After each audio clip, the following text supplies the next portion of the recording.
All right, thank you. Open the doors.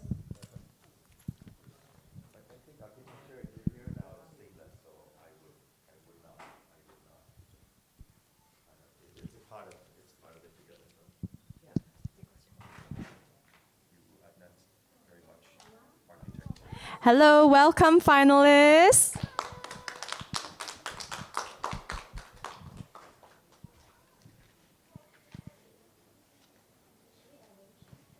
They already know, they're in sequence.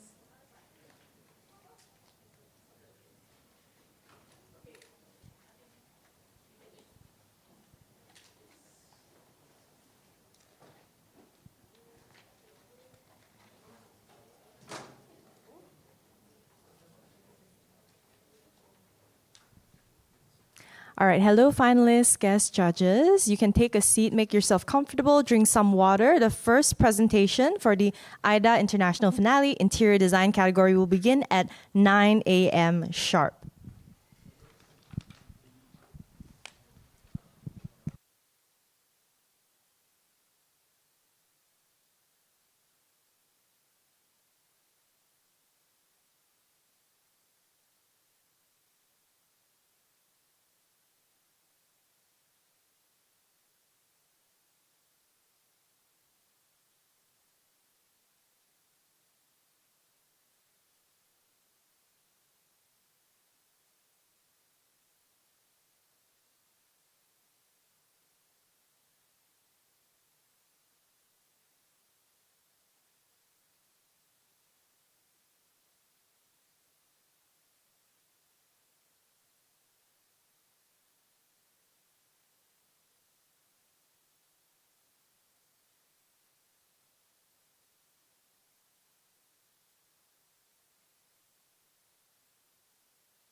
Okay, since everyone is here and there is no music and I absolutely refuse to sing.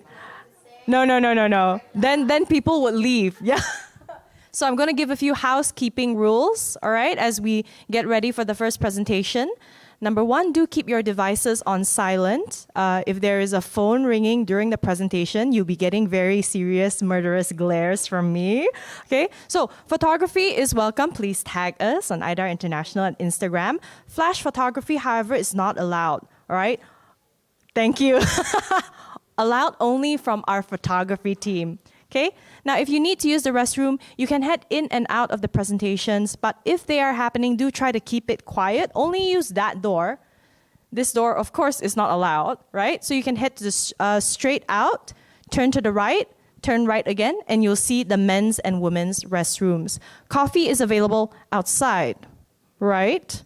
Yes, coffee is available outside. There will be a tea break at 11 a.m., lunch at 11 p.m., if anyone needs to, lunch at 1 p.m. All right, 11 p.m. We torture you in this way. We're serious about our presentations here. All right, if anyone needs a smoking room, please do not smoke outside. There are instructions that are pasted on the door over there for the designated smoking room. Okay, we'll begin in 10 minutes.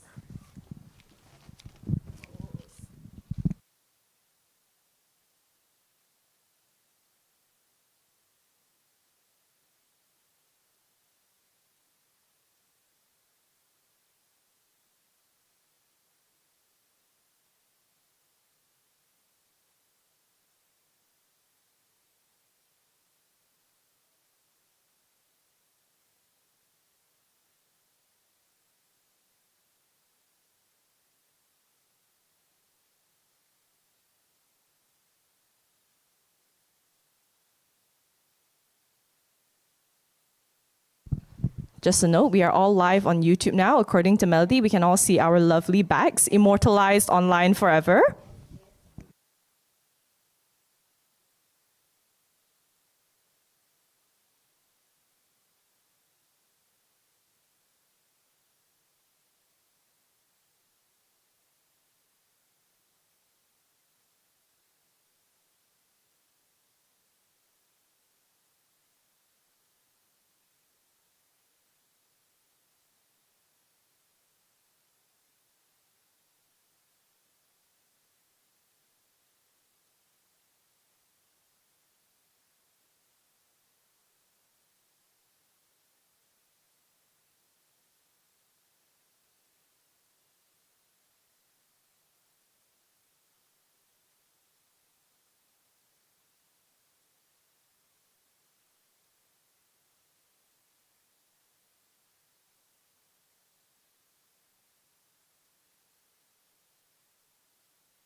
Hello, everyone, and good morning. Hi.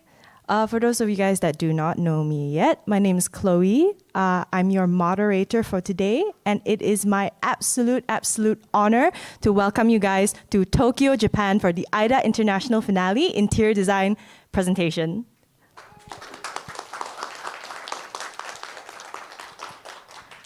So I've given you guys the house rules already, but just a quick reminder, devices completely on silent. Flash photography, only if you are a photography team. Unfortunately, they are not accepting they are not accepting any job applications at the moment, right? So we have a pretty exciting lineup. 13 presenters today from the interior design category. But first, let me talk a little bit about this particular competition, AYDA Awards. Now, for 18 years, Nippon Paint has invested heavily in its CSR efforts. Part of it is this AYDA competition, which is not just a competition, it is also a passionate community of socially conscious designers.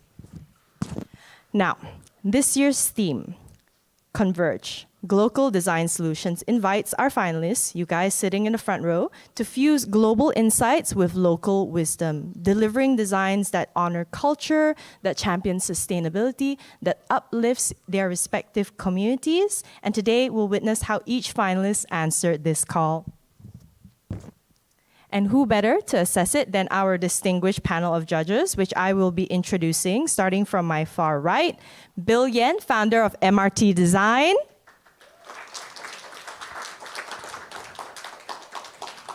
Bindra Pradhan, principal designer and director at Creates Management. Lilia De Jesus, former APSTA board member and current APSTA APIDAP accreditor.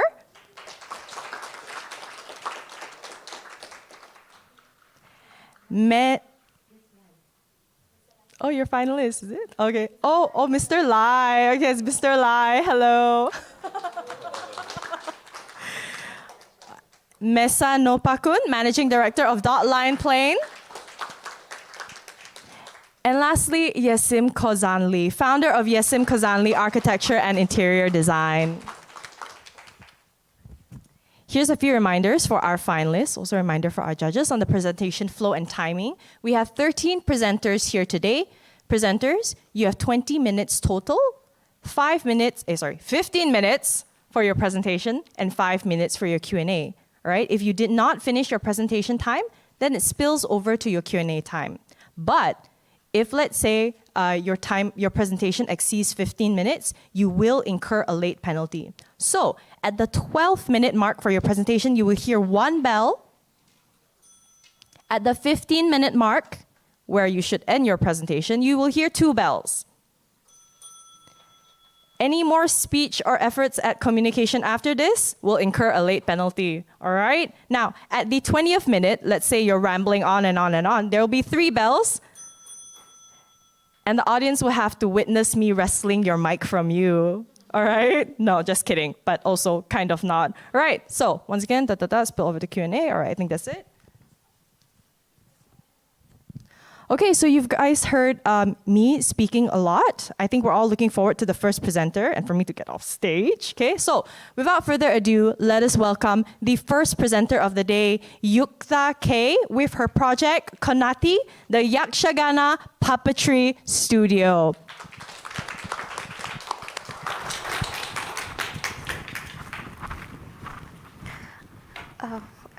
Good morning, this is Yukta and I will be presenting my interior design project Konnaati, the Yakshagana Puppetry Studio, with a small clip.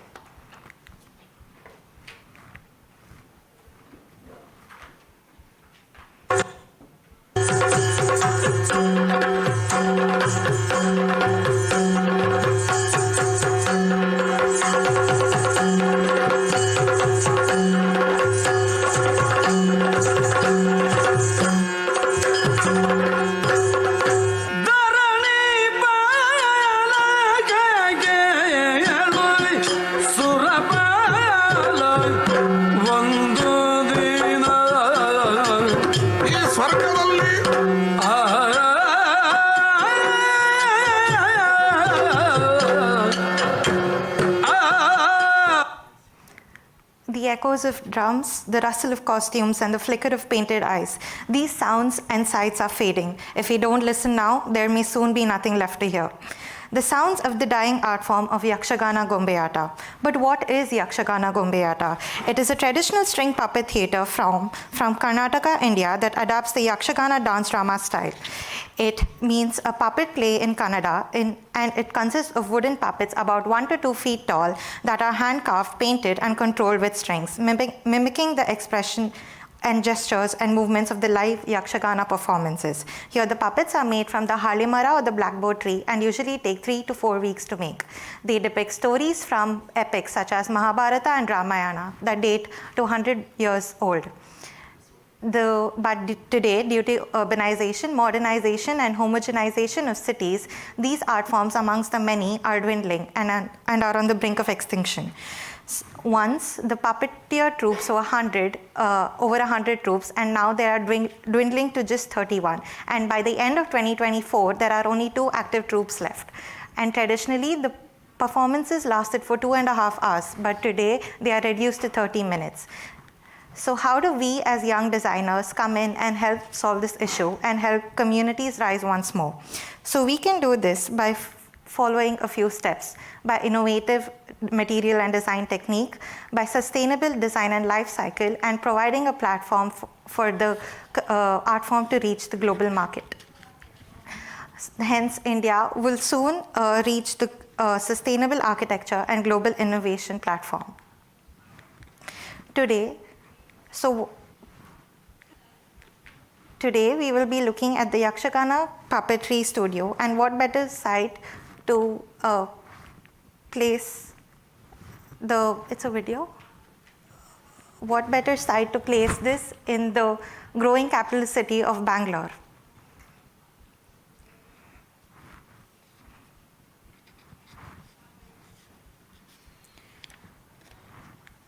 So welcome to Konnaati, the Yakshagana Puppetry Studio. The site is located in MG Road, Bangalore, which serves as a beacon of opportunity and innovation. It is highly accessible by different modes of transport and is adjacent to the Rangoli Art Center, which plays a remarkable role in influencing the art scene of the city. Hence, the site becomes accessible to all, children, young adults, working professionals, and tourists as well. The current site sits an urban void, and in this primal area, along with Rangoli, it will serve as a catalyst for artistic expression and foster deeper appreciation for art forms. Hence, Rangoli Art Center will help in enhancing the growth of the puppetry studio, help provide puppeteers a platform to showcase their talents, and act as a permanent exhibit for the art forms. The word Konnaati is derived from two words, konne, that is which means corners in the local term Kannada, that is why the puppeteers would entertain the local citizens, and Nati refers to the puppets that are actors enacting scenes from the mythological context. And the brochure design consists of 6 folds that are made out of 6 strings, symbolizing the 6 strings that are used to control the puppet. And the mood board is inspired from the Dravidian architecture style and consists of ranges from the Nippon color range for the true and bright pigments. The material board consists of fabrics for their fluidity and brass rods that accentuate the surfaces. The art form itself is bold, strong, and expressive, along with fabrics of different transparencies, enhancing the concept of light and shadow. Here, the entire building can be metaphorized as a bookshelf, showing the puppets as guests whenever one visits another place.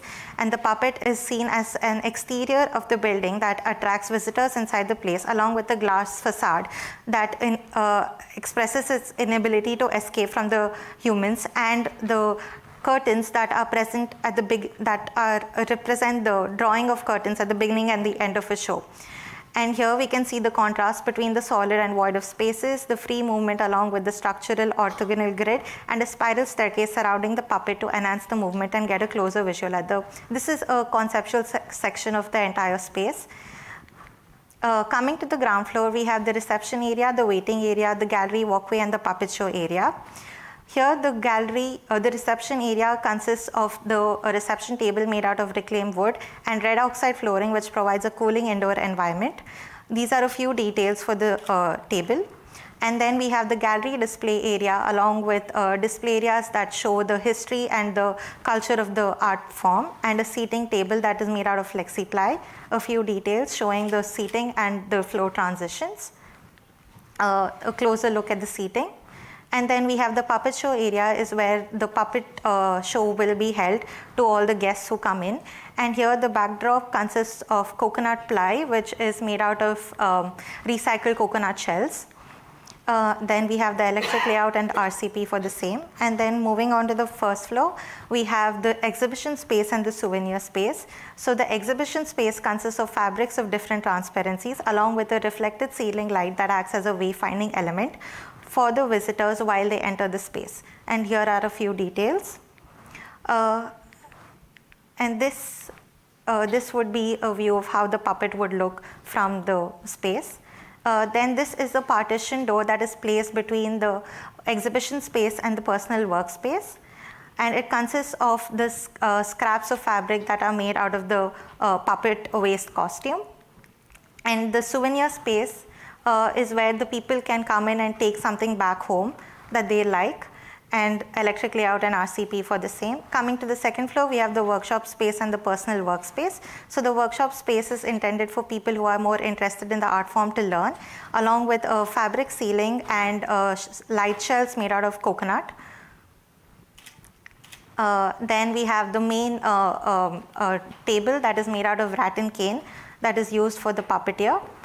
And along with this, there is a partition that is made out of recycled plastic waste that is found in the city, and it is weaved in and fitted into the framework of rattan cane. And this is the partition, and the storage acts as storage. The partition holds storage for both the puppeteer personal space and the workspace, so it can be accessed from both sides. And this is a few detail. And then this is the personal workspace where the puppeteers can store their instruments and tools. Some more views. And we have the electric and RCP for the same. And a glimpse of how the spaces will probably look at night with the lights on. And then we have the main frontal puppet in its glory, along with the staircase surrounding it so that the visitors can touch and feel the puppet as they walk by. And then we have the bay window that not only provides seating but also adds a detail element to the facade. And then a few conceptual sections that show the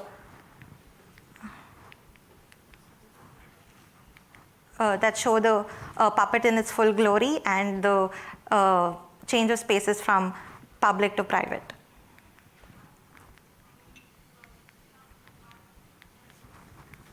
And coming to the macro scale, we understand that the puppeteer is, the Konnaati is placed between the Church Street and Brigade Road, which are both streets of innovation and opportunity in Bangalore. And here we see that for the edges to become more porous and welcoming, we have different spaces allotted for various options, such as the vending zone and the multi-utility zone, along with urban tactilism, which is done with the help of the Kasuti pattern, which is a pattern mostly found on the saris of women in Karnataka. And then we have street furniture, which mainly is inspired by the two starting letters of the term Yakshagana Gombeata, which is written in the Kannada script, along with street lights that are inspired by the crown of the Yakshagana Gombeata. And then these are a few views of how the space comes alive. And then last but not the least, we have the museum on wheels. So this is the part where there are trailers that go around the city exhibiting the installations, information panels, and history of the puppetry around the public to create awareness. And here the enclosures act as skins, connectors, and hosts for interaction with the trailers and the users. And then the trailer 4 is mainly aimed at targeting the impressionable age of society, given the rise of technology, that there might soon be an end to the puppetry art form, and hence it is created to create awareness with the children with interactive screens and modules. And this is a view of how the space can come alive and enhance any open space. Some more views. And lastly, I would like to say that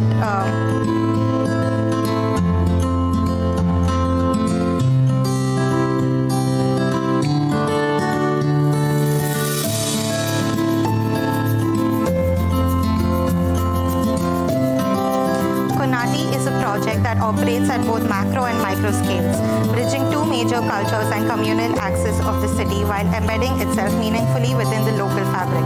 At a larger scale, Konnaati becomes a symbol of innovation and opportunity, amplifying Karnataka's heritage on a global stage. On the ground, it engages with the everyday user through tactile experiences, culturally resonant design elements, and inclusive urban spaces. Together, these layers create a vibrant, rooted, and forward-looking public realm.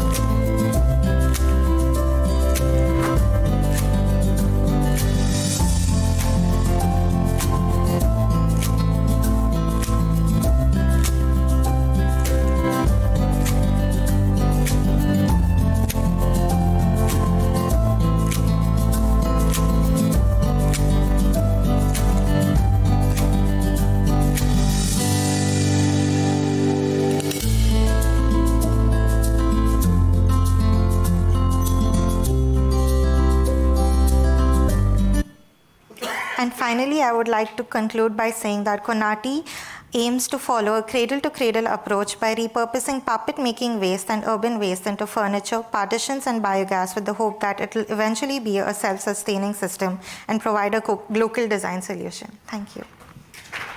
Thank you very much, Yukta. I'm going to invite you to the side. We'll give you a new mic. Checking my volume. Okay, stable. All right, judges, it's time for Q&A. Let's give them a bit of time to give her a new mic. In the meantime, does anyone have any questions, thoughts, comments? I'll pass you the mic. Here you go. Okay, thank you for the presentation. Just to start with some Q&A, I had a hard time understanding the planning as an interior designer. Okay. How did you study it, and how did you plan out the whole planning of this theater design? Did you look into any,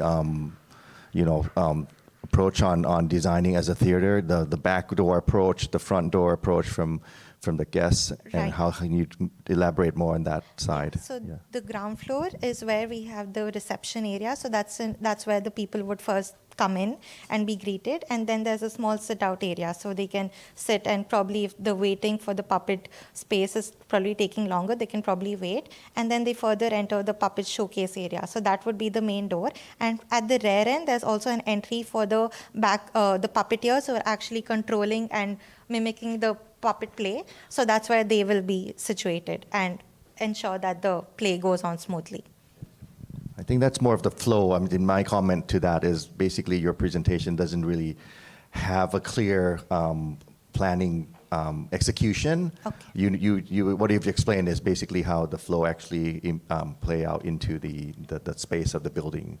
So I think you need to maybe that part of the execution needs to be more clear. To my comment on that. Yeah. Okay, I can work on it. Yes. Bindra has a comment or question. Hello. Good morning. Very nice to see you here. My query is, Yes. all these are about into design. We are into designer. Right. Many judges are. And doing very tough work you are doing. But in the presentation, you said that people can toss the puppet dresses. Yes. Is it necessary, or why people wants to toss? Or if people toss, isn't it damage? Only just brief this. Right. I want. So Thank I you. was just wondering that, now that the puppet art form is dwindling and on the brink of extinction, if the puppet is placed at the frontal and if there is a staircase surrounding it and people can visit and touch it, probably they'll understand the feel and the importance of it, and then probably they'll know that maybe we should do something so that the puppet art form doesn't die. So that was Sorry, just a Yukta, I'm small- just going to interrupt you for a moment. Can you hold up the mic closer Oh, to you? So sorry. it's yes. Yeah. Okay, thank you. Thank you.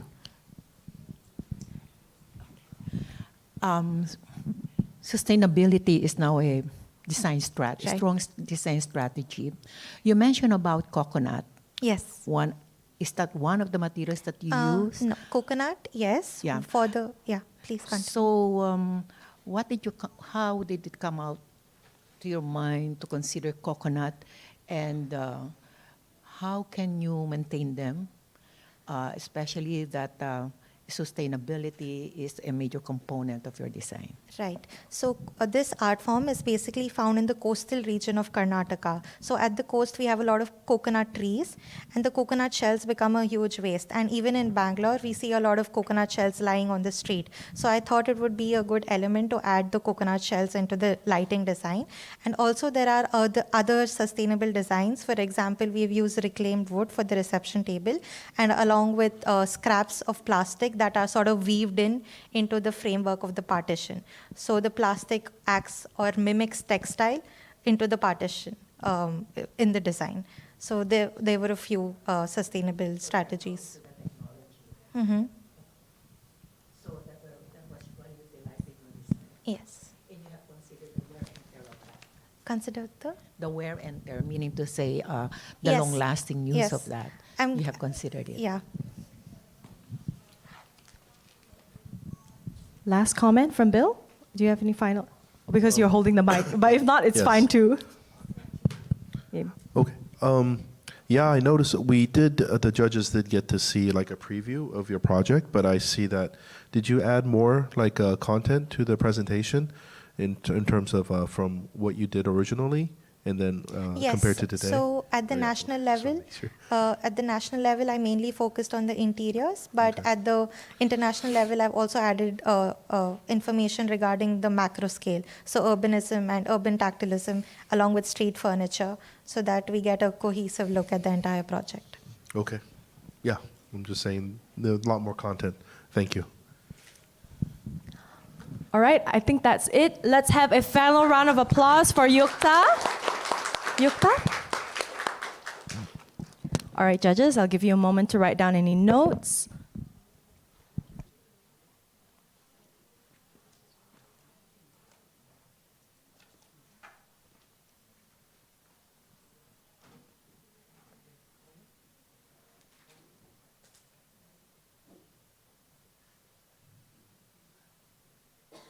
Just a note for the finalists, if let's say you're having issues with playing your video on the clicker, you're going to look to this tech table here at Ho-san here, all right, and he will save you, okay? All right.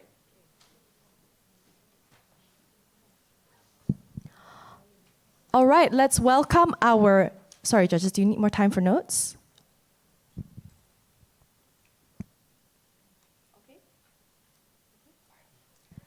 All right, let's welcome our next presenter on stage, Adele, with her project, Mayungan Tea.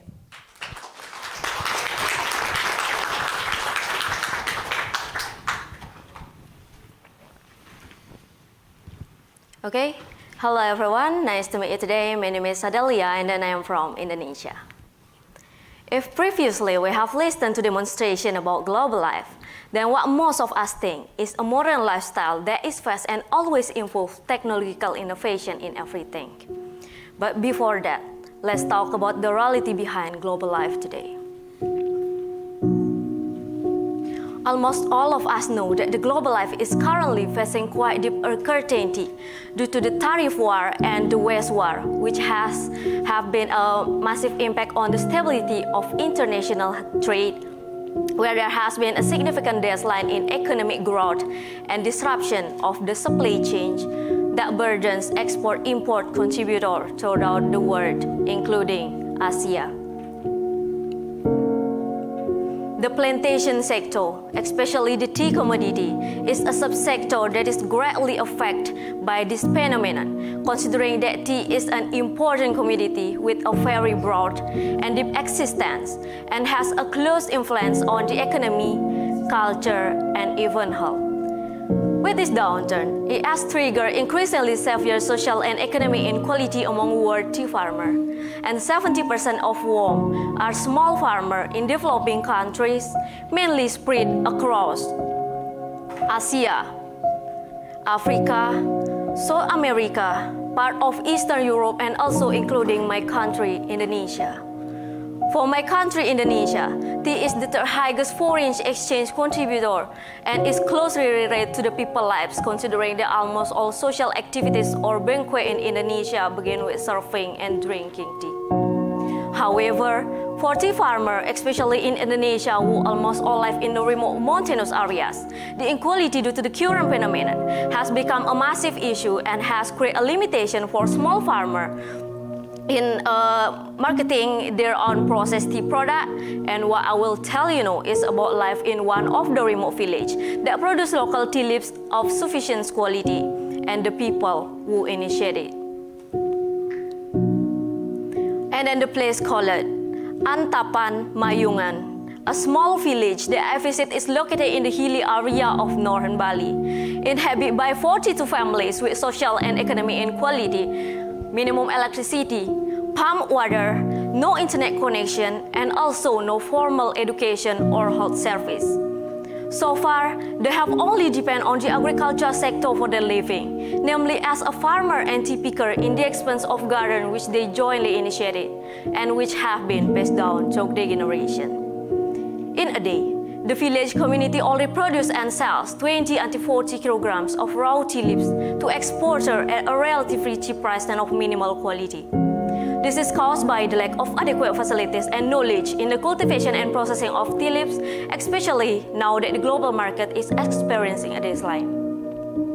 Apparently, tea continues to be a popular and sought after drink worldwide because of its health benefit as a global health levels decline due to the pandemic, which has had an impact on life, and significant climate change, which has then resulted in rapid demand of tea on the global market. This would be a great opportunities for tea farmer, especially in improving the living standard of living and economy, and if only they could sell tea that has gone through processing process and better quality. Of course, in the current condition, they can still sell or export tea even at the price twice as high as before. Starting from the need for community welfare and the global escalation of global health inspired me to build a local production house as a contextual production and education place, and has a complete facilities to support the potential for good disease growth, so it can create the new quality standard that are able to compete in the global market. It's maintaining its locality and essence as a cultural identity. And then this design was then I call it Mayungan Teh. Mayungan means the location where it was founded, and Teh means tea. Located in North Mayungan, which is directly to the tea farmer dwelling with a difficult accessibility, but is still classified as a strategic. Previously, the site function is a communal space to collect and weigh the harvest of raw tea, and the surrounding conditions are filled with the wood waste from regeneration of tea plants, as well as a construction waste, bamboo, and wild rattan. Previously, the site functioned as the activities of tea picker in Antapan Mayungan were limited to 1. Tea picking, 2. Collect the picking result, 3. Weighing the harvest, and then the last one, selling it at a low price. However, Mayungan Teh provide facilities to increase the work cycle to picking, collecting, weighing, drying, roasting and grinding, sorting, packaging, and selling, with the price increase twice as much as before. In addition, what I will do is build a collaboration and empowerment of the village community based on respect for locality. Learning several improvements from before and aiming to realize local design facilities that help improve the welfare of the community, especially in the cultivation and processing of tea into a high value and product than before. With the concept of building adaptive reuse from previous simple communal buildings, which will later become a production house based on the development of locality rules in an identity or sign that can ignite the spirit of the farmer, and also be able to accommodate the new innovation in form of the research, technological development, and tea innovation on a local scale, can stimulate the village economy through the job creation and local procurement. With taking inspiration from the local buildings, Mayungan Teh is designed with a modified local wooden structure and consists of 4 main building masses that retain most of the original landscaping to create a natural and authentic interior space ambience. The production room is partly built inside as a space for workers to rest at night. The choice of materials is dominated by unused material available around the site, namely local wood, bamboo, and local rattan, each of which has its own characteristic color and resistant to the extreme mountain weather, then undergone slight improvement and been modified to become a new form of acculturation and look fresh for the local community. The improvisation and modification of local bamboo and rattan, which form a traditional interwoven pattern called kelabang pattern, with a strong essence without binding and opening in the space-forming elements, has a great influence on energy efficiency and optimal functionality. Apart from that, this opening also gives a natural and aesthetic impression to the space. This is the site plan of Mayungan Teh design, which consists several spirit building masses inspired by local Balinese settlement pattern, which generally have a compound building masses. Striving to maintain its original contour, which has quite significant elevation difference, considering its location in the hill area. Divided into 5 elevation levels, which place the production area at the highest levels as the scene of main room of this production house. Several areas of architecture are used as a source of food, protection, and hope for the community that shelters them. The interior space concept was created as a multifunctional space that prioritizes optimal functionalities and ergonomic elements which then grow into a mutual space. The implementation of mutual locality is transformed into a roof forms that takes the local roof structure called jineng as the essence of prosperity and well-being, which is characterized by multifunctional and towering roof shape, has a large storage space and multifunctional aspect as an organic planting medium, and the legs are used as a poultry shake that produce food for consumption for the shelter community and produce fertilizer for tea plants from poultry droppings. And then another implementation can be seen in several parts of wall, which use wooden structure and multifunctional as a storage for firewood source from regenerated wood from tea trees for the need of roasting tea itself and kitchen fireplace. Not only that, several small things are also used as something multifunctional, such as tampah or in-use tea basket, being used as a simple decorative lighting elements which provide a reflective light effect and creating the impression of an erotic space. In connection with the difficulty of water, due to the lack of access to pump water channels, this area uses an energy-efficient building system with an optimizing water recycling system where rainwater is collected in one large container, which has a filtration pipe for regular watering of tea plants and consumption needs. Not only water, optimizing light and natural ventilation to this was also implemented by providing opening in the architecture and interior with a cross-panel wall system. And then next, I will invite you into the interior design and space. The first one, activities begin when the workers come to pick fresh tea leaves to then be produced into a packaged tea product. After picking, all the tea pickers gather in the production area to wake their harvest, which is then continued with sorting it carefully to ensure that no old or deformed stems of tea leaves are produced. After sorting, the wet tea leaves are then dried in the traditional way, namely leaving them in an open area for a few moments. While waiting for drying, workers prepare to take turns taking lunch break. And then after the lunch break is over, the activities continue with collecting the dried tea leaves and then roasting them and withering them on a large frying pan, while sitting comfortably and interacting with other fellow workers who are also doing the same activity. After roasting, some of the tea leaves are taken to the storage area with a large tampah for oxidation and cooling naturally, and some of the cooled tea leaves are taken to the milling area to then be ground using a simple machine, and some also use a traditional tool called a grinding stone. Then the grinding activity was finished, and all the fine tea was stored again in the large storage space while waiting to be packaged.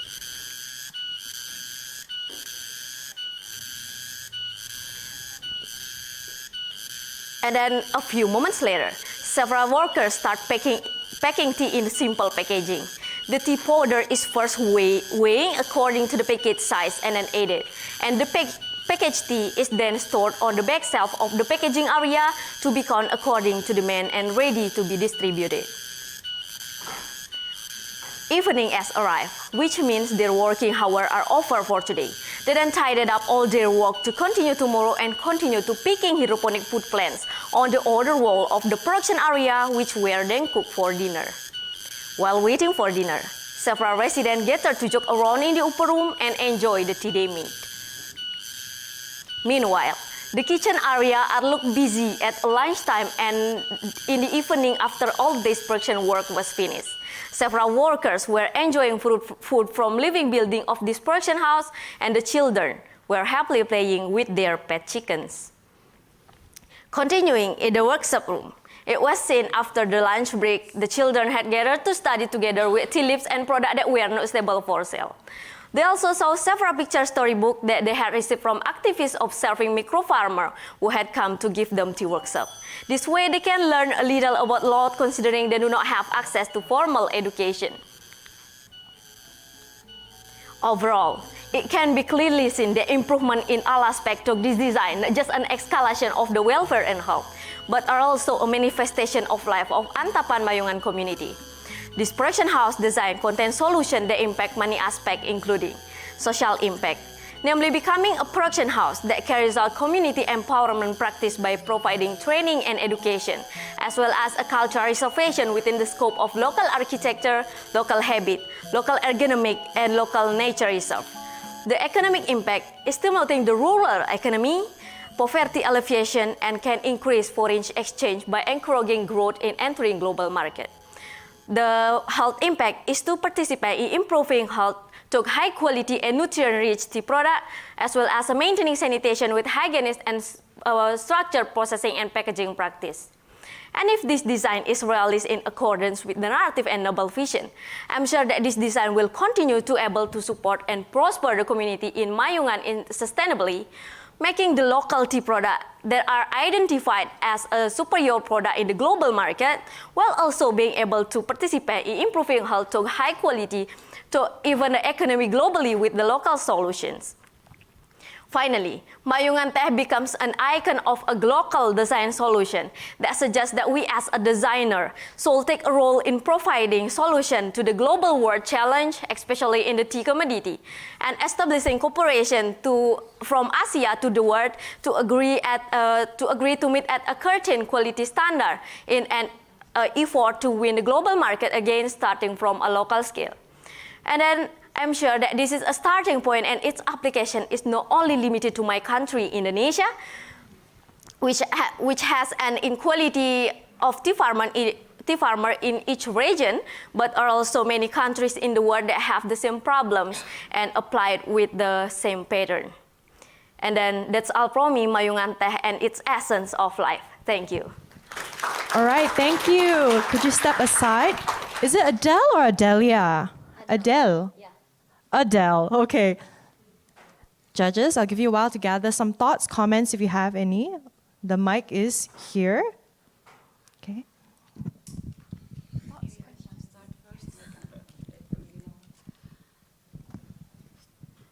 Yes. For this, hold on your... a second. She'll require a translator. So Bathsheba from the Nippon Paint team, you can stand there. Okay. Congrats for your presentation. It seems very strong, and your project successfully blends community, welfare, and global relevance through a design. It's very important for a designer's either architecture and interior design. Deeply rotated in locality and sustainability. It's very important for all of the designers, and very responsible design. When I saw your presentation at first, it was really responsibility for your presentation is very good, and thank you very much for your effort and project. Thank you so much. Very well presented. I think, listening to you in person gives a more clarity into your approach of the design. My question is, you mentioned about this as more like a prototype, as a tea village that can grow upon various locations around the world, right? How would you put more universal design into your design? Because now I see a lot of implementation of the local method of using meaning material, the way they get together, the way they do their harvesting and everything. But how can you add more of this universal design to your project?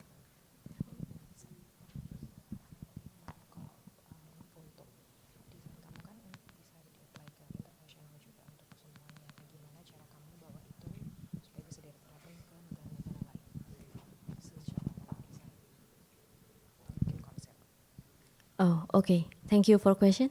Maybe apply in the other countries. I think with the same pattern, but many countries have a mini culture, and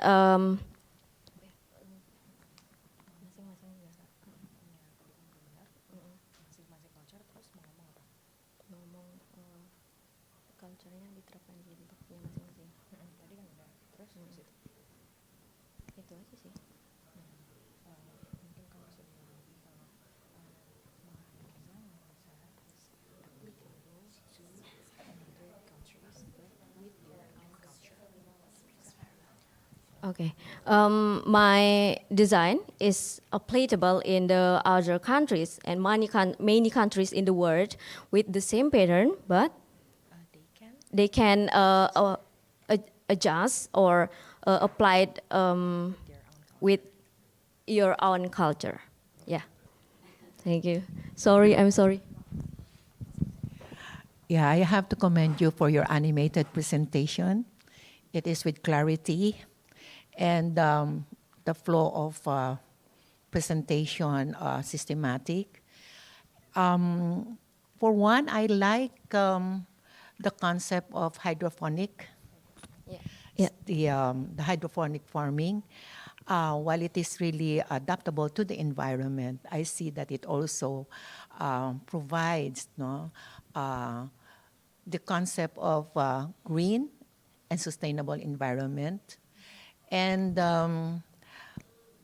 I am just quite very particular because when you speak of color usage, it appears to me that you have much of the natural tone because of the use of the wood and utilize all those that available materials around. And with that, I really appreciate it. Considering, let's say, for example, that this is AYDA Awards and it's Nippon. In terms of the color usage, how could you blend that one in such an environment that is more on the earth tone, natural colors? Where in particular area can we consider that, the usage of the color? Sorry, Pashiba, when you're speaking, you also need to hold the mic. Yeah, okay, even though it's Bahasa Indonesia. Sorry? Oh, no, you also have to hold the mic as you're translating for the room. Mm-hmm. You still have to hold the mic as you're translating. Yes, as you're translating, correct. I'm speaking with bahasa, it's okay? Yes. Okay. Jurinya menanya untuk penggunaan warna karena ini kan di alam dan kamu banyak pakai warna-warna earth tone juga. Nah, lebih ke mungkin aplikasi di mana aja warna earth tone itu bisa diaplikasiin di karya kamu. Penggunaan warnanya. Okay, thank you for a question. Maybe I applied the color usage in the pattern of a floor and in the finishing of the wall, and then also in finishing the partition of the wood partition, and also using the Nippon Paint color. Yes. We have time for one more question or comment, just one. Last means not last. Your presentation is good. You presented well. As an interior designer, I saw the height of cooking, the working people.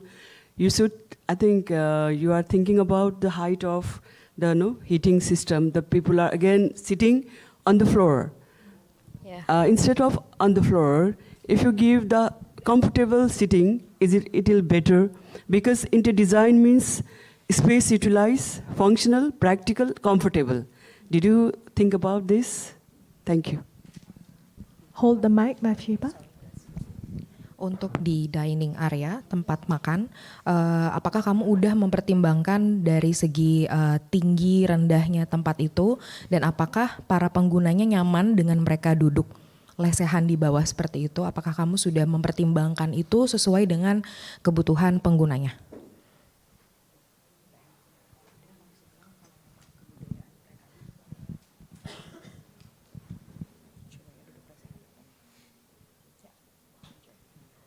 Thank you. In my design, use chairless,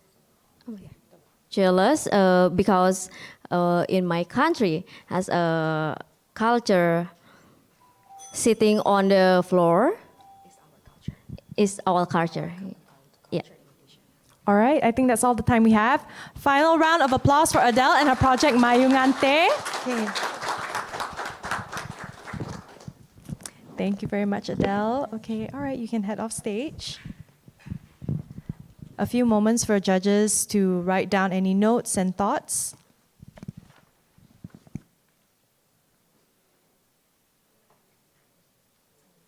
Just a reminder for finalists. Now, during the Q&A session, let's say you're next in line, do reminder to come to this section yourself to get mic'd up, yeah? Don't wait for my stares at you guys and trying to signal you. Thank you very much.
All right, everyone, let's welcome our next presenter of the day, Tan Yi-Wei, with his project, Homeseed.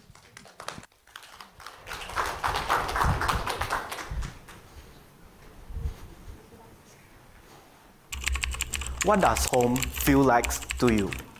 It doesn't feel like anything because I'm homeless. It was scary. It was never permanent. It should be a place where you're safe and comfortable. Did it feel like a relief to have a home again? Hello everyone, I'm Yi-Wei from Penang, Malaysia. As you can see from the screen, it shows a symbol where we all know as a home. Like all of you here today, I grew up knowing home as a safe place, a place where we belong. But right now, in cities all over the world, this basic right is disappearing. While luxury building keeps going up, the ordinary people are being pushed out of their neighborhoods. This has created a huge housing problem worldwide, leaving more than 150 million people live without their home. In my hometown, the Georgetown city of Penang is a UNESCO World Heritage City celebrated for its cultural diversity. But behind this beauty lies a painful truth. As the tourists admire our famous street art, they may find the homeless people just live beneath it. And as they're taking our public transport, they may also find the homeless people live over the bus stations. Even on our colorful trishaw, a vehicle to bring the tourists on a ride to explore the city becomes someone's bed at night. This is the contrast of our city. As our economy grows stronger each year, the number of homeless people also rises. These two lines show the growing gap that we can no longer ignore. The Georgetown city is located on the Penang Island of Malaysia, where the island limited land's availability makes it difficult to expand housing. And the housing crisis in Georgetown city is getting worse with the rapid urbanizations.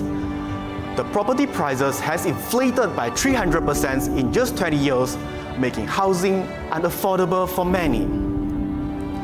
More and more people are being left behind. Families who can no longer afford rent, workers who have lost their home, and the entire community struggling with the consequence. But the truth is, homelessness is not just about the lacking of shelter. It's a cycle of poverty, job loss, mental health struggles, and social isolations. High rent leads to eviction. Without a proper address, make them hard to find a job. And the public stigma push people further into poverty, causes them hard to secure work, access healthcare, or even maintain dignity. Society sees them as problems instead of people. So the huge crisis here today is the homelessness. But what if we could create more than just a shelter? A place where the Georgetown homeless don't just survive, but retrain, rebuild, and reconnect with their skills, their communities, and themselves. Today, I would like to share how design can become a solution, not through the temporary charity, but through human dignity. Let me introduce you Homeseed, the Homeless Resilience Training Center where home is redefined. The name of Homeseed represents the growth and transformations, a seeds that symbolize the potentials in a secure environment, and with the right guidance and support, the seed able to grow strong and stand tall, just like the homeless individual who given strength and security, able to reclaim their place in society. The goal of Homeseed is to reach the holistic well-being, not just providing temporary resources, but also equipping the individuals with their skills, mindset, and economic empowerment to break free from homelessness permanently. The Homeseed Center will be located in the heart of the Georgetown city. These strategic locations is surrounded by the key areas of high homeless populations to ensure an easy access to support and resources. Beyond accessibility, these locations also bridge the gap between the homeless and the wider community. Being in a well-known town urban area makes Homeseed visible and approachable. The 2,000 square meter existing site is divided into two major areas. The front building as a commercial hub with the upcycling and farmers market to provide opportunities for financial independence, and the back building as a living and training hub, offering shelter, bathroom, kitchen, and skill workshops, everything needed to support a fresh start.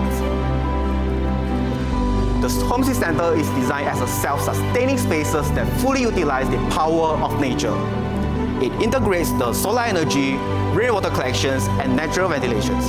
In Georgetown City, where tropical climate and high temperature are a challenge, passive cooling is essential.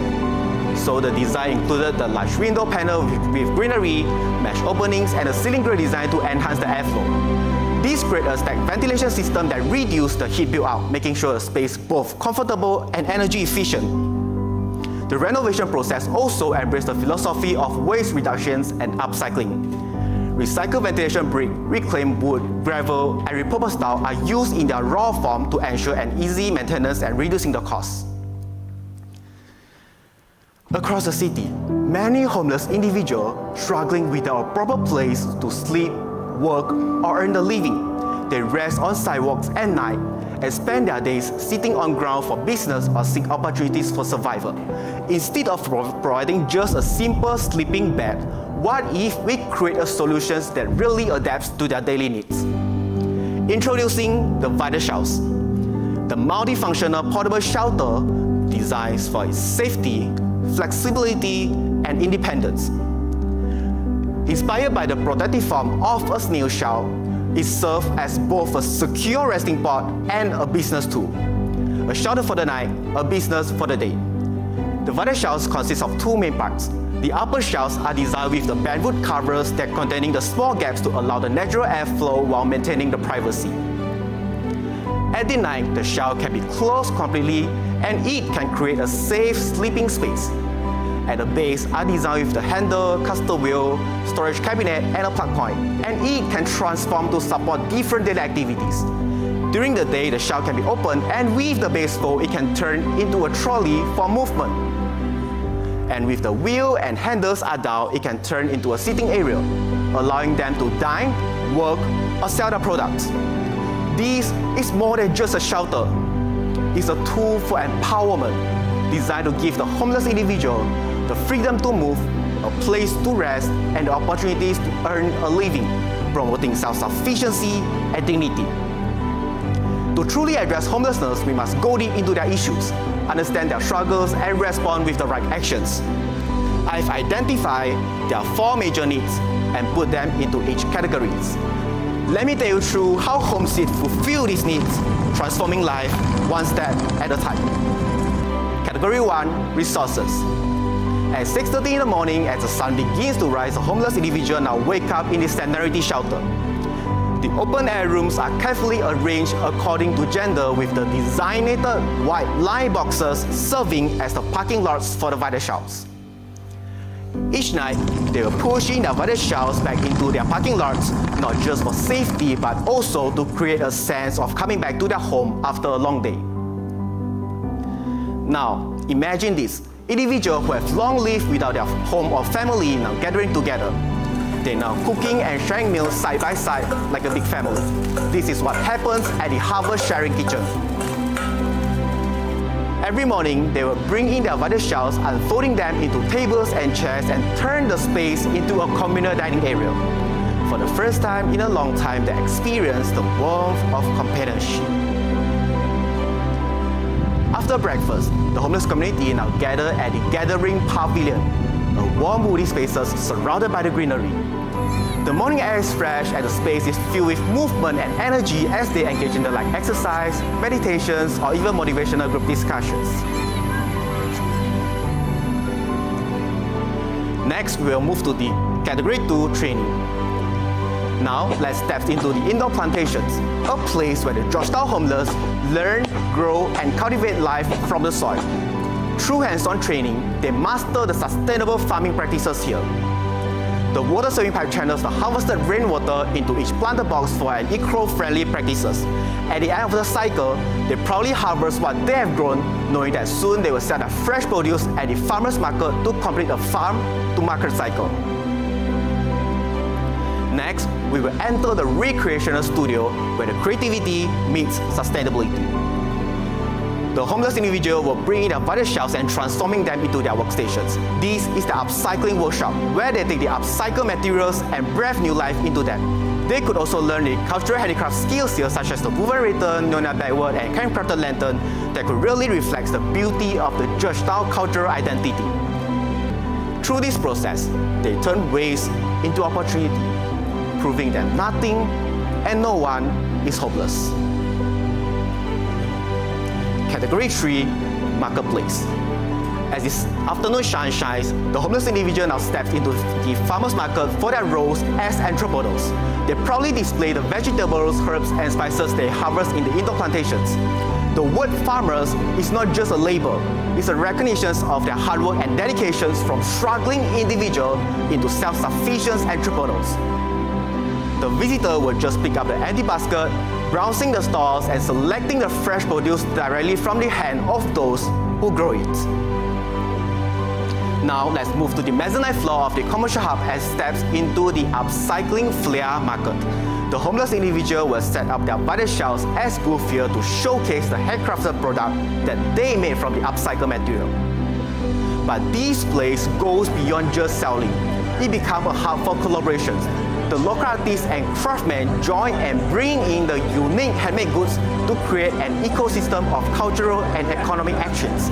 Tourists who are drawn to the authentic city of the locally crafted heritage product make this a destination market, where every item carries the stories of resilience, creativity, and second chances.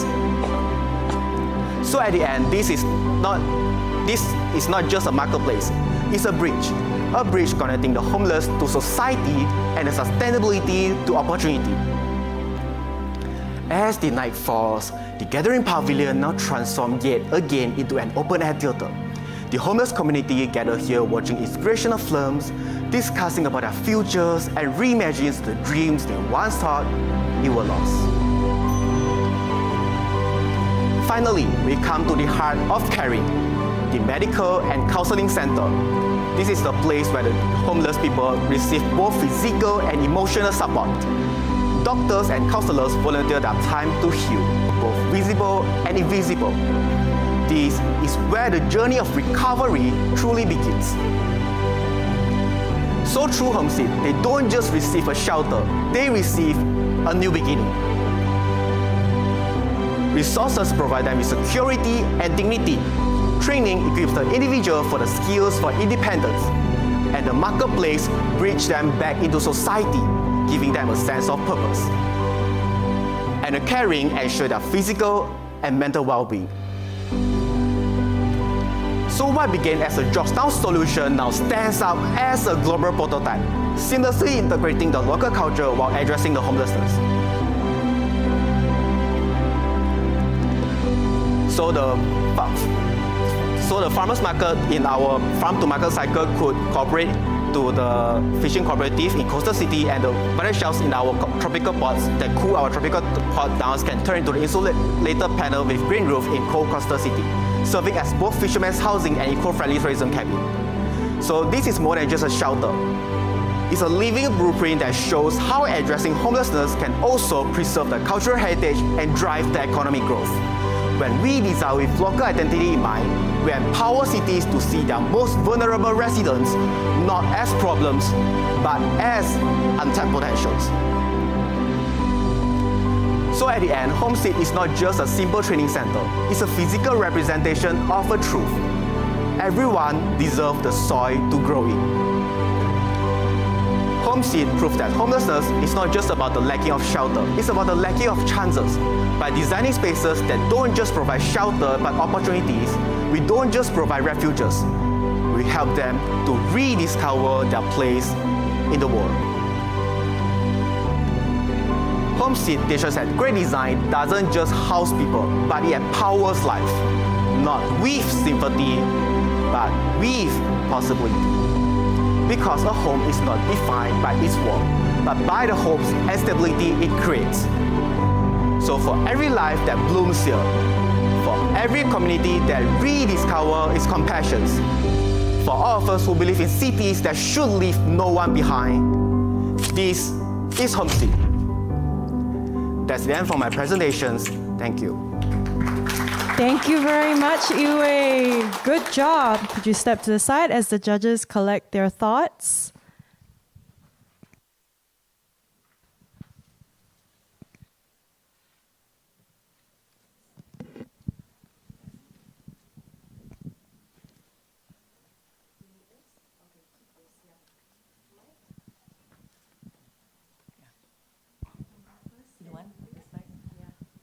Hello. Hi. Nice. Very nice. Thank you. Today, this is, in your presentation, I find when the people are tired at the evening time, they will gather and they watch the TV. Might be motivated, they can become more than this, from ground to, they can learn more. And as a Nippon Paint, our color scheme, you gave very dry area, dry plant.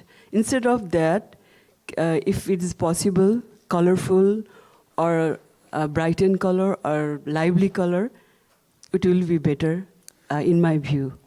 Thank you. Thank you. Thank you very much, Pindra. Bill or Lilia? Go. Bill, you can go first.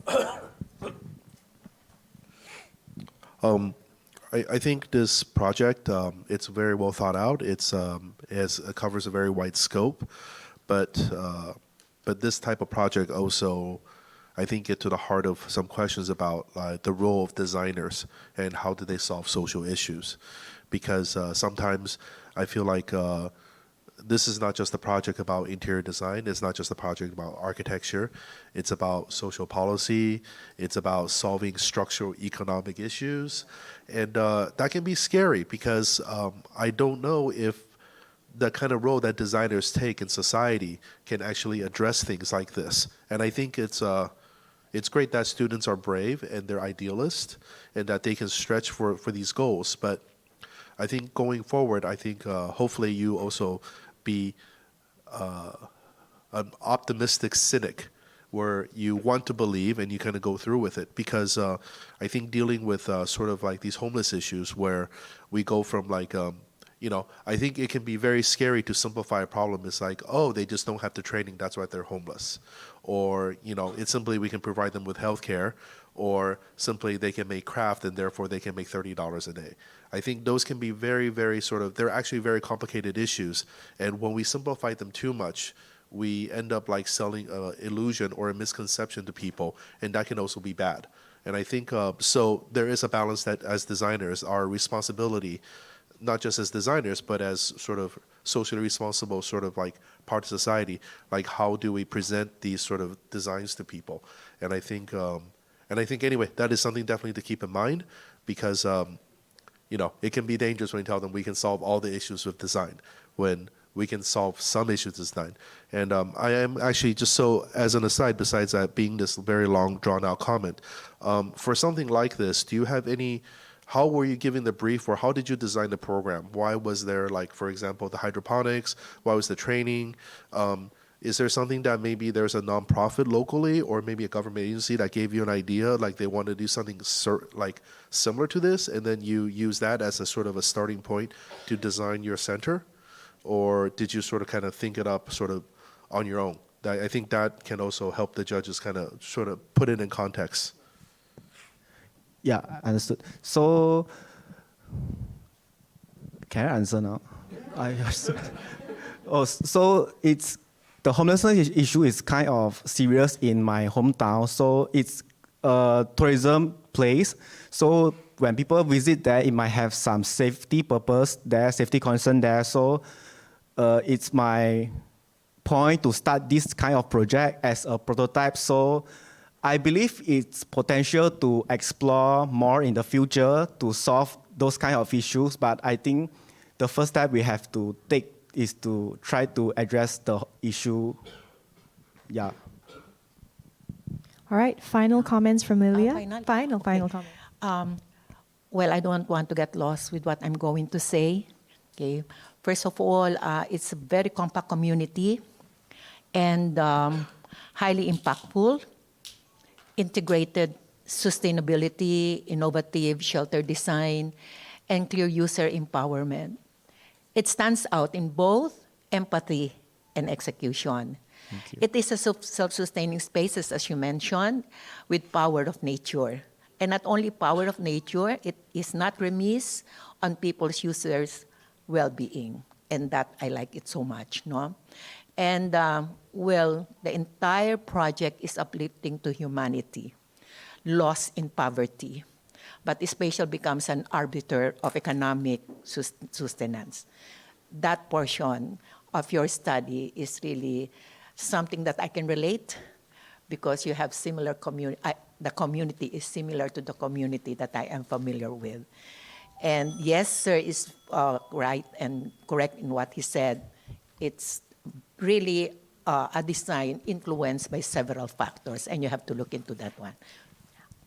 I think if there are any other comments, you can save it for later during the lunch break, or when we meet for lunch or during tea break. All right? Thank you so much. Thank you very much, Iwei.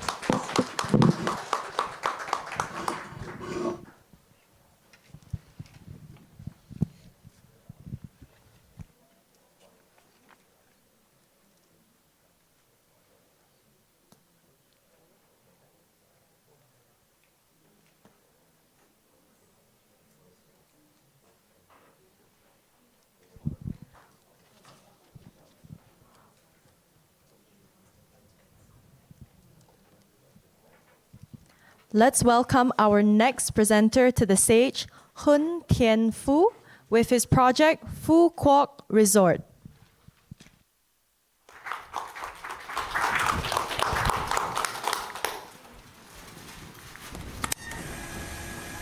This is me. My first memory of islands is when my mom and dad took me to Phu Quok, an island in my hometown, at the age of 4. And the memories are so vivid that I still remember. The endless beaches, the sun set on the horizon, the coolest water from the jungle stream. We passed by many aesthetic wooden houses along the road, blending into the peaceful atmosphere of the fishing village. And it took me 20 years to come back here again. And everything had changed. So much. The islands had grown so fast. In a good way, I think. So many significant projects built to serve the tourists. The crowded marketplaces, tightly packed townhouses. But there's one thing I keep wondering. I barely find the nostalgic aesthetic here anymore. I want to see it again. Is it a good thing to be growing up this fast? It is the right way for this island to reach out to the world. So talking about Phu Quok, it has been developing very fast in the past few years, and it's also known as the international island or the tourist island, and it's had the investment from the foreigners. But when I come here to research, I found out that this island still preserves some culture, just like festival or the red peppercorn, the Phu Quok dog, which is an iconic animal, or the fish sauce. But when I look at the larger scale, I realize that that festival is also appear in the middle of Vietnam, or in the highland of Vietnam also grow the red peppercorn.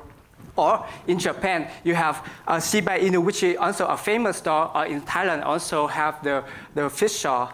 And so I wonder, what set this island apart from other regions? So I think that the culture of a region is a mix of social and natural elements that cannot be separated. And when I study about the history of this island, I found something that interesting me is that there are 10 unrecorded centuries, but there are legends bearing the imprint of indigenous belief there. So it makes me have thinking like, what was Phu Quok like when the first human footprint arrived? And there are folklore about pioneer, protector, the peacegiver of this island has been passed down through generations by the local. And so it gives me an imagination of the first civilizations, how they, the first civilization of the early day, how they come here through the ocean and establish and conquer the nature. And so I also start listing down the steps of how they establish the culture here. And then I realized the common thing around the world, there's one thing common, that is the folklore. Folklore appears everywhere in every land, community, ethnicity, and each one remains a unique story representation for that regions. And these stories tell of heroes' culture, heaven, the earth, and humanity, and they are the creations of people's beliefs reflecting their spiritual life of many nations. And so I think of a directions for the design is that use the local folklore to enhance the regional characters and combine with the international standard. And with the scale of globalism, I want to embrace in the local folktales to address the local context challenges. So to connect all of my research about the design context, the regional characteristic, the local folklore, and also the design standard, I jump into my idea named the mythology of the first island explorer. Using mythologies as a comprehensive method to connect and enhance the inseparable cultural characteristics of Phu Quok and to honor the journey of the pioneer who first explored and cultivated this land. So I used 2 main steps. The important one is to give it in the space. This is the mood board. So I want to tell you the first space is the main lodge, called the first ritual for peace that honors the beauty of the island traditional belief. Like wherever the Vietnamese they go to the new land, they will go and offer to give thanks to the island for giving them the refugees. And so the first thing is the infinity pool. You see that many boats come and arrive, point to the center, which is the main lodge. The infinity pool rose as a transition layer between the interior and the outdoor landscape. And for the hallway to the relaxation area, there's a floor which have the pattern of how the journey of the island explorer. And I realized that the central axis from the main entrance toward the landscape. So I think of an idea is to use the image of the offering tray lie down along the road from the entrance toward the nature as a gesture of giving gift to the heaven and the earth with thank.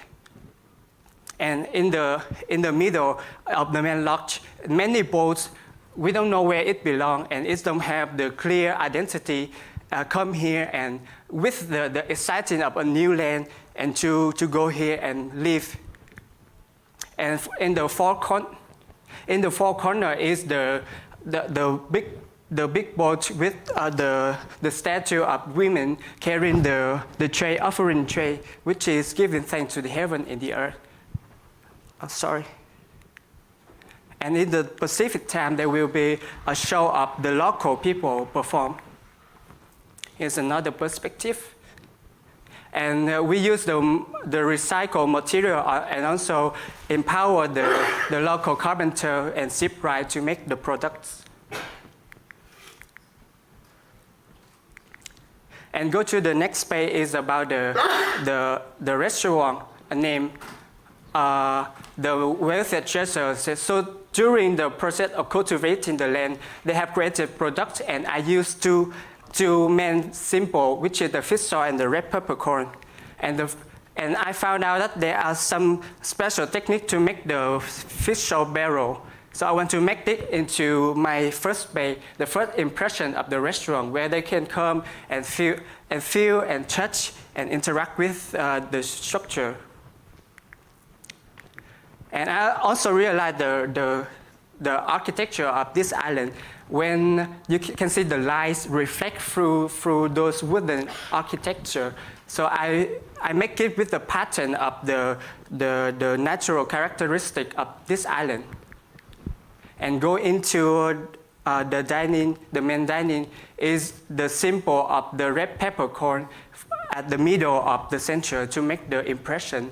And in the left side is a fish burial. So the purpose of this space is to make to start up the curiosity of the customer, so they can really go out and explore the village of the village of the island. And this space is the workshop area where the workshop will perform by the local and teach the customer how to do it.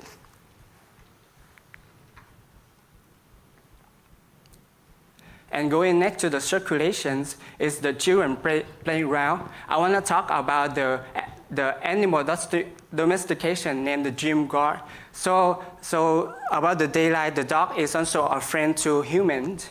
So I want to make this space specifically managed for the people to interact with the Phu Quok dog.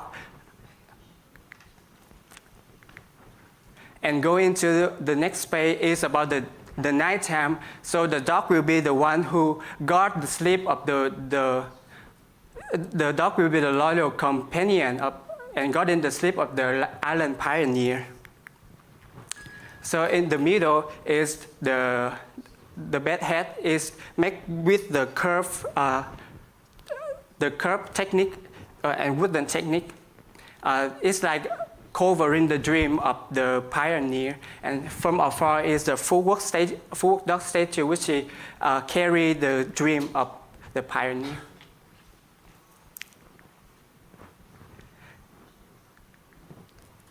And through this project, when you secure, when you have food to eat, you will care about the health. So this one will tell about the human well-being, named the apothecary footprint, a spray that dedicated to honor the first apothecary who discovered and formulate remedies for rare medical health here. And when I go around the island, I see a lot of old people. These people, they say that if you want to know about local herb, you will ask about the old people, the elders here. And they're also the one humanize the local pharmacy, the traditional pharmacy. So I want to make this space honor them. So the first thing you see in the main lobby is the primitive map of Phu Quok. The lighting dot pointed where the first rare herb was found. And I also used the lacquer technique, painting technique for the door, and the random interior, and also those materials are like recycled, reused from old boats, reclaimed wood. And also there will be some specific activity here, like of the local people, of the elder, like they tell about health workshop, something like that. And go outside in the relaxation area where the herb is really planted there. Otherwise, is to keep away from the mosquito. And the next space from the lobby is the preparation room. So the customer can really go here and see and also join the activity of the people, the local people. And the last space is the treatment area.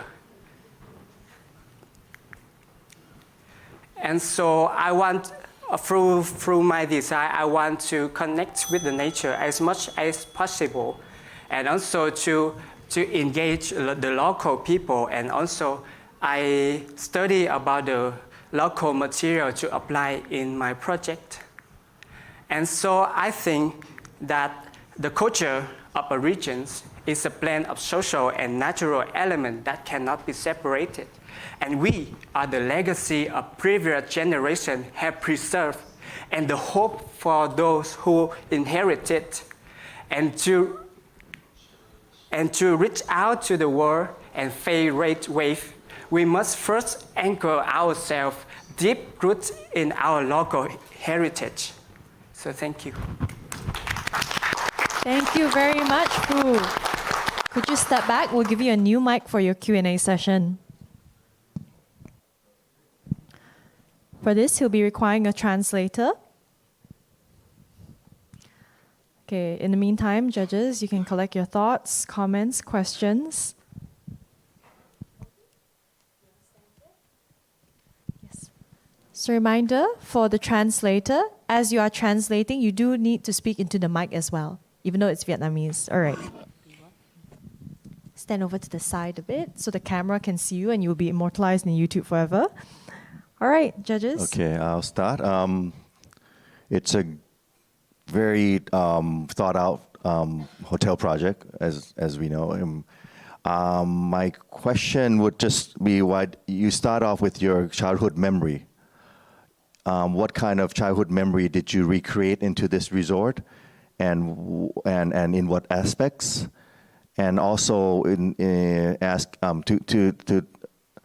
add on to that question is, why did you choose this site to do this renovation of the project?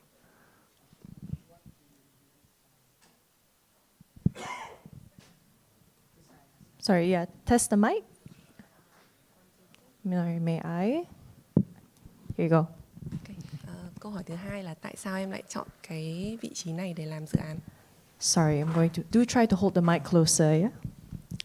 So talking about the my childhood, it's kind of personal, but I realized that many places, like if I don't have a trip at 5 years old, I will think that Phu Quok is always like this.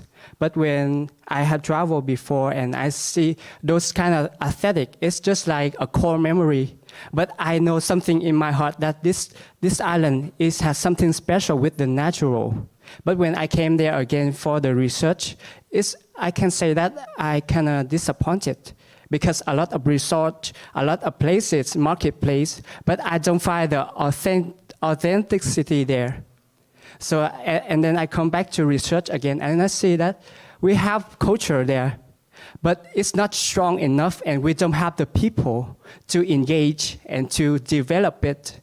So the point, I want to use this island to make another resort, is to prove that even though we build something that international standard, we can use the local, we can take deep root in the local, and we can, there are a lot of material in local, but we have to find it and we have to stick with it and to make it happen.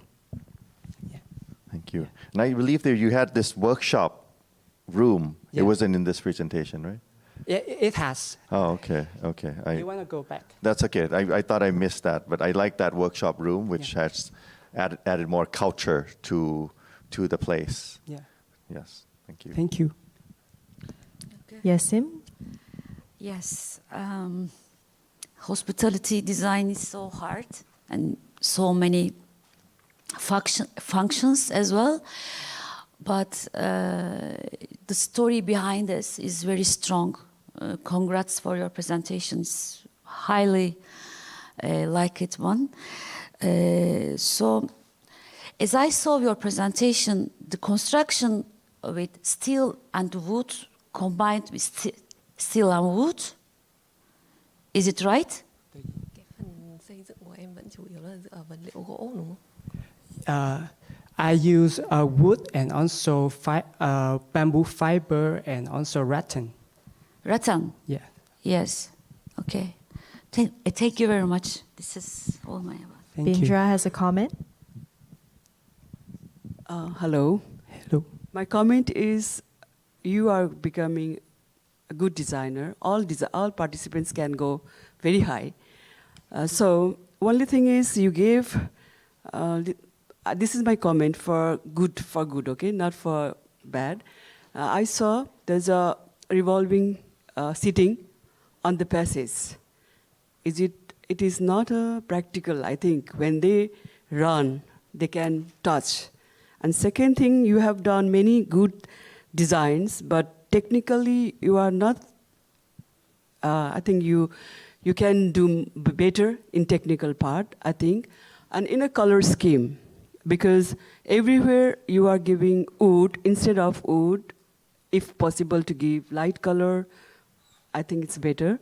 And as my comment view, I want you people should sound in practical, technical, comfortable. This is my suggestion only. Thank you. Would you like to respond?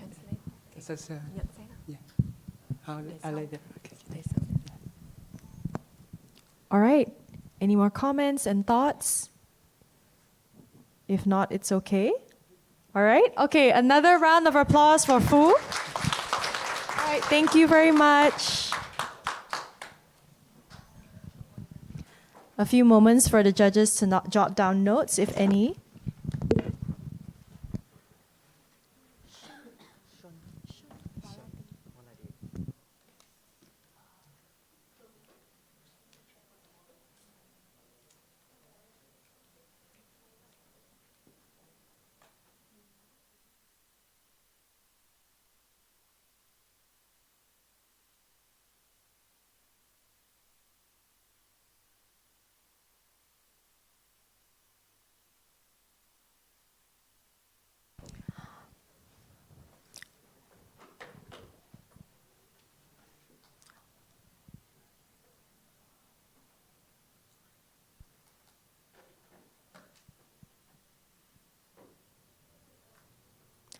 All right, everyone, let's invite our next presenter onto stage. Shun Waladi. Shun Waladi with his project, Food Waste Transformation Project, creating new value for Talatai Market, Pathum Thani. Good morning, everyone. Have you ever wondered where all the market waste goes? Not just the one no see, but the one no one talk about. There is a huge amount of food waste worldwide. Every day, 1 billion waste are thrown away. Market is the one main place where the waste is generated. On average, each market in the world produce 50 tons of waste every day. My country also face this problem, but I'll show you all. This is Talat Thai, the market I start, the largest wholesale of fresh product in Thailand. A place filled with energy, movement, where 1,000 tons of fruit and vegetables are exchanged every day. But there's something you need to know. A mountain of waste, unsold vegetable, reject food, all part of over 120 tons of food waste generated daily by this market is quietly accumulated hour by hour. Currently, most of this waste turned into the animal feed or compost is practical and efficiency. But what if we can just manage waste? What if we could rethink it entirely? Talat Thai has already excellent waste management system, but I want to take a step further to explore what's possible with just a bit more creatively and imagination. This is what I imagination, the brick, color by the nature pigment, vegetable and food waste. The brick originates from my project located behind the market, where the garbage truck is deliver solid waste from the various point and drop at my facility, while the rest discard at the nearby garbage pit. Most of waste at Talat Thai is the vegetable scrap and food peel. This is what we use in our process. As you can see, the site is easy to access. It's located nearby the garbage pit, which helps the project work smoothly and efficiently. The main facility is repurposed a cold storage warehouse because of its accessible dock and wide service road for the large waste vehicle. Why brick? Because they add more value, can recirculate within the market ecosystem, but have proven feasibility. Inspired by Thai architect Bunserm Prem Thada, he turned elephant trunk to the brick. The process starts with solid waste from the market, such as vegetable and food, and grinding them into the color powder, then mixed with the base material like clay and like husk, and mold and sun dry. The creative outcome, the brick but color by the nature hue of food waste, bright, beautiful, and unexpected. Now let me introduce you to my project, Waste Towards Talat Thai. The project has two main zones. The main facility is the operational area. The sub-building is the showroom. On the side, we have the loading dock for loading waste from the market. At the back, we have the export zone for distribute the finished brick. My project has the two floors. The first floor is preparation area. The second floor is the operational area. First, we have the loading dock for loading waste from the market. We have food peel and vegetable scrap on green and yellow bin. We encourage people to sort waste at the beginning. There are 4 loading bays on this side and 5 on the other. Secondly, we have vegetable and food color sorting area, where the waste is divided into 9 shades, red, yellow, green, and purple, and paste them into the block. This block to the grinding process. The design use the arc for split the area and use steel frame to stack the color brick, showing the variety of produce in each area. There is a service area for cart and storage box. Next, the guiding area, where is the waste transformed into the color powder and storage at the center of the facility. The color are shown to the way the bricks are arranged in a different part in this project, like inside the steel frame, at the base, around the column. The pictures show the workflow within the facility. The people show a qualified image, offering them meaningful work experience and change to contribute to society.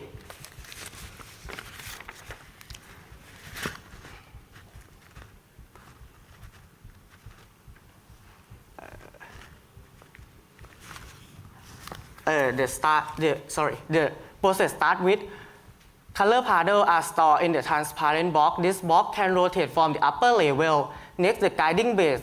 Each station can hold 3 wooden boxes. This box designed with slide base to let the waste into the grinder. Final color powder are stored in the wooden pallet, and wooden shelf can easy to move to the next phase using by the hand lift. The second floor is the operational area. We have mixing station and drying area. At the center, we have the elevator service. This picture shows continually between floors. The color powder is lifted, transparent box is returned, and finished brick are sent down to the distribute. Each station identify the color of the brick. The second floor starts with brick making area. We have the portion bin matching the concrete mixer that can contain and stackable with wheel to make the workflow efficient. Arc made from the color brick represent the shade of the brick is produced in each area. Next, we have the brick dyeing area. Mixers are formed into the brick and placed on the wooden tray. That tray can slide on the steel dyeing rack. Its structure is open facilitated airflow and light exposure. The space is arranged in a symmetrical layout for clearly with the color zoning for navigation and aesthetic. Drying lane waiter, a simple wood frame is used with clear plastic sheet to protect the outside area. For the brick dyeing rack, we use trap from the station to shield the material from the rainwater. Once dry, bricks are placed on the wooden pallet, and for the forklift, transfer them into the ground level. Earlier, I introduced that team here run this space. In my country, we have the group of the prisoners who volunteer to do the community service. They can get a reduction in the sentence of day of fort. Also indirectly help the community. We believe that everyone have the second chance in my project. Welcome day to contribution to the workforce rotation system. All tools and workspace are designed to be user-friendly and no special skill and training are needed. It's not about just making beach, but about a new value for the people and for the community. Next, we have the brick export zone. At the end of the operational process, we go to the distribute dock. Bricks are placed on the facade that can be moved and evolved visually. From here, truck deliver brick to the external cringe or reinstall them into the market. Transform it into the colorful and creative commercial space. At the final, we have the showroom. Finished brick are sent down. Finished brick are used to build the market kiosk. They design with slot to put the basket or vegetable. Prepare a simple color guide to help a vendor for choose the color from the suggest palette. It's not stitched, but give them some idea to start with. For example, the yellow basket can go with the yellow brick tone. A standard brick used in construction weight about 2.8 kg. Our brick base lays 400 to 700 grams is still be used, but in limit way, like for the market kiosk, which don't need the support the heavy load. However, the brick can distribute to the factory are interested to develop them feature. For example, they could be fine to make them stronger. They meet to the normal construction brick standard. It might ever become an export product in the future. If we can distribute their brick more widely, we could reduce more ever waste each day. Waste would become more valuable and efficiency. When it's used in other countries, this would become reduce both amount of waste and the need of raw material for make a brick. It would reduce lower the carbon footprint. Now it's just not like a tash become a gem. This is model 1. The design to make it easy to build and simple to use. All bricks are placed in the steel frame to join and fit to the ground. This is model have 3 main parts: the showcase and storage and the seating area. This is model 2. The design had a big base which sought to put the vegetable back into it. We have the long tail to show the different kind of vegetable. At the back we have the shelf with many sections, so separate the storage the vegetable. The final model is the final model. We have featured a large basket to enclosure that fit over the basket brick base. At the back, we have the floating bench that can lift up for show the extra space the storage. After production, the bricks are brought back to the market. We coach them at Nippon A100 to stop moth and mold and keep them easy to clean. The different color from the brick will become the new color for the market. Imagine if every market in the world use this small idea.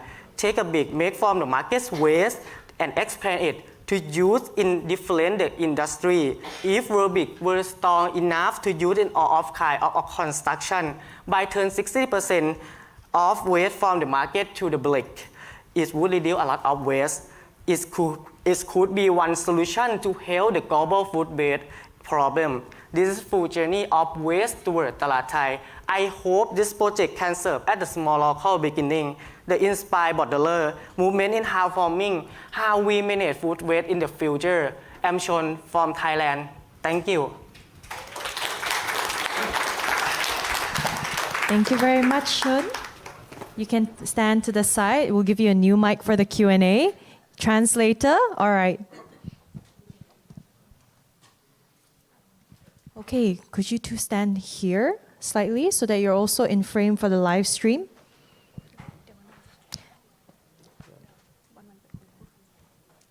All right, you want to stand in front so the camera can also see you. Front slightly. Yeah, about one more step in front. Okay. All right, judges, thoughts, questions, and comments. Bill? Question. I really want to know more about these bricks because, to be honest with you, I don't quite understand the role of the food waste in the making of these bricks. Are they just for the coloring? Are they cement-based because they're not fired? Are they fiber-based? I mean, elephant dung was mentioned at some point.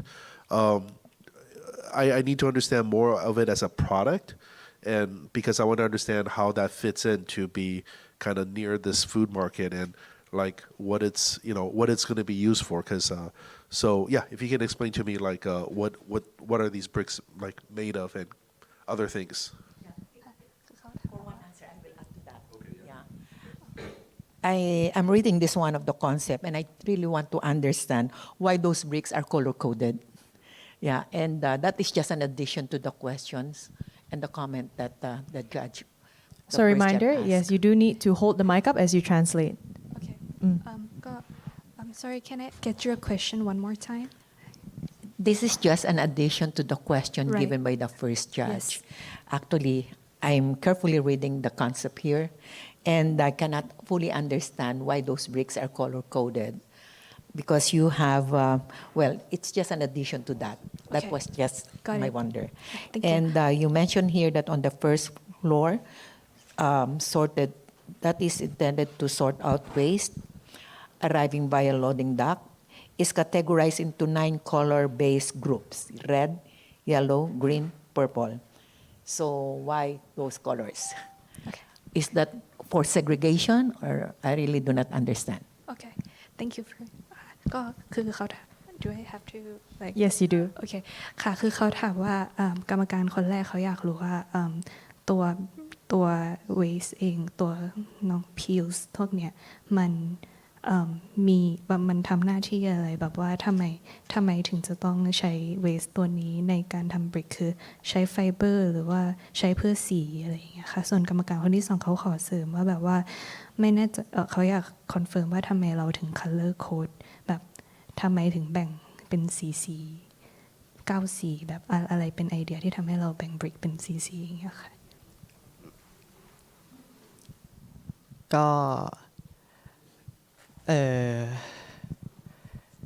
คำถามแรกทำไมถึงต้องใช้เวสในส่วนนี้นะครับคือผมคิดว่าในตลาดไทยเนี่ยมีเวสจำพวกที่เป็นผักผลไม้เยอะซึ่งส่วนนี้มันสามารถนำมาบดแล้วก็แปลงเป็นผงสีได้ซึ่งสีเหล่านี้สามารถนำไปผสมกับบิกเพื่อให้บิกธรรมดาที่เป็นสีปกติที่เราเห็นเนี่ยสามารถเป็นสีออกมาซึ่งมันทำให้เกิดวาไรตี้ในการประดิษฐ์สิ่งนี้ออกมาได้ครับประมาณนี้แล้วก็ส่วนจัสคนนี้เขาบอกว่าอ๋อ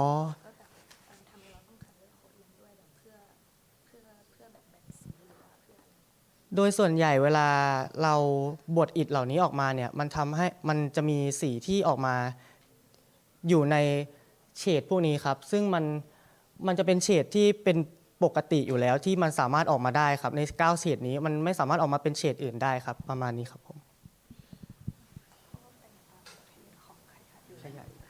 Okay, to answer your question, first of all, the bricks itself, the waste is organic scraps that is produced every day from the market, and the color in these waste,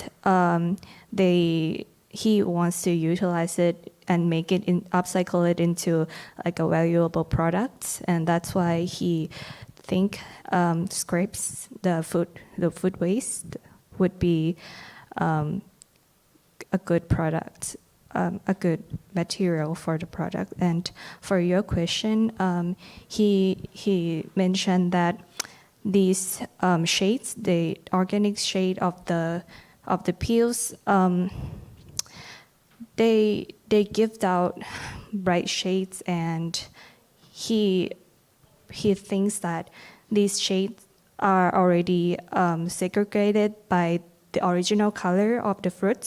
That's why he categorized it into that 9 colors. Can I? Bindra? Oh. Yes, Sorry, it's- Lilia, could you repeat that? In the mic. Which means color-coded based on the color of the fruits.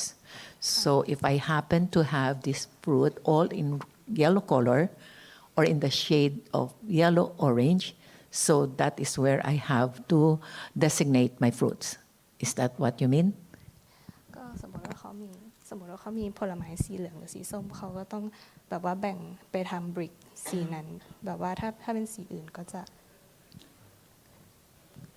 ถ้าสีที่นอกจาก9สีที่เราพูดมาก็จะไม่ถูก ถูกครับแต่ว่านำมาคือในเฉดเนี้ยมันสามารถไล่ตั้งแต่แดงจนถึงม่วงได้แล้วผ่านเฉดที่เป็นสีเหลืองแล้วก็สีเขียวมาแล้วซึ่งมันครอบคลุมในเฉดสีที่ผักกับผลไม้ที่มีในตลาดไทยที่มันมีได้ Hi. Okay. Thank you for your question. So for the colors that is segregated into 9 colors, he thinks that it covered all the usual shades that they would get from this specific market, and the colors that he has pointed out should cover most of the fruits. Hello. This concept is very nice because dust can. Wastage can manage properly. But I want to know about you. You're in interior design. You design the placement where brick can place, okay? So I want to hear from you the area, sizes, and the distance between each other movement. Can you explain few things? How far you keep the one rack to another rack distance and why?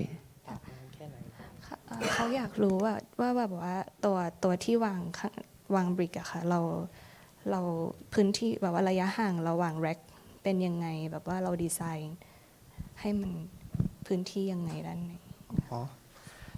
ก็แร็คหนึ่งจะมีพื้นที่เท่ากับมากกว่าตัวอิฐนิดหน่อยซึ่งอิฐเนี่ยจะมีอิฐเนี่ยจะขนาด20 คูณ 10 คูณ 5 เมตรกว้างยาวสูงซึ่งตัวแหลกเนี่ยจะมากกว่าอิฐเพียงนิดเดียวประมาณฝั่งละ5 เซนครับซึ่งทั้งหมดเนี่ยมันรวมเป็นกว้าง30 เซนต่อ1แหลกกว้าง30 เซนต่อ1แร็คแล้วยาวคือสแต็กไปเรื่อยๆ20 อัน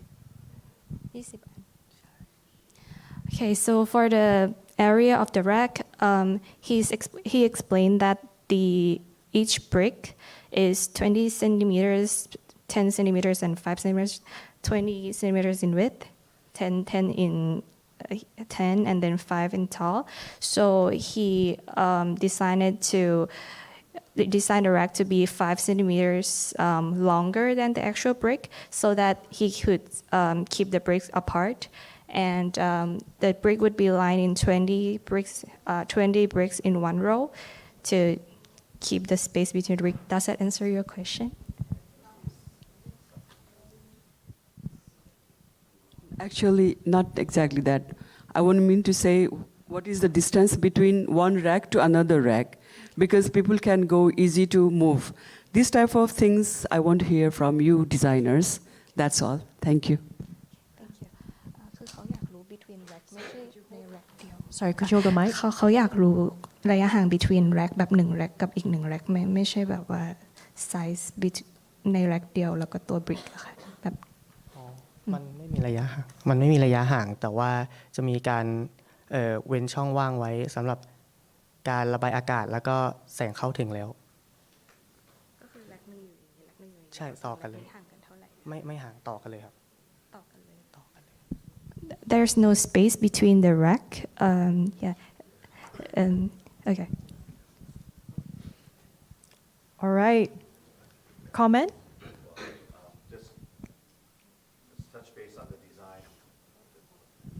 Okay, just touch base on the design factor again. Why did you choose the form arch to design most of your execution of this brick work? ทำไมถึงเลือกใช้ arch ค่ะ ก็ครับเป็นเหมือนตัวที่บ่งบอกถึงความที่ตัวคือโดยไซส์โดยรอบอะครับมันมีตัวเฟรมของเหล็กที่แบบว่าเขาทิ้งจากตัวตลาดไทยที่เขาลื้อมาใช้ซึ่งเหล็กเหล่านั้นมันมีความโค้งอยู่แล้วครับซึ่งผมได้เอาเหล็กเหล่านั้นที่เขาทิ้งเนี่ยมาใช้ต่อในสเปซผมเอามาใช้ในการดีไซน์แล้วก็เอาบิกเนี่ยสอดเข้าไปตามเชลฟ์พวกนั้นครับผมครับ Yes, so the arch design is inspired by the metal scraps that are already produced by the market itself. So these arch scraps would be used in the design for the arch.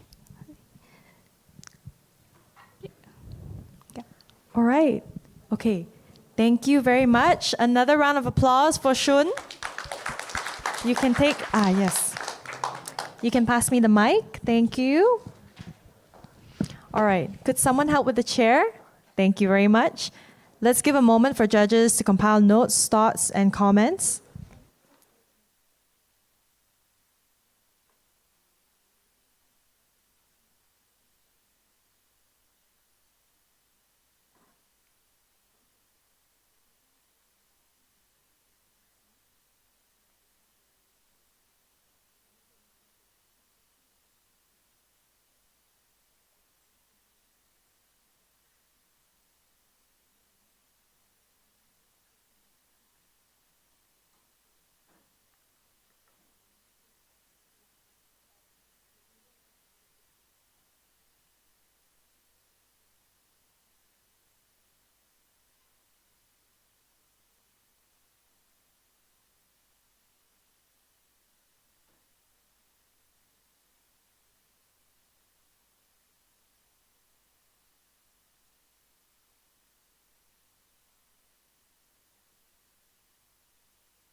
All right, everyone, we'll have a short 10-minute break, for you to use the washroom, get some coffee.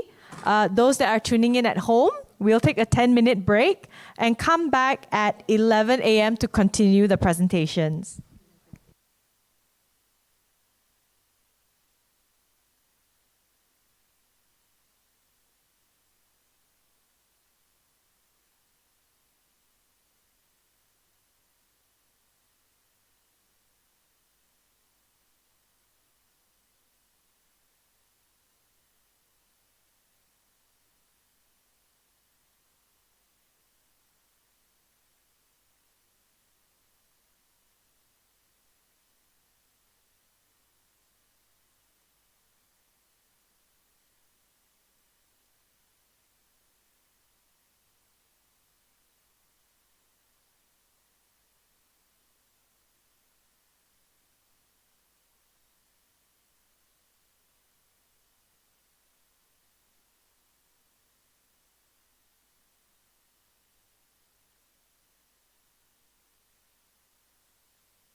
All right, welcome back from the lunch break, everyone. Hope you had your coffee, tea, snacks, whatever you needed to do.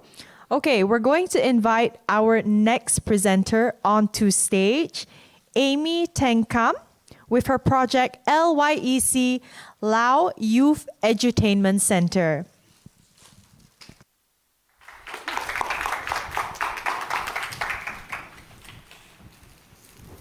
Good morning, everyone. My name is Amy Tenkam, and before we begin, I would like to share a story of someone special.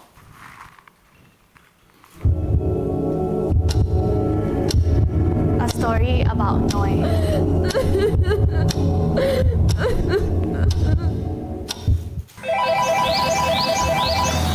This was Noi 9 months ago, before everything began to change. Going to school was something she looked forward to, full of joy and friends. She had her circle, of girls who talk and shares everything. Then one day, she met a guy. They messaged back and forth. A simple word that felt exciting.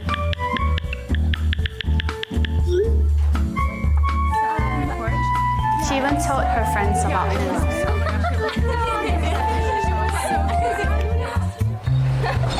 They went on a date. For Noi, it felt new and exciting in all the right way. Their connection grew. Words turned into feelings. And feelings turned into something deeper.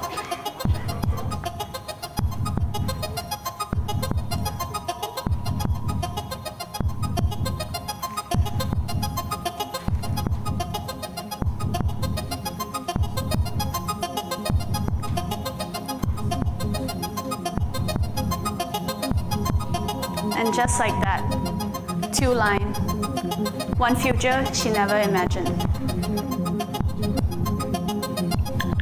How do you begin a conversations like this?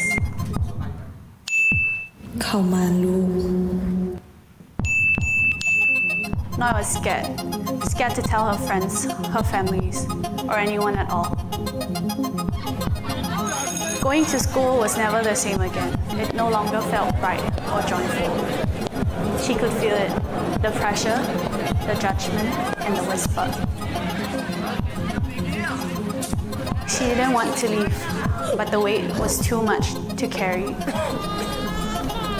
And as she watched all her friends graduate and move forward without her, a thought echoed.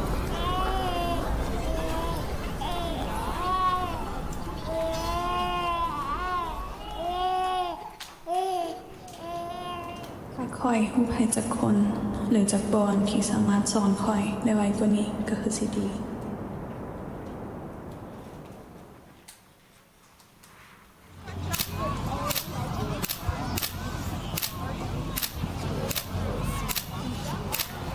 Laos had the highest adolescent birth rate in Southeast Asia, and without change, thousands of girls will become a mother before they even turn 18. And what are the root causes? A lack of sexual and reproductive health, aka SRH educations, and a restrict access to information. Since talking about sexual and reproductive health is a taboo topic in Laos, it's leaving youths confused, ashamed, and unprepared. And growing up in Laos and Singapore, I've experienced the difference in how communities and educations makes a girl transitions into adulthood. That is why I create LYEC, Lao Youth Entertainment Center. The heart of this center is to raise awareness about sexual and reproductive health, but it needs to be done gently by creating a fun, safe space so then they don't feel the pressures to learn. And our project is then on three strong pillars. First one is community outreach and advocacy, and second one is community engagement, and last one is education support. Just like how Singapore introduced sexual and reproductive health at the age of 11, I want to provide the same learning and opportunities and resource to young Laotians as well. So in order to have an active participations from youths, our project is designed around entertainment, which is a blend of educations and entertainment. And how do our programs fulfill the 3 pillars? For the community outreach, youth leadership opportunities provide youth volunteers with global organizations like UN, like WHO. Then for educations, we offer a financial class or career guidance, which we all know that are not usually taught in school. And also for the creative expressions, this is where we'll be slowly integrate the sexual and reproductive health learning, but through art, so then they don't feel the pressure. Then last one is the community engagement pillar. For the cookings and gardening is to bring people together and learn the practical life skill. Our site location is located in Vientiane, Laos. It is located in the downtown area, within the communities and close to 2 big schools, which is secondaries and technical college. And also the site has been abandoned for over 50 years, but still retains its beauty. So this project, I choose adaptive reuse to preserve its beauty and also the graffitis as well, while giving a new purpose that serves the current needs. Then for my design concept, I actually draw inspirations from the site graffitis. Then from that, I start experimenting with abstract drawings of reproductive system. Then from that sketches, then I turn it into a concept model. Then from that concept models, I implement it to my building. Then this new red structure is not just a new spatial architectures, but I see it as a graffitis, new spatial graffitis, the one that is built within the building, but not just spray. Then from that structure helped me to define the layout. Then the one that needs private and fixed use space are within the structure, then while the surroundings remain flexible for multi-purpose use.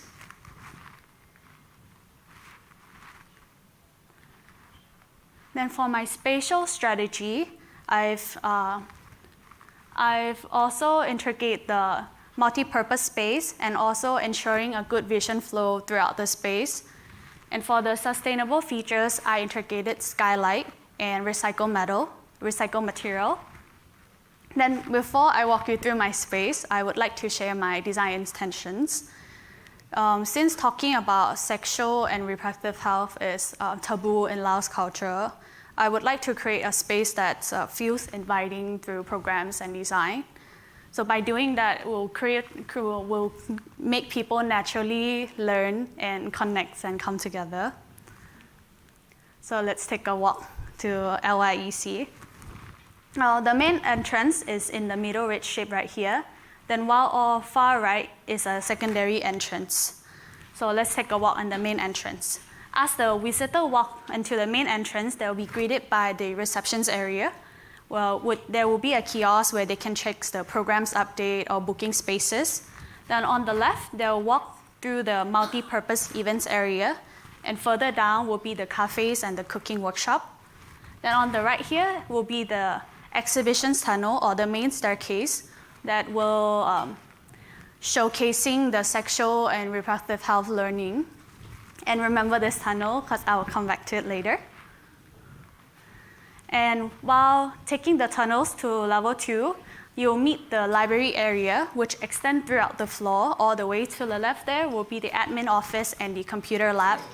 Then hovering to the mezzanine 1 is where the small seminar room located. Now continuing to the tunnels to our final floor, which will lead to the multi-functions workshop area. Then when you take a walk to the left, you'll walk past the gallery area. Then from that gallery area, it will lead you to the theater. Then from that, the main central red shape here is the mezzanine 3, which is a meeting area where it can be booked via kiosk at level 1. Oh. Sorry. Oh, now for the building exterior. Since this project is an adaptive reuse, I would like to preserve the old graffitis of this building while elevating with a new one. Sorry. And now for the exterior staircase. This one is also not just a secondary entrance, but it's also act as a vision point also. I designed this to explore, to encourage more explorations, and also functional. This one will lead directly to level 2, so convenience for visitor as well, the one that don't want to enter through the main entrance. And now for the events area. This one I designed it with a purpose of having a multiple flexible space for bring communities together. And here you can also overlook at the community gardens and the basketball court. And the red structure at the back was built from the recycled metal. Sorry. And here is another view of the community of the events area. In this scenario, it's being used as a community market. And you can see here I integrate the skylight, so it's brightened the space throughout the day. And also with the open layout is to create visual connections from upper floor to the lowest floor. Then next is the library areas located on level 2. The library area is designed to feel open, and also the seating is gathered throughout the space, which extend across the floor. And yes, the seating is all flexible, so then people can sit and find their own comfortable spot. And now, moving to the level 3, the theater area, I've designed a step seating so then people can sit however they want, and with the skylight above is to create an ambient atmosphere and also to act as a natural spotlight.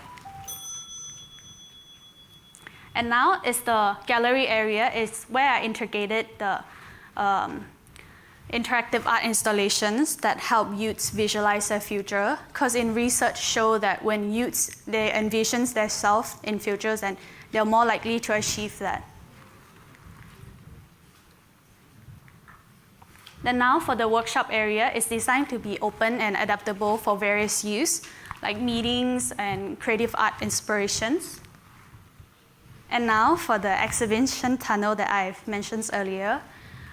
Before this, I've actually asked myself what's the best way to make people learn and reinforce that knowledge without feeling the pressure, since talking about sexual and reproductive health is like a taboo topic in Laos.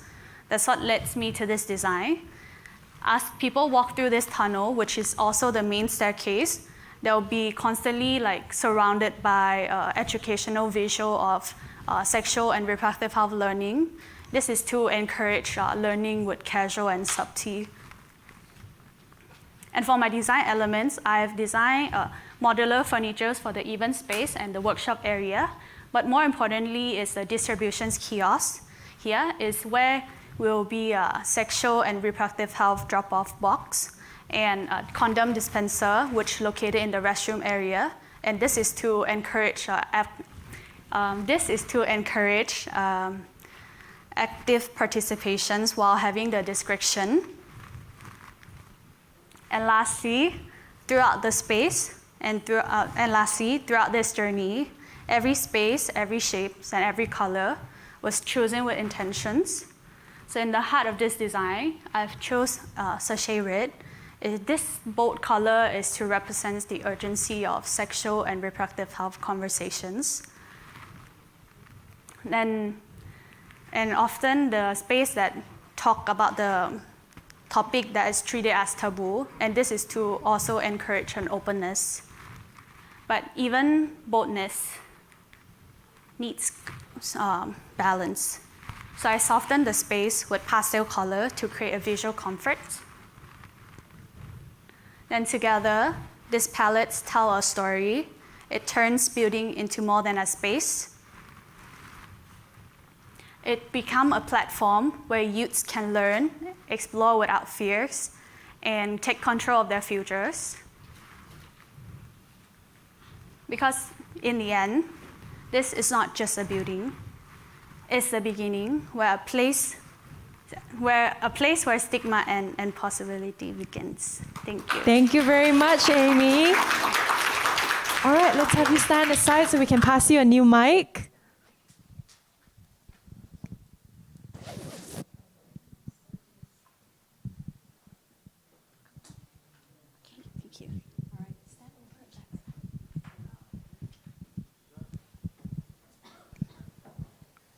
Yes, Sim? I don't think your mic's working. Okay. Thank you. It's very good presentation. Congrats for your presentation. Yes, I just want to say about color-wise, because I'm designing hotels also, so we are so much teenage clubbers, clubs or something. So this color scheme, red is good, red is okay for me, but the other colors, also, even the wall paintings, like fish, like some figures that you are using, it's much more childish, not youth or teenager colors. I think so. Maybe you can consider the color-wise, again, your project. Your idea is very good, but I didn't understand what is the workshop means, what is the functionality is not so convinced me. So that's why I am asking, why there's a workshop there? Why is a theater there? What is the contained between your idea and the others?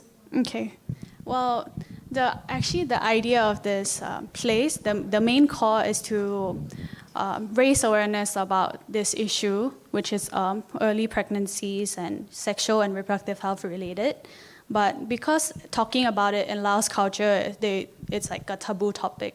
So I want the space to be like, not exactly feels like, oh, this is a place you go and learn about this. But I rather want people to see it as a place where community come together, then you subtly learn about this topic.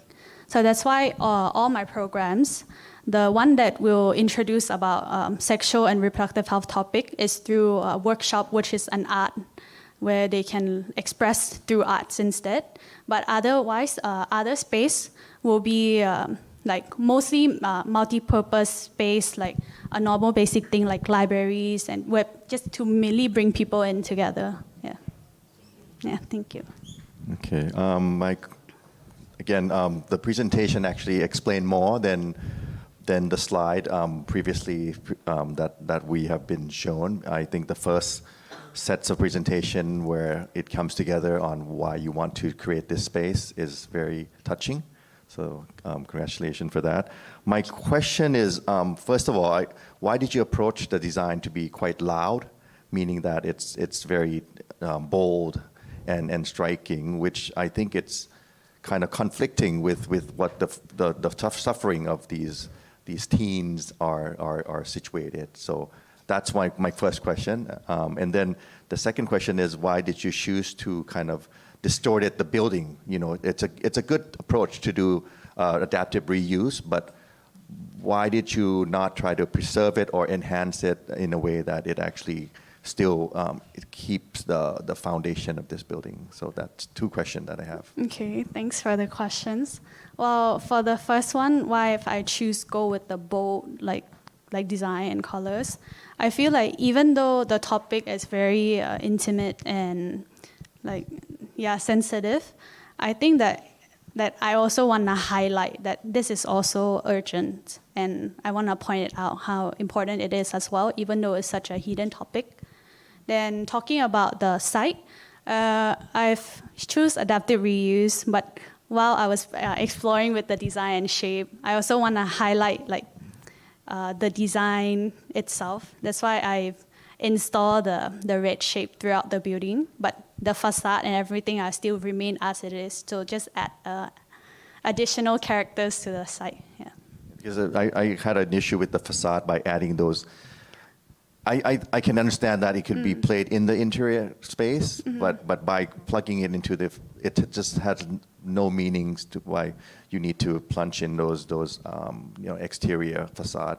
And also, why did you choose purple to paint the building outside? Actually, the building is just the normal concrete finish. Then I have the red shape to make people feel like, oh, what's inside that building? It's like, let's go explore, to create the sense of like. Sorry? Much more energy you Yes.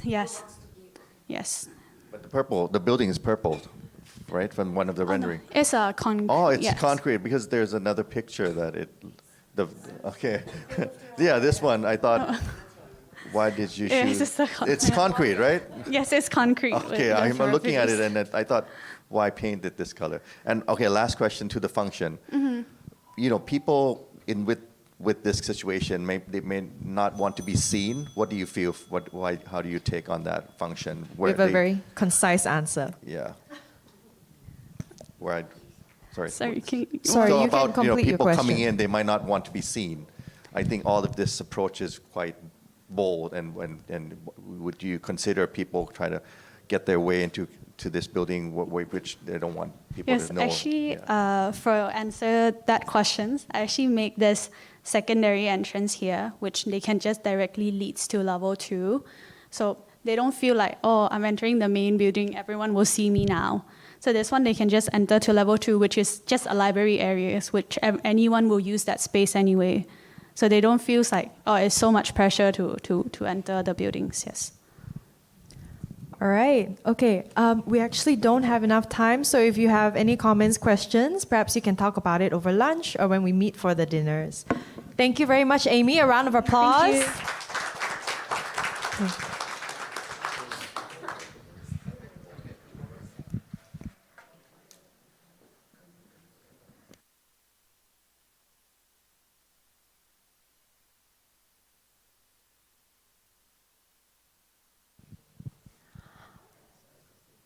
All right, let's welcome our next presenter on stage, Madhya Rahman, with her project Stories Unfold, the Tale of a Single Mother.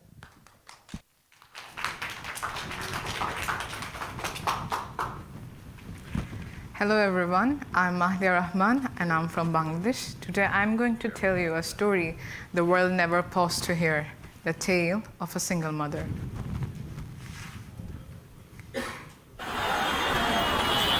She doesn't know what tomorrow holds. Where the society shames her for standing alone.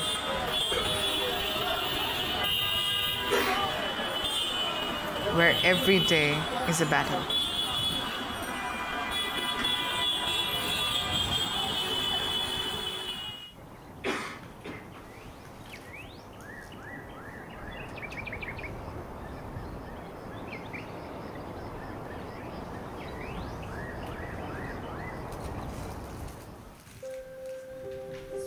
Her eyes open before the sun, not from rest, but from the fear what the day might take.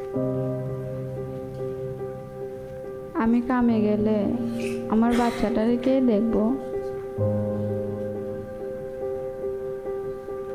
Who will look after her child when she goes for work? She carries a life in her shoulders. Why does still that makes her invisible? Tea stalls, a place to connect. Where people from every walk of life come together to connect. The clinking of the glass cups and the soft buzz fill the air. The tea stalls also become the place where people talk about real issues.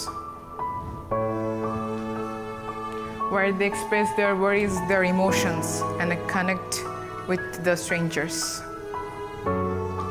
simple corner of the cities where laughter and struggle come together.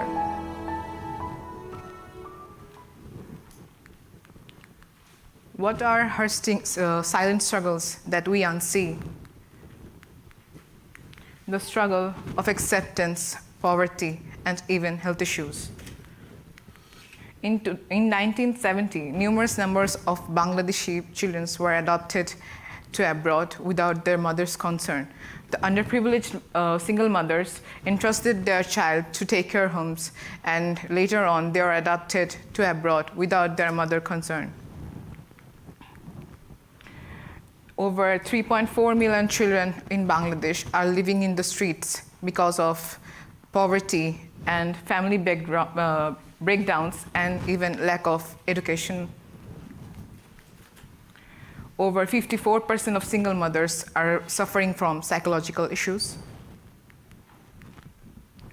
And over 28% of young single mothers are skipping their meals to provide their child. And some are even homeless. But despite the struggles of the single mothers, the tea stalls are offering a simple yet powerful reminder of shared resilience.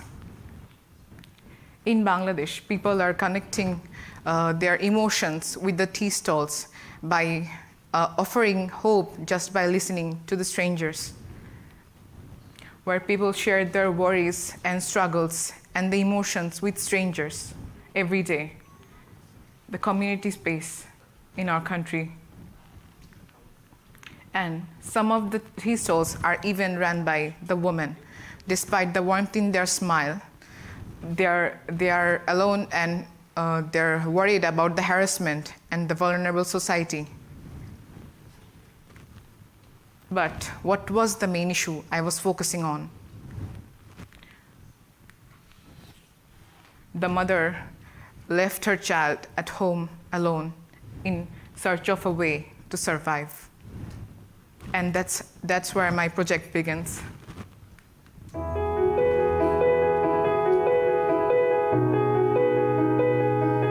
The tea stall for a single mother.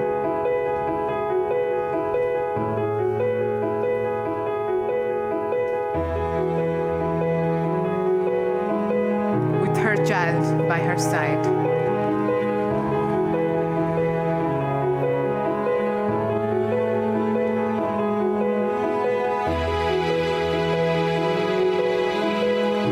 Under mother's shadow, life feels less cruel. A tea stall for a single mother. Our country is the most overly populated country all over the world. The streets are packed, and it is really hard to get any space as a workspace and a living space. That's why I came up with an idea of implementing the workspace and the living space and integrating them vertically. For the workspace, as you can see in the plan, I kept the stove and the washing zone for the cooking and the cleaning purposes, the foldable chair where she can rest during the work, and the counter to serve the customers, and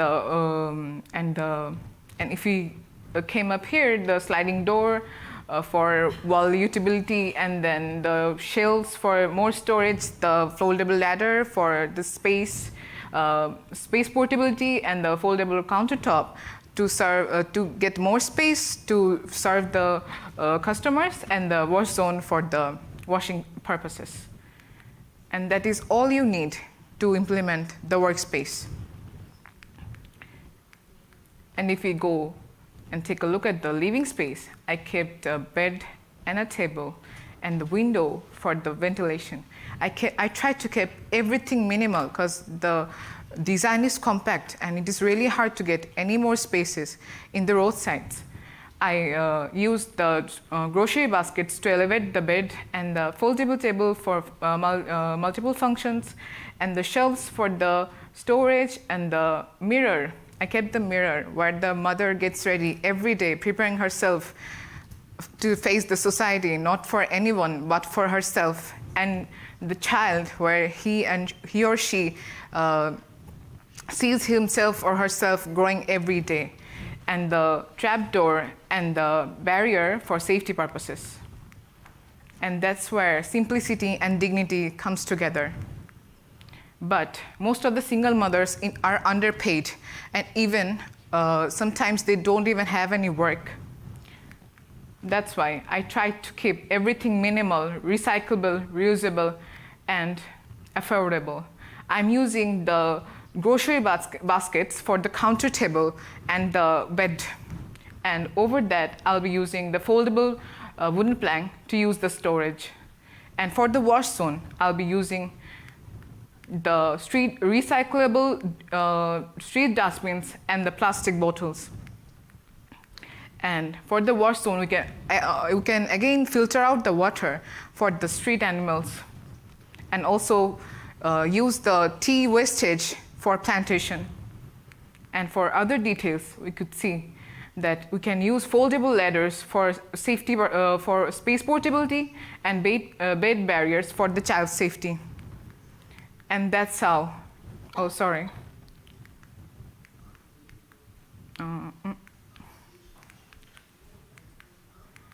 And that is all you need to change a life, and giving them a space where they can stand out among this vulnerable society.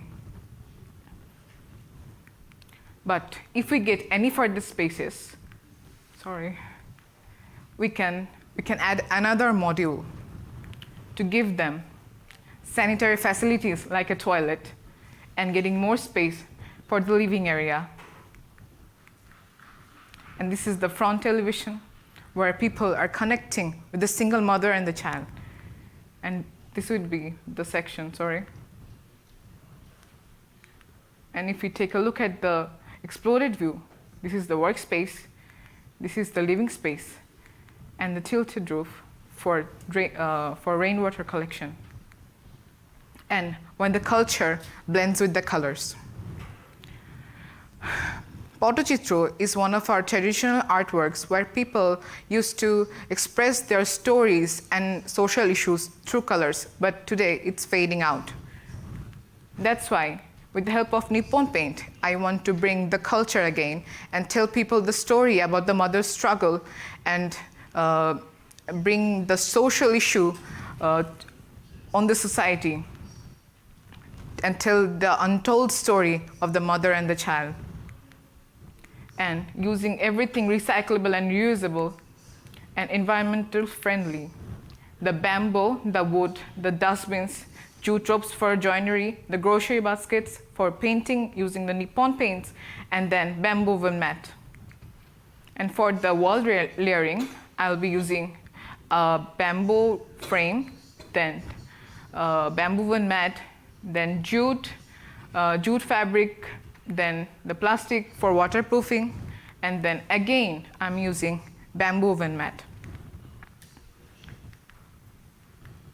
And I'll be using the Nippon Paint sealers to help my materials from degradation in the environment.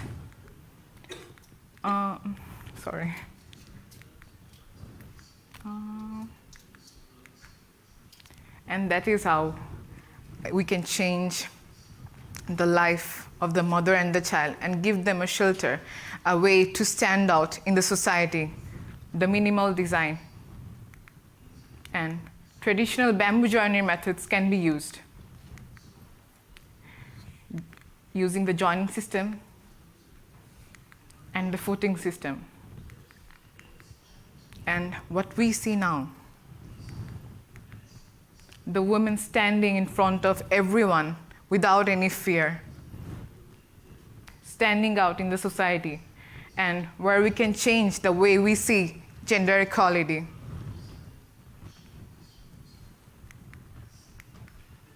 To a life she imagined it to be, but not ready to give up. To a better future, toward women empowerment, and toward the future of the child.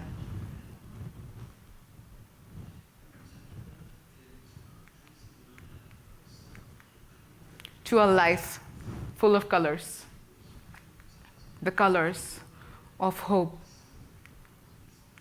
because mother doesn't only carries her child, but her hopes, dreams, and fears. And let's see the new tale I created.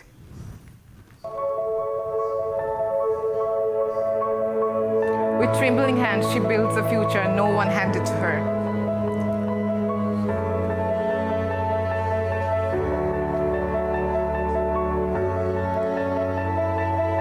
Not just surviving, but planting hopes where nothing was meant to grow.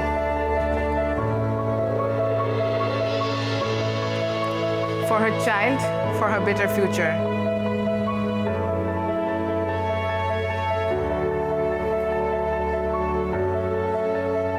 Preparing herself every day to face the society.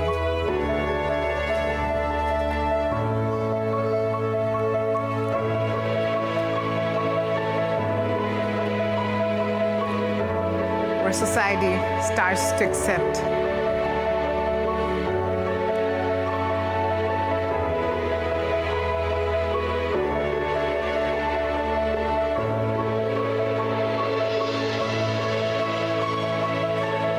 Because sometimes a small solution can bring immense hope.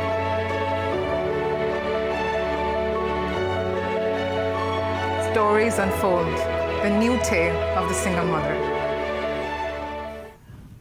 I try to, this is not just a design, but a mission. Because when we design for women, we design for a stronger society. Thank you, everyone.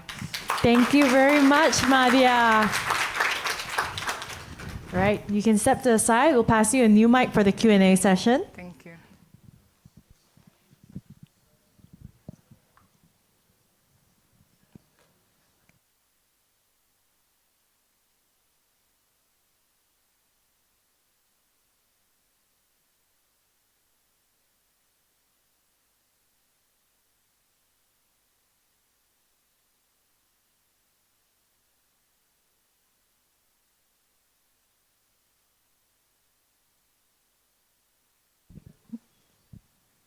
Congratulations on your presentation.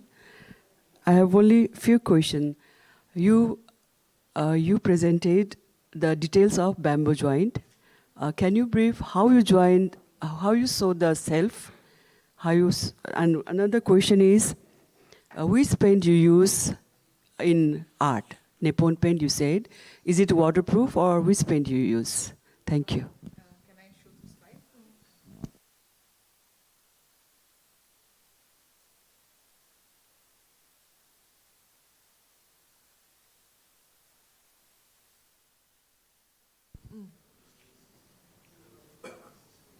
For the joining techniques, I didn't want to use any kind of drillings or anything. I want to keep, like, the woman herself can build the structure without anyone's help. I try to keep everything affordable so that she can make it herself because she doesn't have that much of affordability. And if we take a look at the paints, these are the sealers I'll be using for the wood, the bamboo, and all the materials that are raw.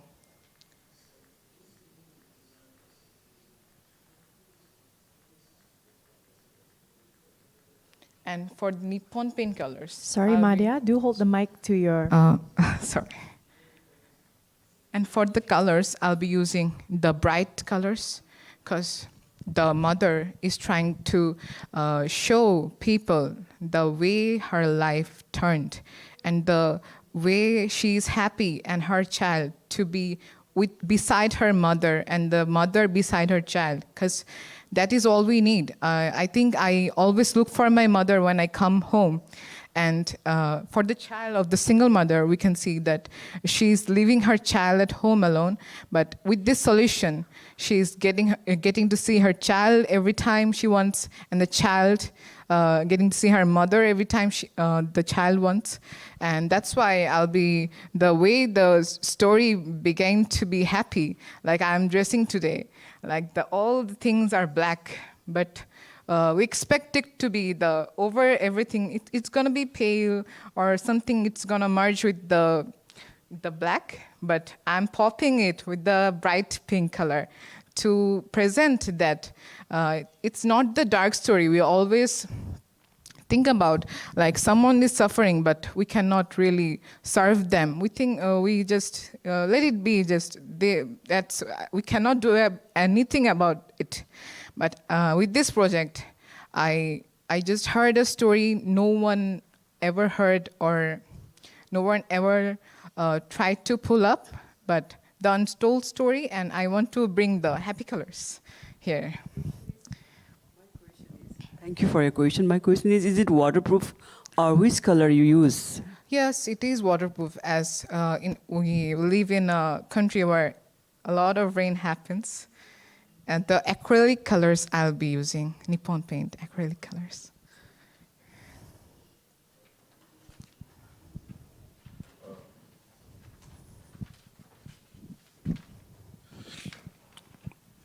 Thank you. I think it's a very sensitive project. I think the scale is it's small, but it feels so appropriate.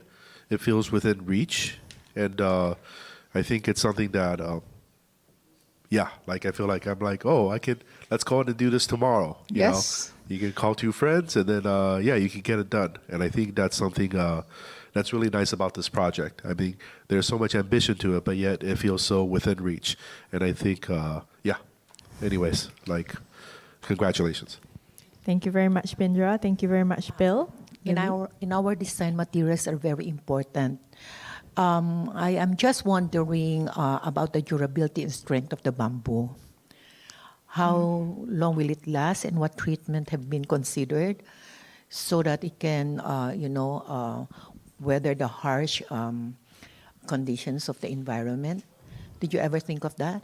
Yes, I think the sealers are really protective because I'm using the HydroShield sealer, the sun protecting sealers, and even the acrylic sealers for the paint, and to protect the bamboo and the wood from the water because it's really rainy in our country. But I think it's really powerful, the sealers of Nippon Paints, and they can really protect the bamboos from degradation. So what is now the total area, floor area? The total area is about the 8 feet and over the 8 feet, and then a little more, about 2 feet for the tilted roof. Yeah. So it's about 18 feet. Yeah, for a single mother with how many kids? With a single kid. So what about a single mother that has about 2 or 3 kids? So you don't just consider one. Right? I showed it can be easily, as I showed you the story of the single mother, she already has 2 childs, but she lives in a space where there's only 1 bed, but they're living their life because it is very minimal because they all just need to live a life. They don't want any luxury. They just want a home and a space where they can work to survive. And that's I think it is not that like luxurious, but it is it would be, you can actually like 2 kids you can Bare essential. Yeah. And even if you get, I showed you like if you get many a little more space, the living space will be a little bigger where you can like yeah. All right, that's all the time we have for questions Thank and you answers. very much. Thank you very much, judges. And thank you once again, a round of applause for Malia.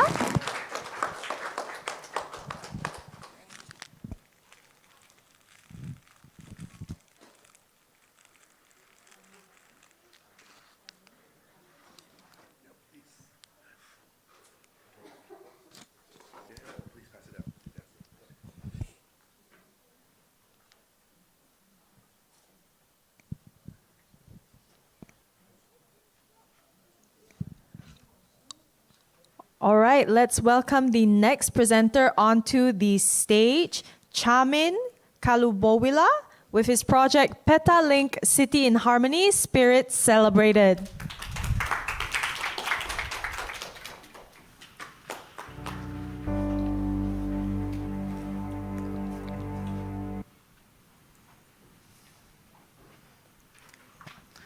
Hello everyone, I'm Shamin from Sri Lanka. So today I want to share a story of a hope and a possibility from the city I come from, a place called Peta.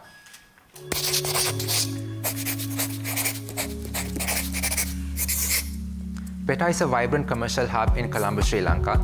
Bustling with energy, it is a maze of colorful markets. Most importantly, it consists of people over 20 ethnicities living and weaving through the crowds, which makes this place rich in heritage, culture, and celebration. So it's not just a marketplace, it's a living, breathing mosaic of diversity.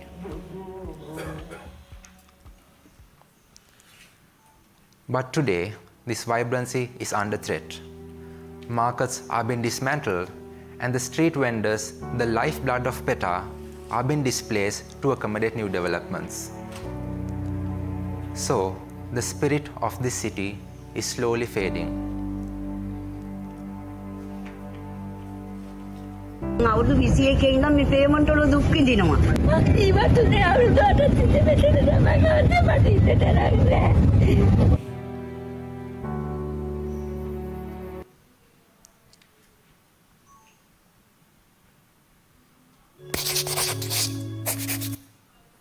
They cried because their livelihood was wiped out in a day, not because of development, not because of war, but because of development.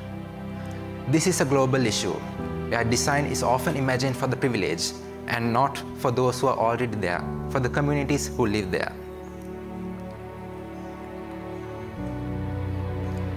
So, as a designer, this is the question that I ask myself.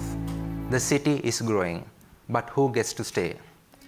I always think how a space can make us feel included and respected, because if we continue like this, we are not only changing Peta, we are erasing the very spirit that makes this space a unique place. So let me introduce you to Peta Link, a vision where growth does not mean displacement, but a space for everyone where the formal and informal, old and new are not pushed apart but thoughtfully integrated. 3 principles inform this design: social integration to link between different communities, and social inclusion to make people feel valued and respected, and social assimilation to allow people to share their aspirations and their identities, all of which are converged through the celebration of the spirit. So the site is an underutilized space which disconnects the commercial hub as well as the lakefront with other transportation hubs and cultural hubs. And the spatial movement is informed by the movement of the people itself. And to enhance this movement, different functions ranging from commercial activities, gathering spaces, multifunctional spaces, galleries are introduced. So it offers diversified activities for multiple users. And to make people feel familiar within the interior spaces, the theater of the city or the spirit of the city has been choreographed into the interior spaces, so it instills a sense of belonging. And this effect, through layers, is aimed to be dispersed into the context, surrounding context, with the use of secondary functions, such as commercial activities and transitional zones. And the base of the interior design was informed by the historic grid pattern that runs across the Peta city. And this grid pattern was also represented in the transparent ceiling, so that it casts different shadows and allows people to experience this grid nature in different ambiances throughout the day. So let me take you through the interior spaces. The circulation areas guide people across spaces, and the aim was to bring the street character into the interior space. So with the use of stone paving, the aim was to create a connection towards the historic textured pathways of Peta city. And by using all discarded billboards of the market space, a vibrant ceiling has been created, so it energizes the space. And the color red has been used to color the steel column and beam structure, which informs directionality and movement to the people.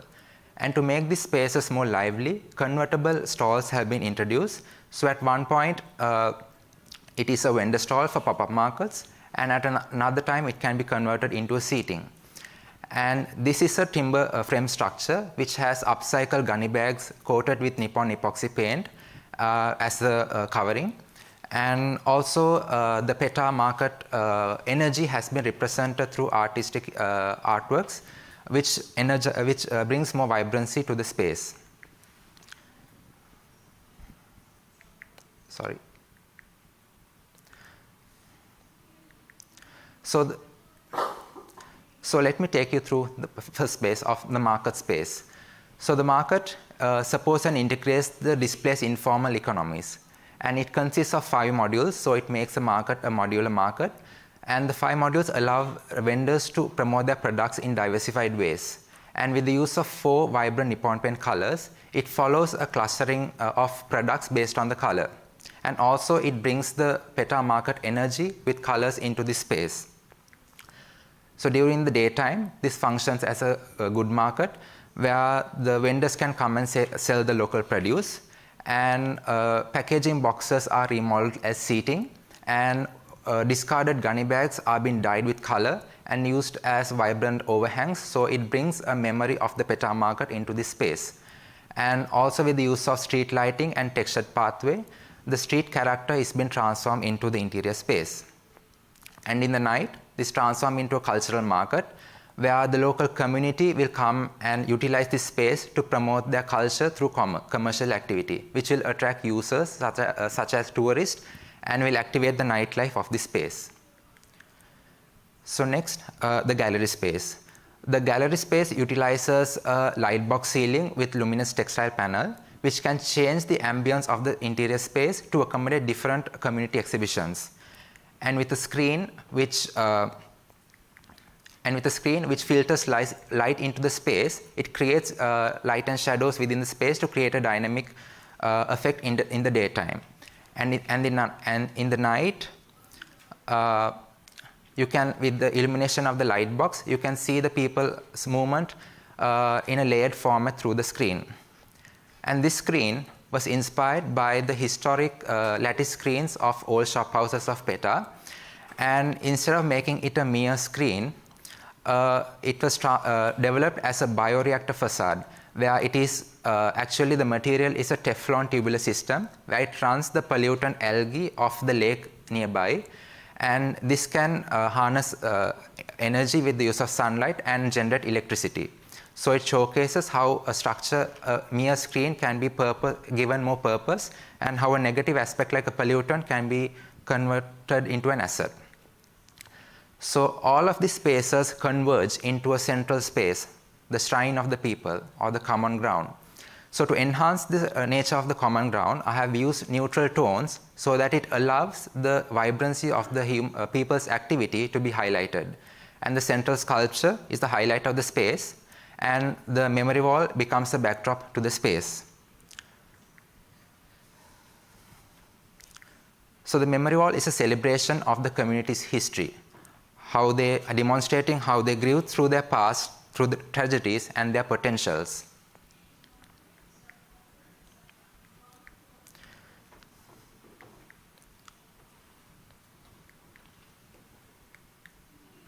And with perforations and pattern ceilings, different ambiances are created due to the light and shadows, and it represents the ever-changing nature of the community, how they adapted and evolved over time. And the flooring of the gallery spaces above uses discarded old newspaper articles, which actually talks about the tragedies of this community, which is coated with Nippon epoxy paint. And the ceiling uses a collage of reused gunny bag materials. And with the perforations in the wall, people can contemplate from this space because they have a glimpse towards the gentrified buildings beyond the walls. So it's a contemplation space between the past, present, and the future. And the central sculpture is the highlight of the space. It is called Ascend, a flight of unity.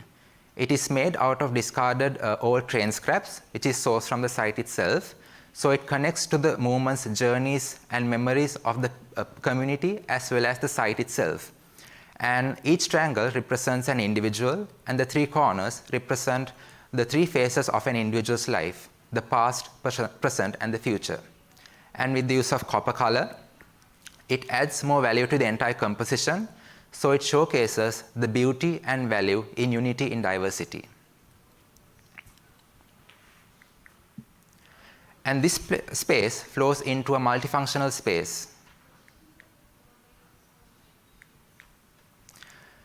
where timely transitions are accommodated. And this is achieved by this modular, created out of recycled timber sourced from the dismantled and displaced market stalls. And during the early hours of the morning, this can be utilized for goods stalls by vendors. And when the intensity increases during late morning hours, some can be utilized as gathering seats and some to add more market spaces. And during the night or in evenings, it can be combined to form a stage set where the local community can come and perform their street dramas and cultural performances. So through the entertainment aspect, it creates a deeper emotional connection between different communities. And also this transformative nature allows different festivals of the communities also to be celebrated within this space. So this is how it will look transformed during a Thai-Pongal festival, and how it will transform during a Vesak festival, and how it will look during Christmas time. So this shows, throughout the day and throughout the year, the experience in this space and the ambience in this space is unique and different. And also the Peta's energy. The market energy is also artistically interpreted by young artists, and these artworks have been utilized in exclusive spaces such as restaurants as wall panels, and also by giving in temporary seating, street lighting, as well as textured flooring. The aim was to bring in the emotions of the community into the space, as well as the emotions of the Peta market as a place into the interior, all while having a contemplation with the views of the city. And this is another space, a bar space, where it utilizes a particular tile which is called Chettinad tile, and it is a representation of the Chettiar community of Peta, a historic community which lived in Peta.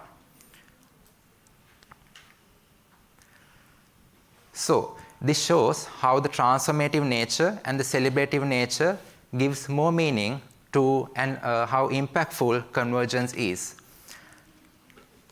And by connecting all of the people, irrespective of their nature, this becomes more than a design. It is a response to instill a sense of belonging. And it not only achieves the three principles, but ensures that it connects with the local ecology and its sustainability. Petalink reclaims a void, not just in land, but in society.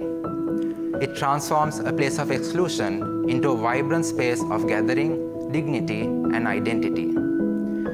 In a place shaped by more and more gentrification, where modern spaces replace people and culture is curated for the privileged, this is a space that belongs to everyone. By creating spaces that honor day-to-day cultural practices, people start beginning to see themselves within the space and in each other. Because when we honor what we already share, our music, culture, values, aspirations, we create not just a place, we create a deeper emotional connection. So, Petalink becomes a social framework, one that listens, adapts, and heals. And its impact does not end here, because when one neighborhood starts to develop, the others begin to follow. District by district, nation by nation, this becomes a model, not of replication, but of possibility. It is how local solutions echo on a national scale and ripple out to inspire globally. So, Petalink shows how we as designers can center people, their values and aspirations, and inform a new kind of future for the spaces we create for our communities in similar cities. A future that includes everyone. So, to all of Peta and to all in the world, Petalink.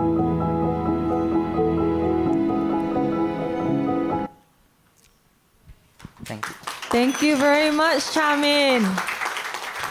Right on time. Okay, let's have you have another mic. questions, comments, thoughts, or feedback is welcome.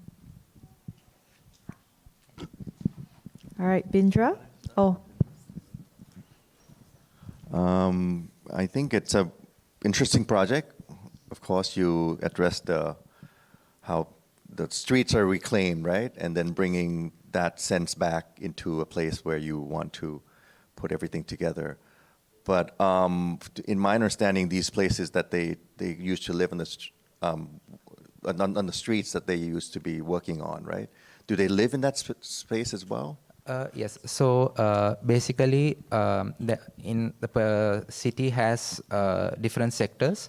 So there is a place where the community actually lives, and some of the street vendors are actually from the city itself, and some vendors come to the city to engage in commercial activities. So one of the reasons that people live in the city is because of the economic opportunity, and because of the displacement.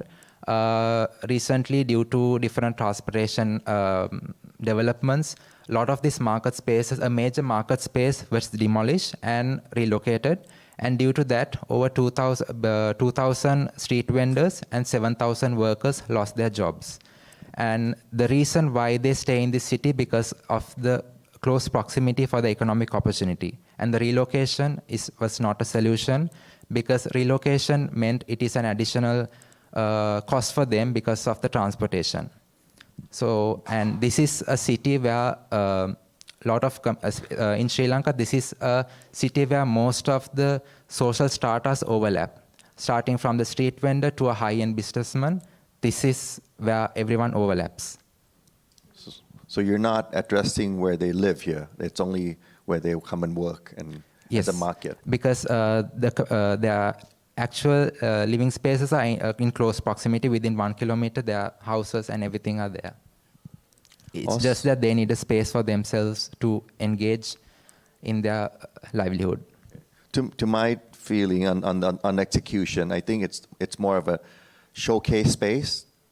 I'm questioning on the practicality.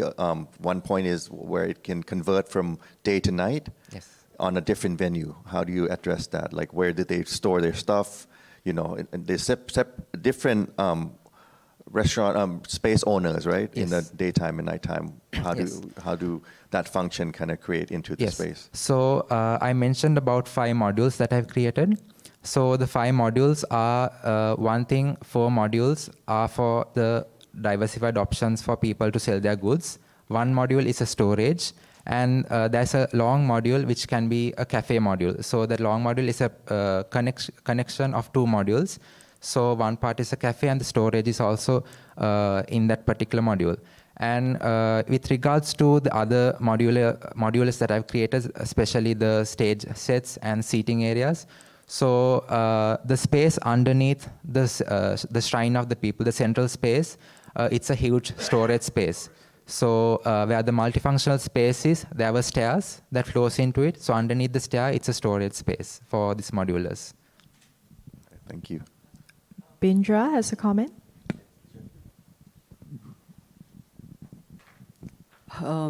Design brings life to a space. Yes. Now, it really brings that space is very good, no? But my question is, can we go stage area? My question is how to go that stage, how to go easily climb that stage. I haven't seen the staircase for that. Stage, the people are sitting, you know. What is the height of that stage? This height. This height is 1 feet. And to climb the stairs, there is a 6-inch staircase provided on either side. No, there is a railing also. Then how to come and go easily? That is really little bit difficult. Just you go back your design. There's 1 feet height only. I don't think so. Yeah, the height, the stage, the people sitting on the floor. How can they go easily? So there are 2 escalators provided on either side, and the height of seating height is 2 feet, whereas there are certain areas where the staircase is 1 feet. So this staircase, so each thread has 2 steps. So in a 2 feet area, each step has 2, each thread has 2 rises. My question is exactly how to go and how to come, no? Because there's a very height. Yes. So that here is escalator. There is there's an escalator here, escalator here. But the people can come and go. How to go easily? Okay, you can finish up your answer. So one side it's going up and the other side is coming down, and then 2 staircases are also provided for physical access. It's too high. You think there should be a 6-inch up staircase in between the stays? Yes, okay. That staircase is provided here. So escalator and a 6-inch staircase. And then the sitting. Short one. Yes. Short one is practically you think how to come and go, okay? Okay. The stays. Okay. My question is that's... Okay, thank you very much. Thank you. All right, thank you very much, judges, for the constructive comments. Very good job, Charmin. Thank you very much. Round of applause for Charmin.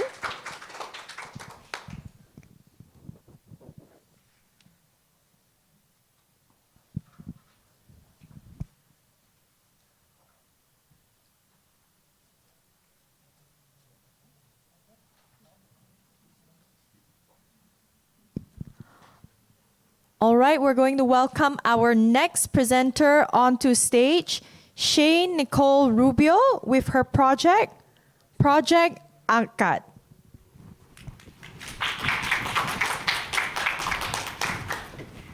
Good afternoon, everyone. As we may all know, it is almost lunchtime, and during meal times, my mother would often share a story about her childhood. Growing up in the province, up in the mountains, their only mode of transportation back then was through a carabao ride. But she would proudly tell us that they would enjoy their meals from the rice they harvested, caring for their poultry of chickens, and even freshly caught fish from my grandfather, who was a fisherman. They rarely go out of their community, but they would enjoy plenty of resources and warm meals. But that was then. The world's population is growing along with rapid urbanization, the pandemic, and geopolitical conflicts. To keep everyone fed, food production needs to increase by a staggering 70% by 2050. There is an alarming rise in hunger, with 122 million more people affected since 2019. That is a global challenge, a massive hurdle that fills their dinner table with nothing but silence. Zooming in to the local context, in the Philippines, 27.2% of Filipino families experience involuntary hunger. That is equivalent to 7.5 million households, the highest record since the pandemic. And one of the communities affected is situated in San Felipe, Zambales. The Yang Il tribe is a community of far-flung Aydas that experienced the eruption of Mount Pinatubo in 1991. This left their mountains barely living, covered in volcanic ash. They live in a place where resources are scarce, where access to food is a daily struggle. But the Aydas never gave up in trying to restore the 3,000-hectare land they once had, because it is their life. This is where the Aydas believe their livelihood, their food, and their being come from. And right now, they are part of that global challenge. They're the ones who need a sustainable food system, not just to survive, but to thrive. And so, recognizing this urgent need, Project Angkat, anchored from the word Angkat, which is a term commonly used by Aydas to invite people to eat, aims to empower far-flung communities to adapt their food system and create a self-sustaining one. And as aspiring designers, we have a role to play in it. Let me welcome you to the community hub of the Yang Il tribe. To improve their current community hub, the programming integrated 3 dimensions of a sustainable food system based on studies: environment, social, and economic. For environmental sustainability, the hub integrated the biochar production of the locals, along with the planting nursery and a sustainable toilet compost. Biochar is a charcoal-like product that is currently being used by the AYDAs to restore the life of their ancestral land because of its various environmental benefits. First, it makes use of their agricultural waste, like the flammable cogrown grass spread out in their forest, to turn into a product that enhances their soil quality and crop productivity. Because with biochar, the soil is able to hold more moisture to ensure that despite the scorching heat, the biochar-treated plants remain standing tall and healthy. It also has the capability of absorbing carbon dioxide in the atmosphere, which helps further combat the effects of climate change. Well, moving forward to social sustainability, in the second floor space of the hub is a multi-purpose area for community education to allow knowledge transfer between the AYDAs and visiting professionals to strengthen their food system. While intersecting social and environmental goals, the community hub has a community kitchen to help promote healthy lifestyle through shared cooking practices and promoting their local cuisine to even visiting tourists. All in all, with the alfresco dining, it manifests the UN Sustainable Development Goal, Zero Hunger. While for economic stability, upfront is a market space that allows them to generate income and economic independence within the community. So, with the hub, we converge the locals' biochar production and extend it in a way to ensure that food gets into their table. And without further ado, let's take a look at the reimagined space. The design of the hub is inspired with the existing to preserve its character and to ensure that the users are not alienated. The project with an open layout ensures that natural ventilation and daylight is maximized. Repurposed wooden pallet will be consistently seen as a key element in this hub. First, as the envelope of the community hub, where the locals in the community can gather together to design the mural of the panel screens and windows. That bringing color to the space, a triadic color harmony of Nippon Paint colors that are strongly associated with passion, optimism, growth, and tranquility is used. Now, let's take a look inside the community hub. In the morning, the locals can gather the agricultural waste like the coconut husks and cogon grass and sort them here. The design of the space mimics the locals' habit of sitting. Well, from here, they can easily access the outdoor area, drying up the agricultural waste and heating up the biomass in these drums to turn into a biochar. Well, after doing so, the collected biochar can be easily transferred through this ramp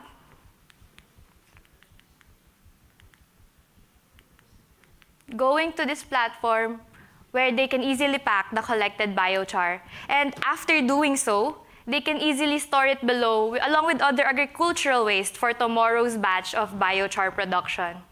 In this left wing of the hub, the second floor space can also be accessed with a ramp that the chieftain can utilize to conduct meetings, lectures, and workshops for community education. It can also act as an additional storage space when not in use. While at night, they can do social gatherings, planning of activities to ensure that they are equipped to sustain this food system. As you can see in the hub, the bench seating has wheels that can be tucked away for flexibility, while the tables can be folded to free up space when not in use. The newest addition to the hub is the outdoor toilet and hand wash area, wherein the hand wash area integrates the rainwater harvest system to be self-sufficient, while the gray water collected can be used in watering the plants. Next, the sustainable toilet system makes use of human waste as compost, wherein the odor is reduced through the application of ventilation and adding fragrant flowers from around the area. And in time, when the fertilizer is ready to be collected, they can easily access it from the back.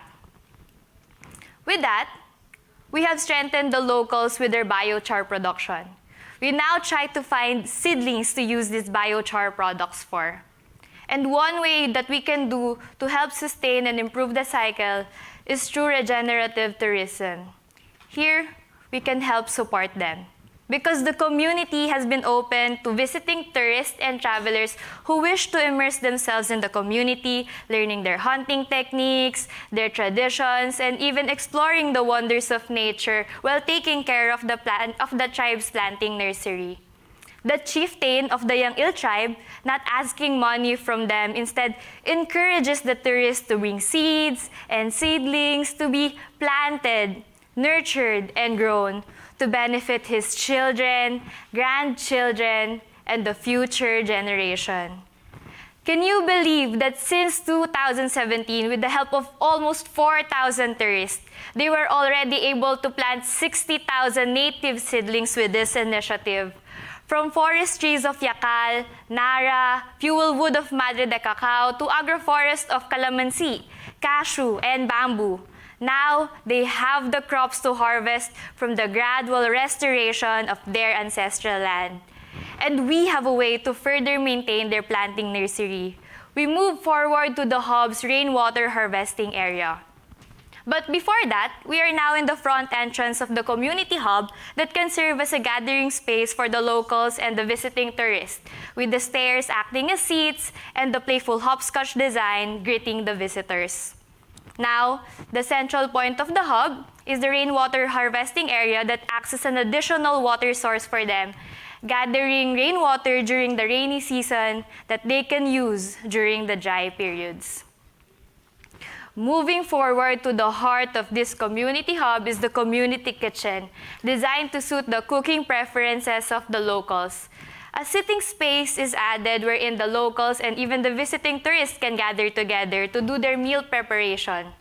The kitchen layout, with a linear layout, ensures that natural ventilation and daylight enters the space. As you can see, the cooking area is inspired with the Filipino traditional kitchen, making use of palayok and clay pots. While parallel to it, the washing area is also inspired from the past, which is the banggerahan, located near the rainwater harvester, so they can easily transport the water from there inside this tapayan, which is a huge clay pot. Next to it, there is a designated water filter station because biochar can actually be used to filter and make the water more potable. And so with that, the food is ready to serve. They can easily enjoy the cooked meal outside, enjoying the view of the mountains and forest with their warm meals, even at night, as they gaze upon the stars. In the alfresco, there is also a hand wash area for hygiene. While up front, to boost their local economy, a market space is placed where they can put their agroforest produce, or it can act as a sitting space when not in use. While inside, there is a mobile table space to display their goods of bamboo straws, honey jars, and root crop chips to visiting tourists. This ensures that the community creates a valuable income stream. Imagine, once they are able to create a stable food system for themselves, the fruits and vegetables they harvest might even reach and supply the outside market. Project Agkat can be a replicable template for neighboring communities, impoverished communities, to ensure self-resilience and the long-term viability of the community's initiative.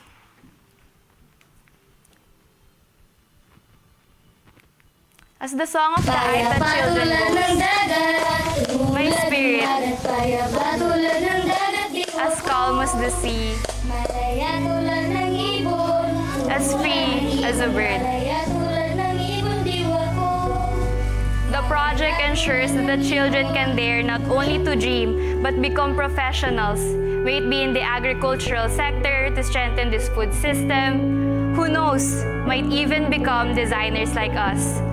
Just giving them the ability to be the person they aspire to be.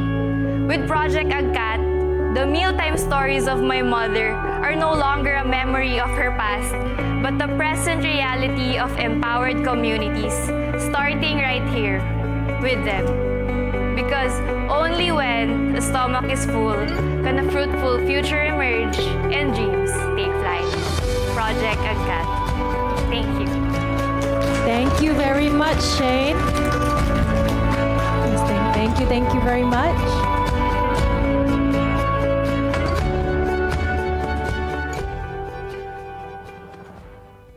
Oh, sorry, judges. Where's your mic?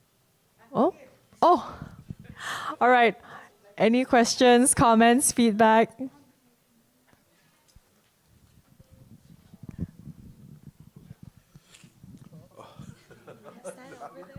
Yeah. Yeah. Go ahead. I was impressed. Yeah, I was impressed. Thank you so much. I can say young designer has a very energy. And from how you designed this project?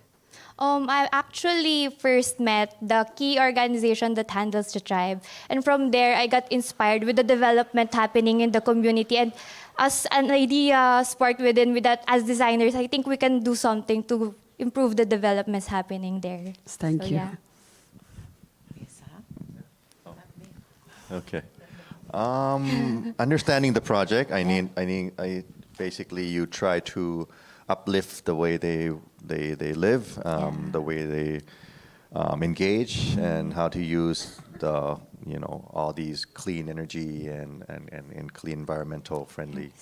But I want to ask about your approach on these more design innovation, meaning that putting modern design into play, because I see all the elements are basically kind of what is there now, just make it intact, right? Like how they wash their hands, how they do their market selling. So how would you add more to the modern design approach? So to this? okay, thank you so much.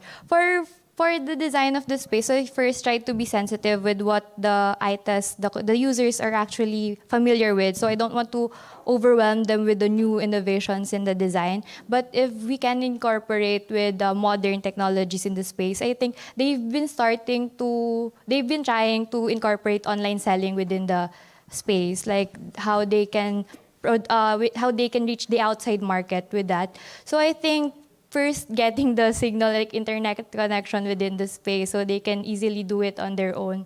That kind of gradual transformation can happen through time. Because as a designer, you need to bring forward the new culture of design, just not really, basically developing what they're kind of comfortable with. I think that needs to be added to the project.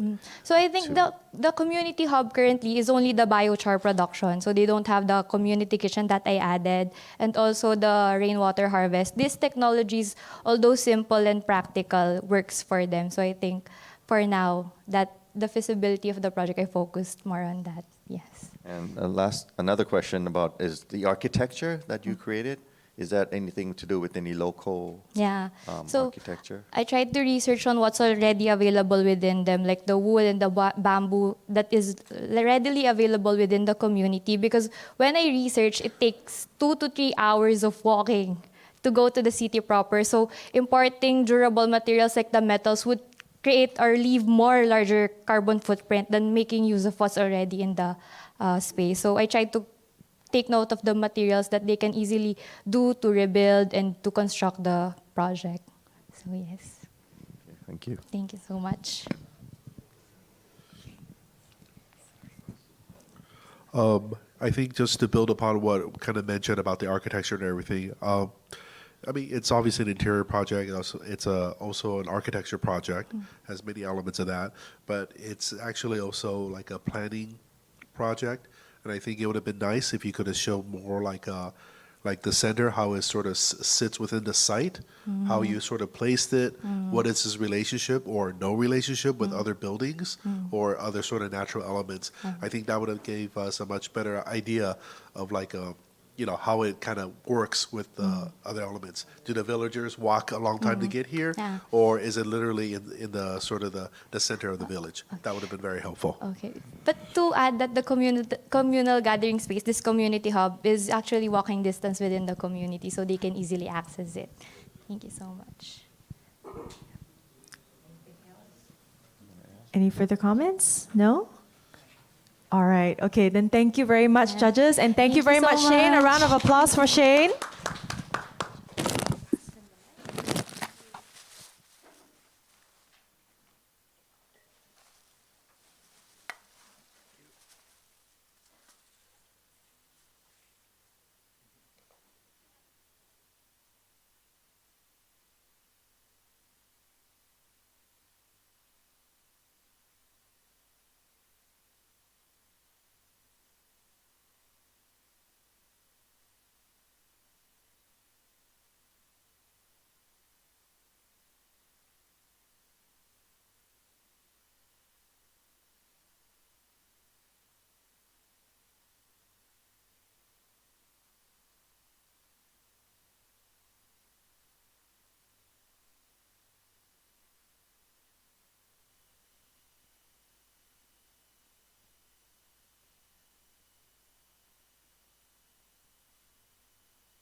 All right, everyone.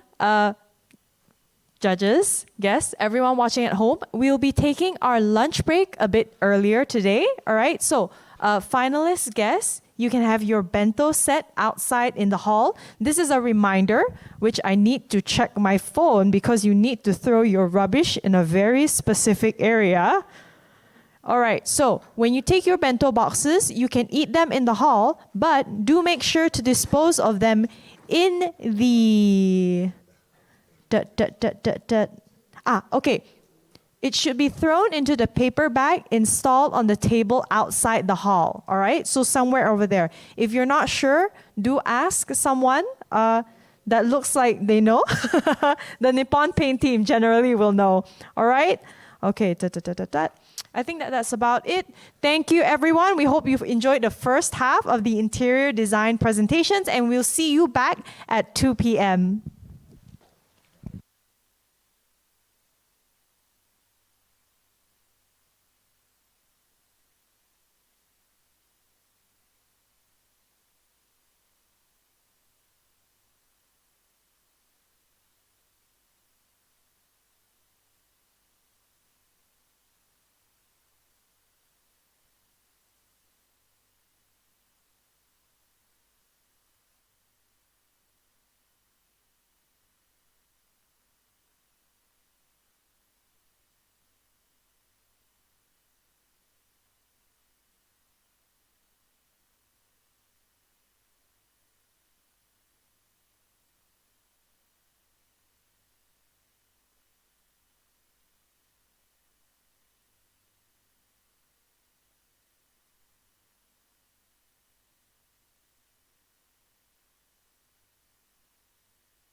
So from Japan today, I'd like to share a design project called A Room for Weaving Our Lives.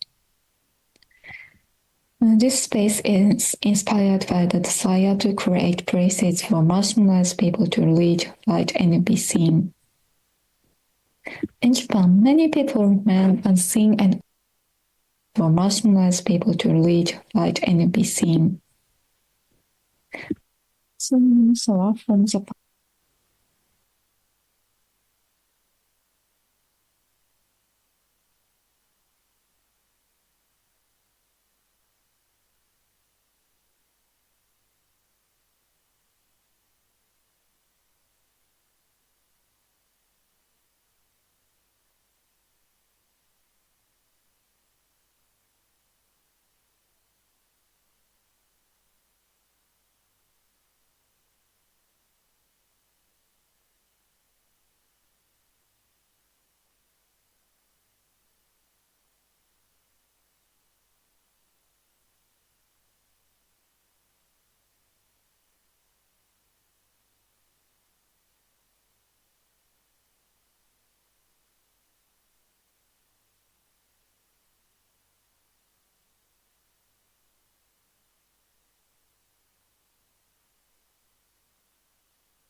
All right, everyone, welcome back for your lunch break. Just get yourself comfortable, drink some water if you haven't already, and we will start shortly.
Hello, everyone, and welcome back to the AYDA International Finale Interior Design Presentations. We have another 4 presenters to go this afternoon, so I hope your bento was nice, that you got enough coffee or Japanese green tea. Those who are tuning in at home, welcome back.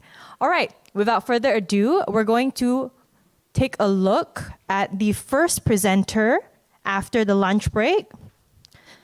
Now, judges, this is a pre-recorded video presentation submitted via Award Force.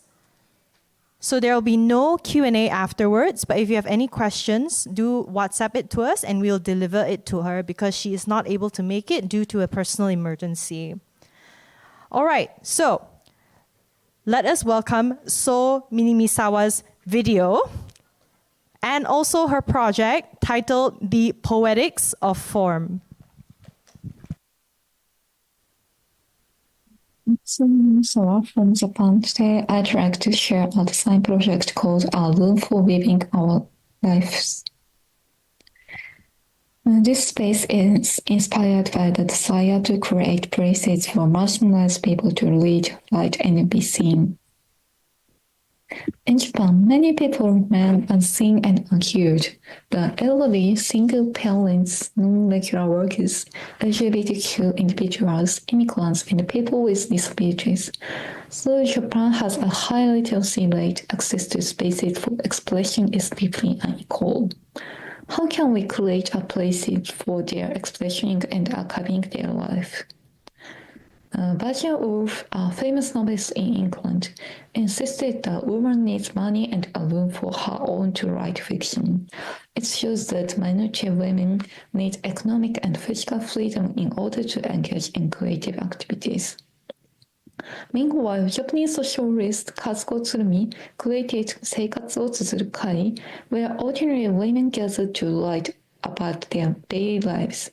This project bridges the solitude of Wolf's private room and the collectivity of Tsurumi's gatherings. I imagine a place where people can come alone to write or read or be with others in conversation. A space that honors silence and sociability, separation and encounter. My concept is here, an interior for living lives. Japanese word tsuzuru nearly equals wave in English. It means both of writing and knitting. I propose an interior where visitors can join forces to gradually create a place and weave words together. The design uses the technique of Lojian knitting, where one thread loops around pegs form a tube. Pillars and frames become the room. The thread becomes a wall. The outer frame encourages interaction. The knitted interior offers solitude. By using knits, people can choose independence and solidarity according to their feeling and purpose. And this design is democratic. Usually, buildings are made by experts, but this system, Peters and Young, lets anyone construct this space. They should have affection towards their spaces. It reflects the site and the people who use it. And changing the color, shape, and the material of the slates can also indicate their identity. Introduce some samples. 1. A room for care and solitude. A woman who cares for her mother leaves a study by the window. She lives alone or with her mother. The act of making becomes part of caregiving. Protest and presence. The woven walls can become rugs laid out in demonstrations, events, or outdoor learning. This lets voices be seen, not just heard. In woven loom, every slate holds memory. The woven loom is not just shelter, it's archive, an archive who was there and what they felt. It might suffice to speak, but architecture can show that some is speaking. It can represent people before they even say a word. And this project isn't just a place, it's a process, a method for gently, persistently creating space for voices that have long been silenced. We can knit new forms of community by making and listening, one loop at a time. Thank you for your attention. So Minamisawa is not here today, but can we have a round of applause for her? Very on time. Good job. All right, judges. So while this project is fresh in your mind, can you type if you have any questions, comments, or feedback into WhatsApp? So I think you can either type it in the group or PM me or Melody. I think that's fine also. And we'll pass it to her. Yes. Sorry?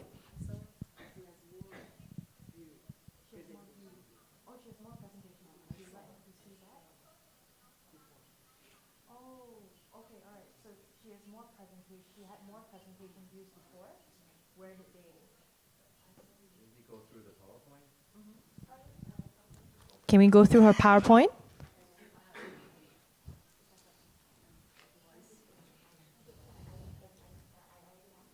All right, we're pulling up the PowerPoint.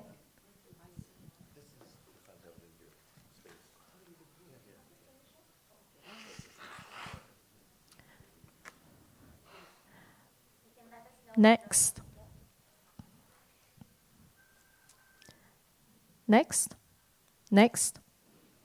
Next. Next. Next. Next. No? Next.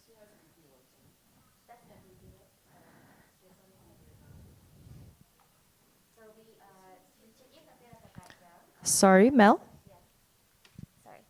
To give a bit of a background, we have asked her if she wants to extend her presentation because it is quite short, 6 minutes.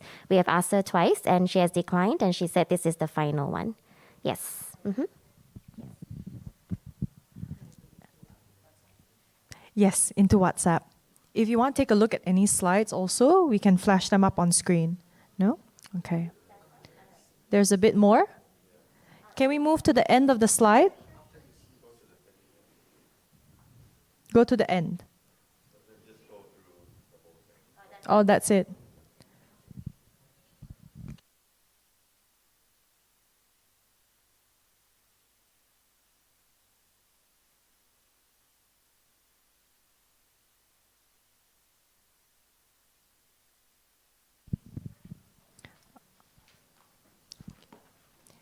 All right, we'll give a few more moments for judges to key in their questions.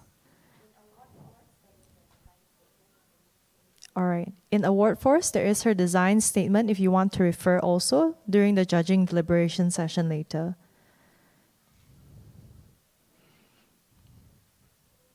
We're well within our Q&A time, do not worry.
All right, while the judges are typing their questions, can I speak to Amanda?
All right, I see comments coming in.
All right, so I'll just read out some of the questions the judges have for So.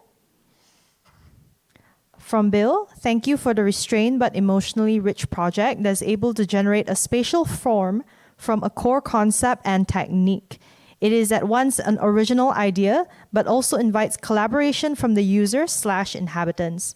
I would love to see more permutations for the weaving techniques in making space. The possibilities are tantalizing. From Mesa, this is a very conceptualized project. I would like you to elaborate more on the potential of this weaving project. Can it be done in another form? And can it be done on a larger scale? If so, how?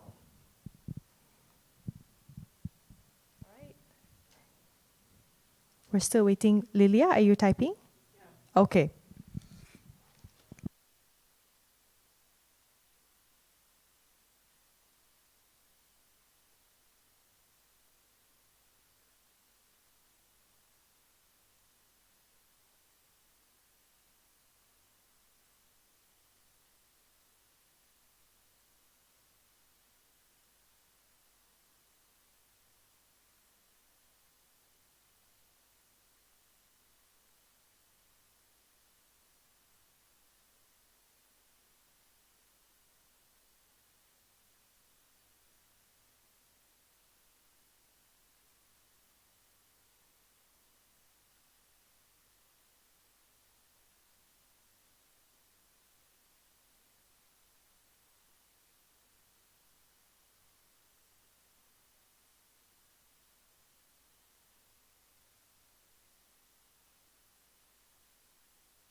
All right, from Lilia.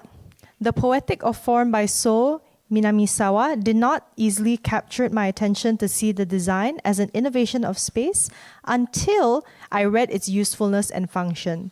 Circular space, as I see it, does not allow so much room for flexibility. How to accommodate more people to interact with this design, right? Dimensions are needed to visualize more its total breadth of space. Okay. Any final comments or questions from the judges? No? All right. If that's the case, we'll move on to our first physical, in-person presenter for the second half of this presentation showcase. Let us give a warm welcome to Selvinor with her project, Plant Cultivation. Selvinor, the floor is yours. Hello everyone, I am Selvinur. I came from Turkey and I will present to you my project called Seed. It's a salep orchid cultivation center which is designed to support a sustainable production ecosystem in Turkey. The concept is rooted in a multi-layered structure. SEED, which means seed, is also an acronym standing for sustainability, endemic, education, and diversity goals. Salep orchid is an endemic species in Turkey, vital to the country's biodiversity with over 180 native orchid taxa. However, the demand for salep in the food, cosmetic, and medical industries is leading to controlled and excessive harvesting, threatening and species survival.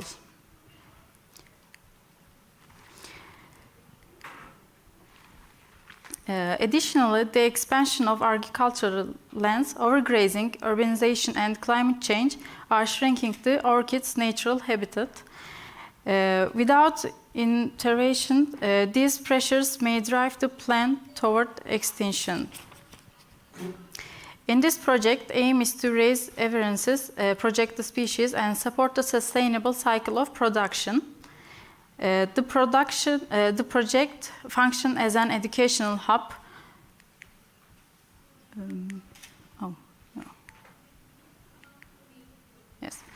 Education hub, a cultivation facility, and a community center where local producers learn and practice sustainable orchid farming.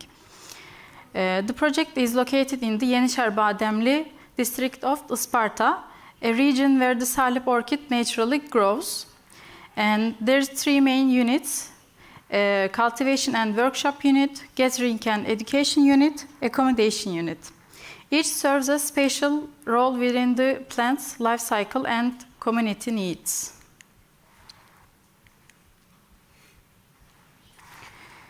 The orchid's growth cycle begins underground in April-May. Tubers are cleaned, stored, sprouted in August-September, and planted in September-October. Seed offers a spatial setup that serves this life cycle of the salep orchid. The main element of the spatial setup is the idea of a module designed to serve different stages of the salep orchid cultivation process. The main spatial strategy is a module system. A singular, repeatable module serves different functions. As seating, display, or work tables in the education area, as a planter, workbench, or storage unit in cultivation area, and even as bed, storage, and rest area in the accommodation area. The color palette supports the emotional and atmospheric goals of the space, colors inspired by salep orchid. And each material was selected with titled quality, sustainability, and context in mind. This space is located at the entrance and serves as the heart of the community interaction.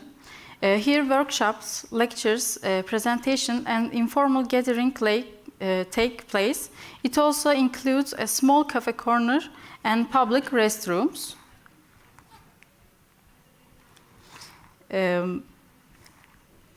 People not only learn here, but also socialize. And there's few renders.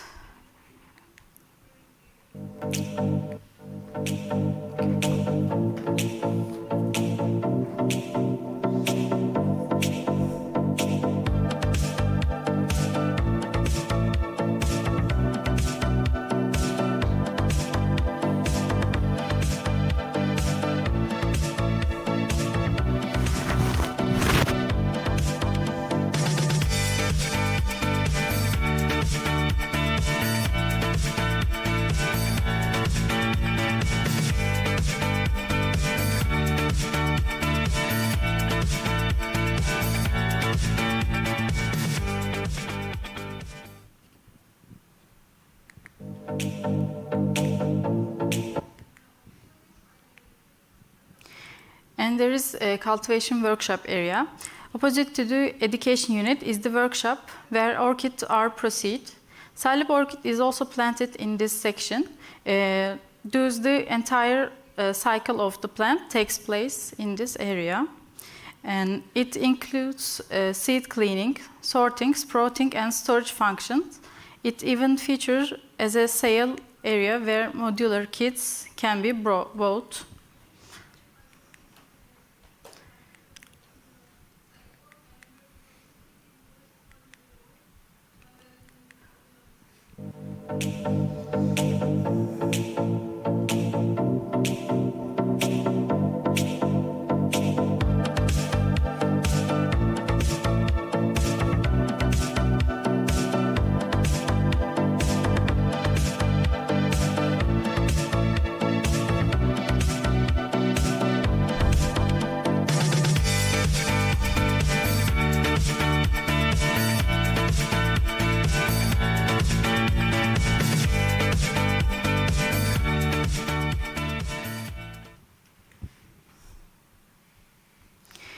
And last unit is accommodation unit.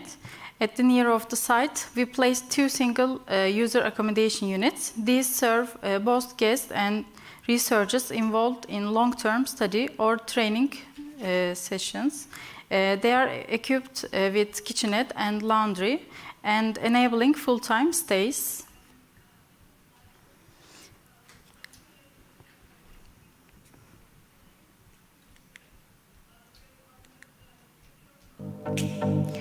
Ultimately, SEED is more than a building. It's a living system, a cultural mediator, and a biological take care.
SEED is based on 4 basic principles that make up its name: sustainability, endemic and ecological sensitivity, education and diversity development. Developed in line with these principles, the project aims to create a sustainable, endemic and ecologically based production cycle. The building, which consists of 3 main units, supports these principles with its spatial organization, usage scenarios, and material choices. Thank you for listening. Thank you very much, Selvinor. All right, could you please step to the side? We'll give you a new mic. Translation services are also required, so I invite your translator onto stage as well.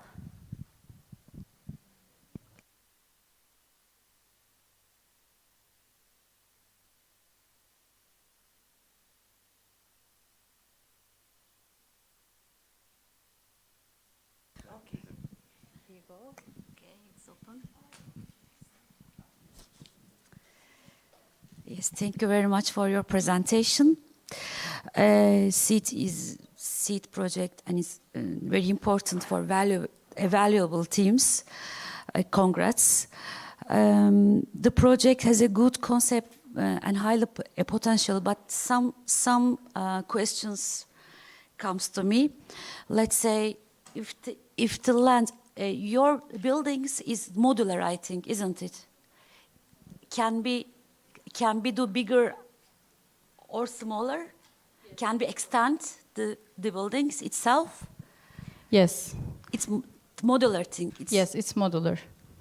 So just not just wood and steel together, working with together, or just wood you are using in the buildings material, construction material, I mean. There is a wood, plastic. Plastic, you mean the surface covering? Yes. No, plaster, it's the wood.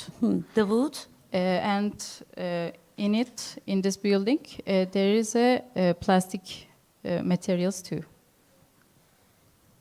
Okay, for dış cephe kaplaması için ahşap kullandın sanırım. İçeride plastik malzeme kullandın. Başka çelik ya da başka bir malzeme kullandın mı? Yani taşıyıcıyı soruyorum aslında. Oh, sorry, Yasim. Sorry. Unfortunately, no one else. Sorry, no I'm worries. so sorry. Yeah, no worries. Taşıyıcı malzemesi var mı başka bir herhangi, yoksa o ahşap kendisini taşıyor? The wood carries itself. It's the construction material. As a construction material is the wood. Okay. Light wood, she said. Light wood. Okay. People can demolish. People can take it out and easily can put it. And can be extend if it is larger needs. Yes. A larger spaces or something. Okay, thank you very much. Thank you. Thank you very much, Yasim. Who else would like to comment or any questions? Congratulations. Thank you. Did you make any electrical layout, light layout? And how can you extend when the building is extended at that points? Have you think about electrical layout?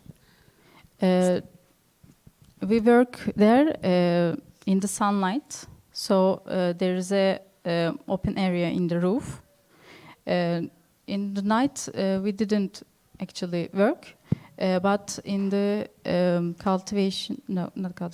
gathering area, there is a light because there is a cafe, and in the accommodation area is have two electronic device.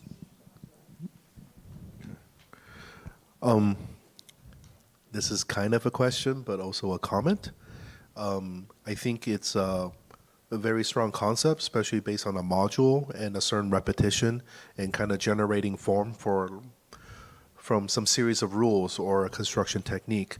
But I think part of me and maybe some other people was asking about the more tectonics, the more practical aspect of it. Like, I don't think this project at this level needs doors, but I would have loved to see like maybe something to talk about doors or how windows or how it, what happens in a big brain, whether it leaks or not. And I think maybe you could talk about that, or just on a personal note, I think it would have been okay even if this project, you just said it's happening under a much bigger canopy and that these modules work as an interior element. That would have been good enough for me too. It doesn't need to function as architecture. I think it can be interior architecture and it would have been very satisfying also. So yeah, so that's but I'd like to hear about what you did you think or not think about sort of the more practical aspect of it? I don't think that's the main focus of the project, but I think it deserves a little attention to it, and maybe you can talk about that. Thank you.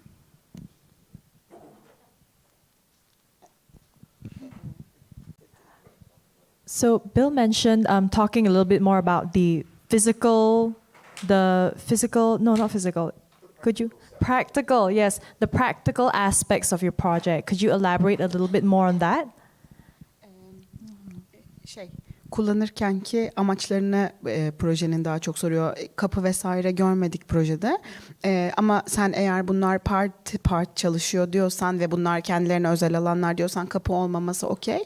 Ama kullanırken sanki bunlar yani işte bir kapıya ihtiyaç duyabilir ya da tam kullanım amacıyla buraların özel birer alan olup olmadığını soruyor aslında. In the accommodation area, there is door because they need privacy. But in the other two units, there is no privacy. They work together and socialize. So I didn't put it. This is why I didn't put door.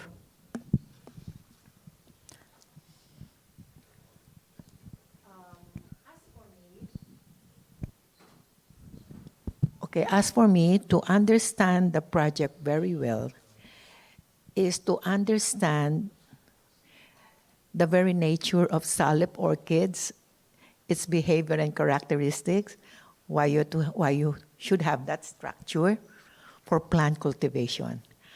I think I want to understand that well. Bu yapıyı ve projeyi tam olarak neden böyle çalışması gerektiğini anlamak için salep'in doğasını anlamam lazım daha çok diyor. Dolayısıyla hani tam olarak neden orada yetişiyor ve böyle bir yapı inşa ettin onu açıklarsak güzel olur. Salep orchid growth everywhere, but people toplamak neydi?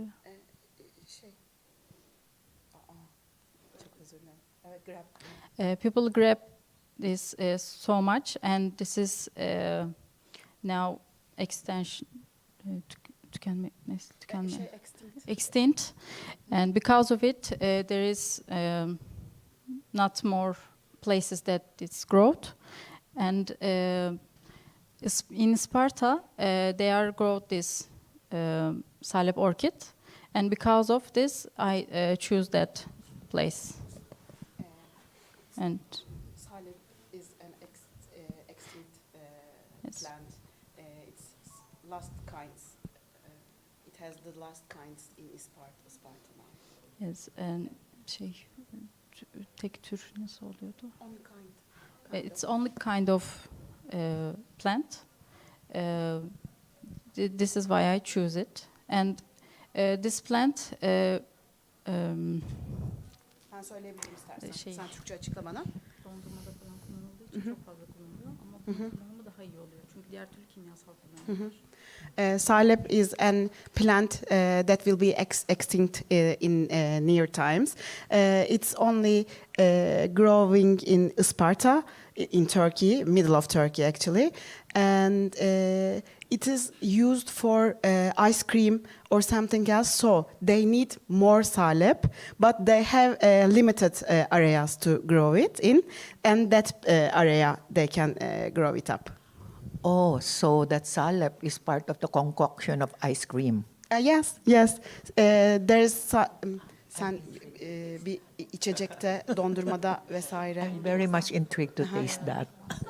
Salep, Turkish people like salep like a drink in the winter.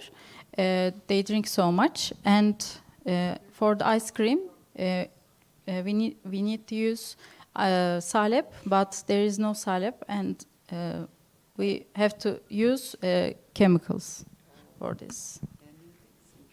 Yes. Interesting, but that modular design you did, for plant cultivation, will it require certain temperature so that the salep can be more cultivated? Belli bir dereceye ve yetiştirilme yeri, yani belli bir ısı derecesine mi ihtiyacı var salep'in yetişmek için, başka bir yerde o yüzden mi yetişmiyor diye soruyor. No, this is yani her yerde yetişebiliyor ama işte belli alanlarda toplanıyor çünkü diğer insanlar gelip onu toplayabilir. O yüzden. Yoksa çok fazla su kullanımı yok. Yani çok kapsamlı bir. Actually, she said, salep can grow up some other places too. It's no need special degrees or something else, but it has a special grabbing process. So they had some cultivating some special cultivating areas. Kökleri var. 4 tane kökü var onun. Mesela bir tanesini alıp normalde ekmemiz gerekiyor. Diğerlerini kullanabiliyoruz dondurmalarda. Actually, Salep has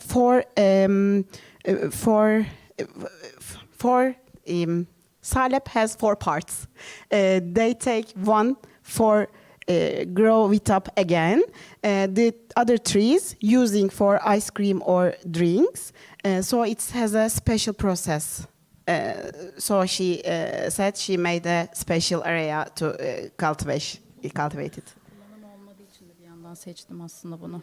And she says Salep is a sustainable plant also because when it's growing up, it needs not too much water. Also, so she chose that plant. I don't want to leave that in my imagination, the look of that salep. It would have been good if an example of that one should have been included in the presentation. Fotoğrafın var da aslında. There is there. a picture Is that the one? of it. Is that the one? This is the one. Okay. I thought it's just. No, that's the one. Okay. Can I quickly ask the last question? This project is based on the modular system. So why did you choose this approach to design both architecture and interior for this project? And basically, I didn't see the site of this situated. So can you explain more about why you put the grouping of the building that way? I choose this because we. Salep yani salep yetiştirmek için burası bir interior proje yarışması. Interior için neden bu modüler sistemi seçtin? Hani neden bize bunu sunmak istedin?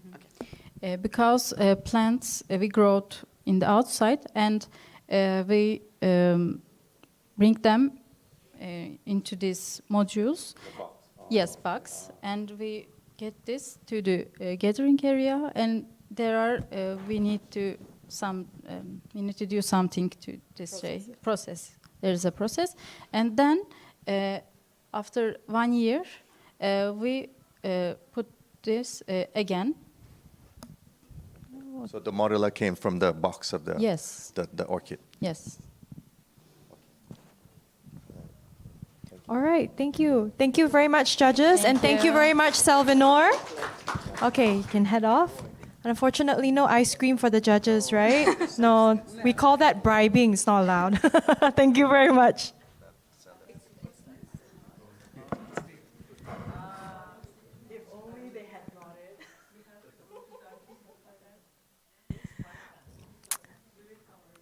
All right, let's welcome our next presenter of the day, Suwingho Andy, with his project Plug-in Sanctuary.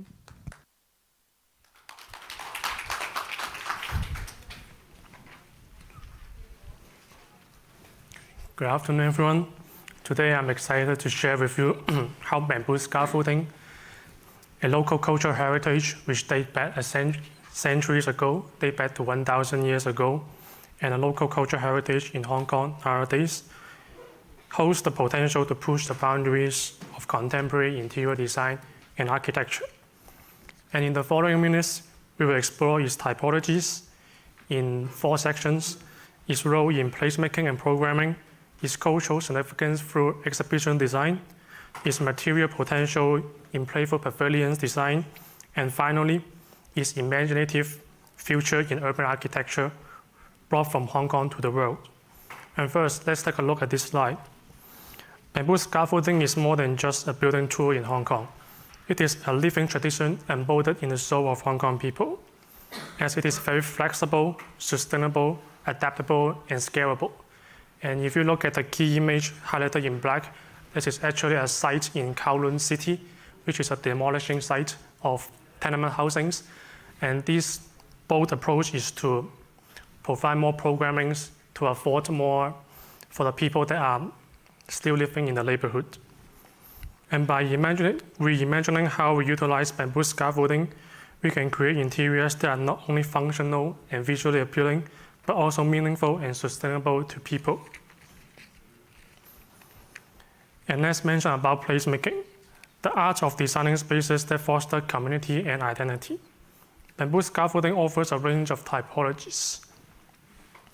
It offers single and double layered grids shown in the isometric diagram, which can form walls, ceilings, and dividers. It also has some cantilever truss systems that enable dramatic suspended walkways, allows people to travel. For example, the floating walkways or mezzanine levels. And finally, this approach introduced some modular system that is inspired by the Metallism movement in Japan that brings in the prefabricated housing units which could sit on, like in the green diagrams here, which can sit on perfectly into the gridded system of bamboo scaffolding. And let's move on to the flexible programming that scaffolding could afford. Because bamboo is so light, strong, and easy to work with, it's perfect for reconfigurable interiors. In fact, it is 6 times stronger than steel and 12 times faster to disassemble than steel or aluminum. For example, pop-up shops, temporary exhibitions, or community events can all benefit from spaces that adapt to changing needs. And in the typology section, we can see there is a building scale, urban scale, and site-specific scale, which is in the previous slide, which adapts to the tenement housings. And moving on is the exhibition design, introducing some traditional local cultural heritage, which is also supported by bamboo scaffolding.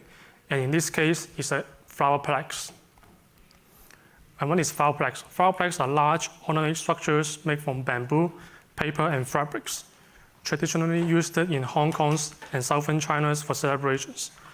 And these structures are crafted by skilled artisans and scaffolders using scaffolding techniques that is about to extinct. And if we look at the renderings here, it is the interiors for the exhibition. And by introducing the potential of flowerplex and bamboo scaffolding to the public, we can offer some educations that inspires people.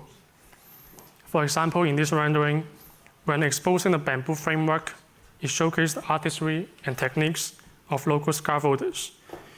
These interactive exhibitions in the holograms also turns interiors into interactive classrooms, passing the local cultural heritage to our next generations and their next.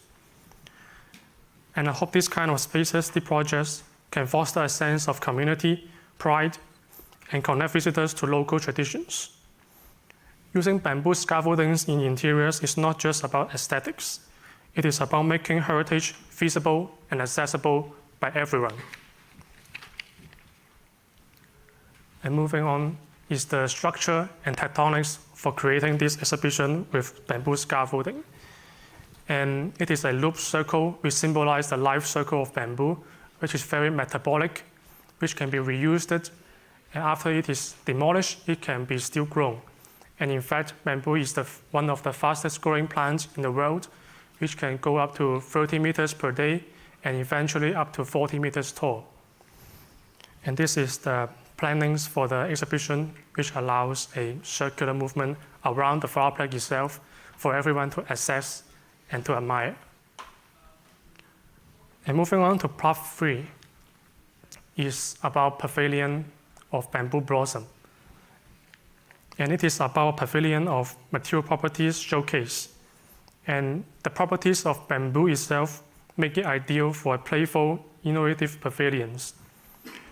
And this is to highlight bamboo's strength and flexibility, which can be bent into dramatic curves at wills, and techniques, of course, and organic shapes. And sustainability and tactile and visual appeal adds warmth and biophilia to interiors. And the usage of the joinery system adds more possibilities to traditional scaffoldings as well. For example, in the welcoming circle section, we can see the usage of splice joint and bundle joint. And moving on to the middle part, which is the dancing bridge, we can see the adaptation of through joint and orthogonal joints. And finally, moving on to the sphere-like playground, it is using angular joint and multi-angular joint.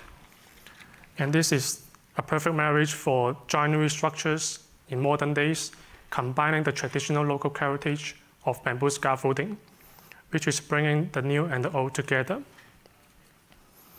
And mentioning about the future, let's reimagine the possible future of bamboo scaffolding. And moving on to part 4 is what I call, this project is called The Power of Tomorrow, which echoes back to the first image that we've seen. And this Tower of Tomorrow actually envisioned a vertical, multifunctional structure that affords the previous pavilions and exhibitions. And it is made of entirely of scaffolding, all within an adaptable bamboo grid system. And of course, it is achievable only when technology advanced in engineered bamboo, maybe 3D printing, and of course, some steel structures to enhance the structure integrity, and of course, joinery that we mentioned before. And such structures could become a reality, combining sustainability with expressive architecture and interiors. And it is more than just a building. It is a statement that celebrates local cultural heritage while pointing towards a future where urban design is environmentally responsible and culturally meaningful. And this series of diagrams here is showcasing how the bamboo scaffoldings could evolve over time. And the top left corner is the site in Tai Kok Tsui, a rural area next to Mong Kok in Hong Kong. And with the adaptive use of bamboo scaffolding, we can make a city a better place with the bamboo scaffolding. And finally, this is the model that I've created and the section model created for the scaffolding testing, which is using metal and tensions, because this invites you to reimagine interior design through the innovative use of scaffolding with the use of new technologies and adding anchor points to the surroundings. These flexible typologies enable dynamic programming, creating a diverse and engaging space that cater a wide range of needs. And by integrating all the concepts mentioned before into exhibitions, interiors, or pavilions, we not only celebrate but also enlighten audience about our rich local cultural heritage in Hong Kong. And furthermore, this initiative demonstrates how harmonious blend of tradition and innovation that can shape the vibrant cities of tomorrows all around the world. And thank you for your attention. I eagerly welcome your questions and ideas as we explore together how to further expand the horizons of interior design with bamboo scaffolding. All right, thank you very much, Andy. All right, eagerly await questions at the side as we give you a new mic while our judges compile their thoughts and I pass them their mic. Thoughts, questions, feedback, concerns? There you go. You can turn on the mic first. Hello. Hi. Hey. Are you in the wrong room? It's very architecture. Actually, my first, it's not even a design question, but do you feel that it can be built as what you've just presented? How confident are you with the design that can be executed? This is a very conceptual design, I realize, but the objective of this project showcasing is to envision a better future, the potential of it. It's a very conceptual. So it's everything design. is conceptual. You're saying, yeah, right? In my school, yeah. Because that tower or even that curve, it's very architecture. It's very striking, but I'm questioning the logic and the reality of it. But coming back to scaffolding in Hong Kong, right? We've seen on the building facade, how they build facade. Is that your inspiration on trying to enhance the use of bamboo? Yes, definitely. Because we can see that bamboo scaffolding surrounds and cocoon a building, and like a month or weeks ago, and after, they will become a new buildings, new facades, and something new is born out of scaffolding. And that takes me to this inspiration of the project. Okay, you took it very far because that's basically a skin of a building, right? It has something to hold on. It's actually used for a purpose, but you're trying to build an architecture of it. I would more or less, if I would comment for our approach in design as interior designer, I would love to see more of the bamboo with inspiration from that scaffolding become an interior multiple space or whatever that could create a space within space, or something that's more like a skin or more like something that you would take on from the scaffolding, rather than trying to take it very far as a architecture approach. So I mean that's one of the few things that I have put down in the notes and to ask these questions to you. Any other approach you would take this scaffolding to as a interior space that you have, as you know, from your research and from what you've studied? For the interior design part, I think it matches with some beautiful lightings, ranges from 1,000 to 5,000 K, the warm lighting. And we actually tested out with the warm lighting tone, and I think it matches perfectly with the bamboo, even without decorative ornaments or paintings.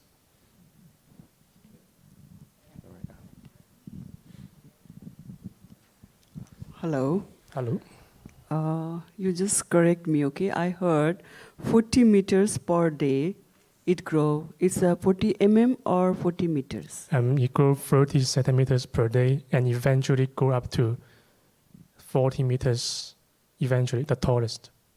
Oh, and did you think when you make a building by scaffolding, sustainability is equal to durability?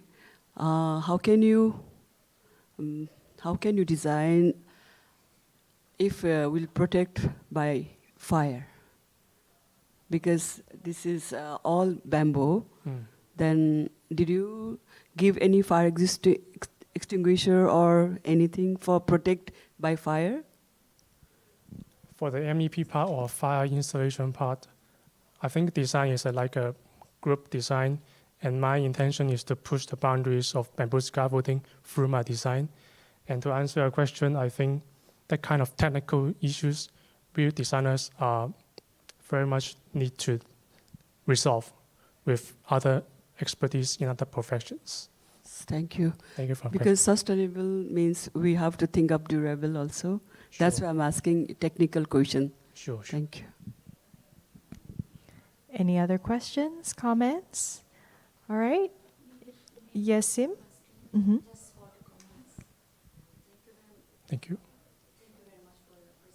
I don't think your mic is on.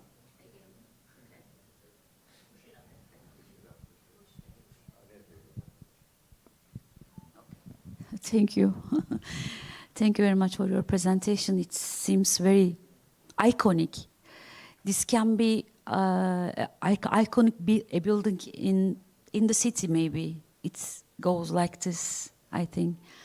It's, I agree with us, it's very architectural way. You have to consider interior parts also. Thank you very much. Thank you. And thank you very much, judges. Let's have another round of applause for Andy. Thank you.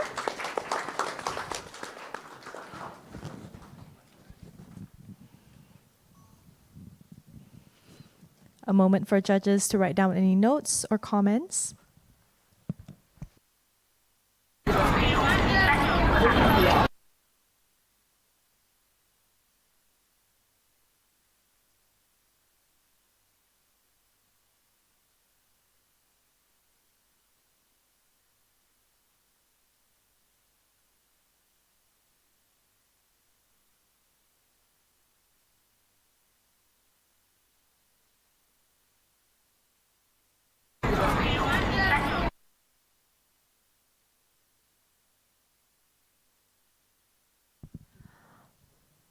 All right, everyone, let's welcome our last presenter of the day, Zhao Ziyan, with her project, The Folktales of Lojian Road, Empowering a Dignified Lifestyle for the Locals.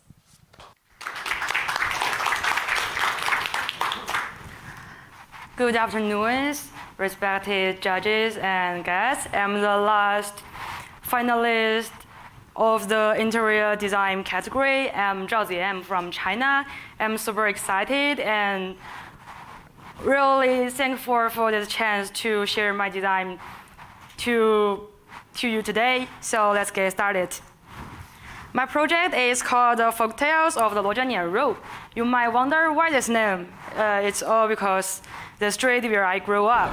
Lojian Road is located in the typical old in Chengdu, the city in southwestern China, best known for pandas. It's a street I pass every day on my way to and from school, and I've seen many shops on the street since I was little. Over time, I realized something interesting about life here. The people who run the shop don't just work there, they actually live in them. As I dug deeper into that, I found that in high-density, fast-paced cities, the phenomenon of shop owners leaving their shop is quite common. With the rapid economic development and the current urban planning, the separation between living and working spaces is increasingly blurred. Many people now combine their living and working space, like living in the shop. But over the past decade, as China's economy has rapidly grown, more time and effort go into commercial centers and large real estate projects, while fewer buildings and design focus on this group. So actually, compared to modern commercial spaces, our neighborhoods have much stronger neighborly ties and a deeper sense of community. So this group is really important to the community. They are not just serving the community, they are part of it. Their presence helps hold the community together. Most shop owners choose to live in their shop because of real-life factors, mainly economic reasons. In my research, I found many of them feel it's not dignified to live there. But actually, this is a lifestyle that deserves respect, preservation, and development. This brings me to the concept of the community living room. The shop isn't just a shop. It's the shopkeeper's home and also home for the neighborhood. It's about imagining a new experience and identity for a street shop in a community, like bringing part of the home outdoors into the neighborhood to help people connect more. Here, home is no longer just a simple place to live. So based on my research, I designed a multi-identity, multi-task living environment that breaks down the usual separation of spaces and adapts to changing life situations. To illustrate this multi-identity, multi-task concept, I identified common household scenes and elements like dining tables, bedroom, living room, kitchens, and used them to inform the design. These familiar things naturally carry functional attributes. By adding new layers of design, I aim to achieve a more flexible, multifunctional space. This design also helps reconstruct and reinforce the relationship between shopkeepers and customers. By integrating familiar elements into shop design, I hope to create an environment where customers feel as if they are coming home. This shape shows a change in roles and identities.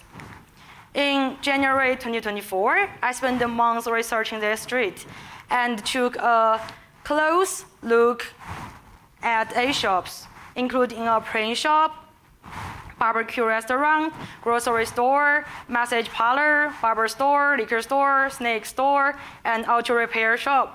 Half of the stores have blurred boundary between living and working spaces.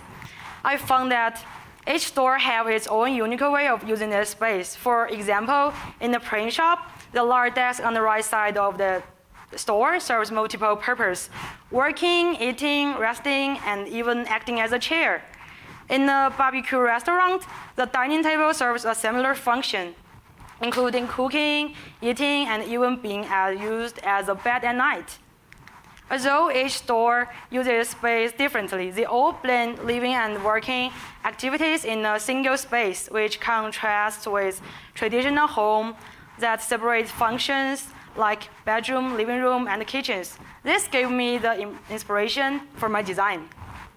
To break away from the traditional method of dividing space by function, I turned to a new household taxonomy. In this new classification system, I group elements by their functional categories. Waterproof counters, such as sinks, hard horizontal surfaces like dining tables and worktops, soft upholstered surfaces like bed and sofas, storage system like wardrobes and cabinets, and electrical infrastructure for appliances. The goal is to directly organize and overlap those elements to create multifunctional, adaptable spaces. Based on this new household taxonomy, I selected 5 stores from my 8 examples and extracted 5 key home scenes. I redesigned these 5 shops according to their characteristics and the shared feeling of home among residents. Design number 1, it's a snack shop. The main activity here is cooking and eating. So I imagine a scene as waiting eagerly in the kitchen for parents to finish cooking and sneak in the bite. The whole space is organized around one long, irregularly shaped table that runs through it from end to end. This table includes areas for prepping ingredients, cooking, washing, storing snacks, and sitting. On both walls, there are cut-out holes and snake-filled spheres for kids to play with, along with places to display and store the snake. This snack shop is designed to feel just like a kitchen. I imagine residents or parents with their kids coming and jumping right into a snack-making process, experiencing the fun of roasting things like sunflower seeds. Kids can not only eat and help out, but also play while they are here. Customers can chat about cooking tips, share their everyday experiences, and if you feel like showing off your cooking skills, go for it. Design number 2, it's a print shop. I chose a home scene of family gathered around the dining table. Based on the large table I mentioned earlier, I used a large table placed at the center of the space. The main design strategy was to turn the table into a flat storage system. Items like dishes, printers, and books can be stored under the table. The tabletop is divided into rooms using different materials, colors, and lighting, making it the center of all activity. Both walls have storage, and foldable seats can be slid for easy use. When customers or neighbors come in, they can sit around the table to eat, chat, or watch TV. Kids can draw or do homework here too. And if you need to print, cut papers, or even cook, it's all possible. Maybe you are tired or need a place to rest, or you've got takeout but nowhere to eat outside. Even if a parent needs to leave their kid somewhere for a bit to do homework, the shop is open for all of that. Design number 3, it's a liquor store filled with big cabinets. So I chose a home scene. Grandpa pointed to the old things in the cabinet, telling you the story from the past. The main element here is a cabinet. The whole space is built from cabinets, and all functions are layered onto them. Depends on their size and position, they can become a bed, table, stove, and even a sink. When you walk into the shop, the first thing you'll notice is full of cabinets. Some hold bottles of liquor, while others hold old, meaningful objects that carry Grandpa's precious memories, things full of age and stories. Residents can come in, enjoy a drink, and listen to Grandpa share stories from the past, just chatting and relaxing.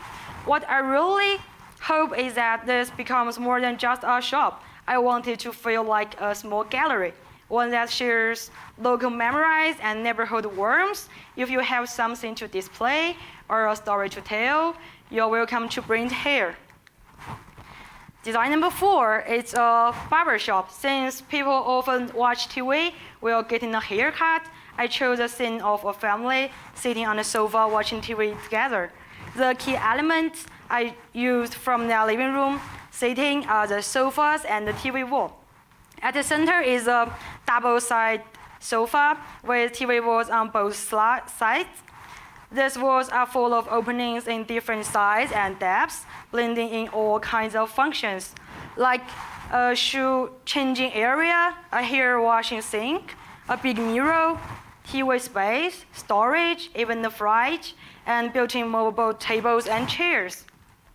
When you walk into this barbershop, I wanted to feel just like stepping into a cozy living room at home.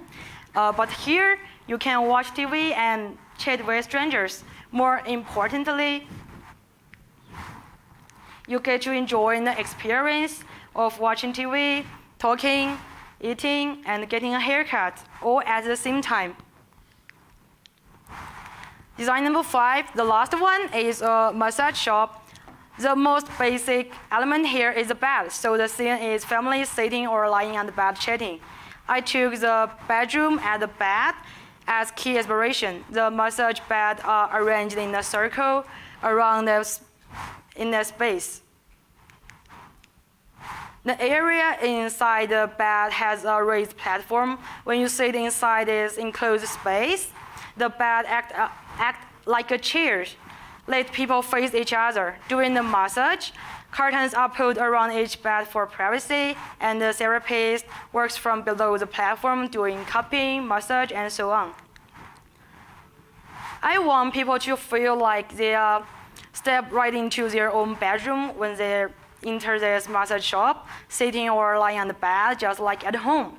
If you are out and can't find a place to lie down, sleep, and rest, or want an indoor spot to eat, chat, and relax, it's not just about cafes or restaurants anymore. Now a massage shop can be that place too. Sometimes it's like a sanctuary. And the best part is you can get a massage while you're at it. That's all I have to share about my design. In the end, I want to say my goal isn't to correct their way of life, but to adapt to it, making the space more functional and practical. And most importantly, it aims to shape the outdated way of living above street shop, showing it can be practical, valuable, and full of life. This approach isn't just for these 5 shops. I hope to show that economic development does not mean the disappearance of neighborhood stores. Maybe through design we can make them function even better, raise awareness of their role in the community, and have them grow alongside of new urban planning and economic development.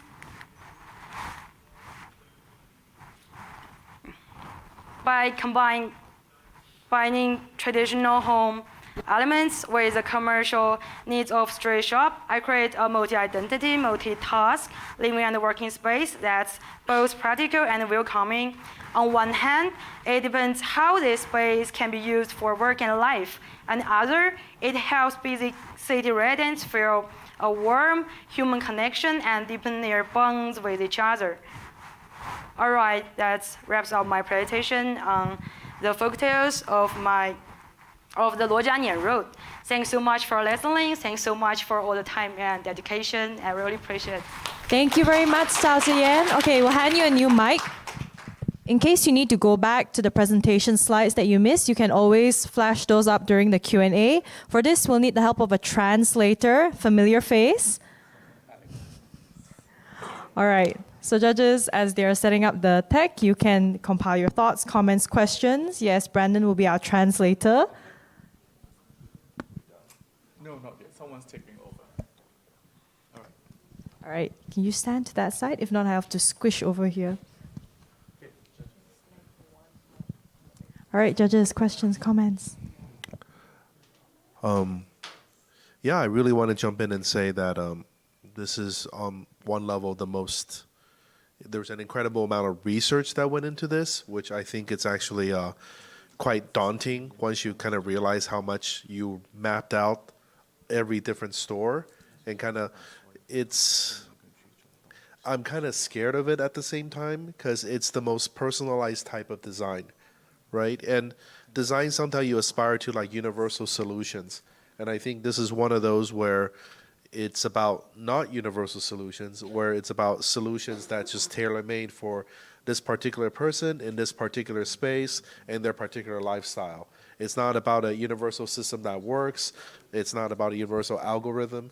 And but I think that's kind of really exciting too. I think and I think in general it's I think the running theme of this whole day is really about dealing with social change, dealing about how to I think overall like most of the projects is all about like how can they live in a dignified way in their environment, and I think this goes toward that. I guess like one of the questions I do have for you is you said that this was an area that you actually grew up in. So did you grow up here? Yeah. 这是我老师问你是这边长大对对对对你答一下。对，是我就是从小就在这街边上，这个就是我家旁边的一条街。我从我的0岁到上大学之前，都每天基本上都会走这个路。Okay. So she actually grew up from here all the way up to right before university, and then she moved to university. So she grew up in the streets. Yeah, this is just right beside her house. Okay. It's a very personal project then. Congratulations. We are searching this type of interior design work here, many interior design work. But did you make any dimension plan of any house? Dimension plan? 是问你有没有去做那个量数据，有量吗？有量，就是我当时花了1个月的时间，但是因为他们有些就是因为在别人店里嘛，不那么好意思，就是我会大概的，就是能聊得好的我就聊。我当时那个每一个设计的第1张图就是画的他们平面的草图，差不多是那个尺寸。Okay. So what she did was, it's also a very awkward engagement to just go into people's shop. So for those where she can chat pretty well with the owner, then she get to measure. For those who are a bit awkward, then she will just do an estimation of the size. But basically the draft is very much the size of each outlet. Yes. Thank you. My question is, in this plan, did she make the dimension means table to table distance, bed to table distance? This type of distance did you make? 每个家具的大小。你说设计还是最开始调研？不就是最后的设计是有量好的吗？都测量好。对，最后的设计都是就是根据人的一些行为，然后对。Yeah, so everything is to scale. She did do the dimension of the tables and the furnitures and everything. Yeah. Sorry, I think your mic isn't on.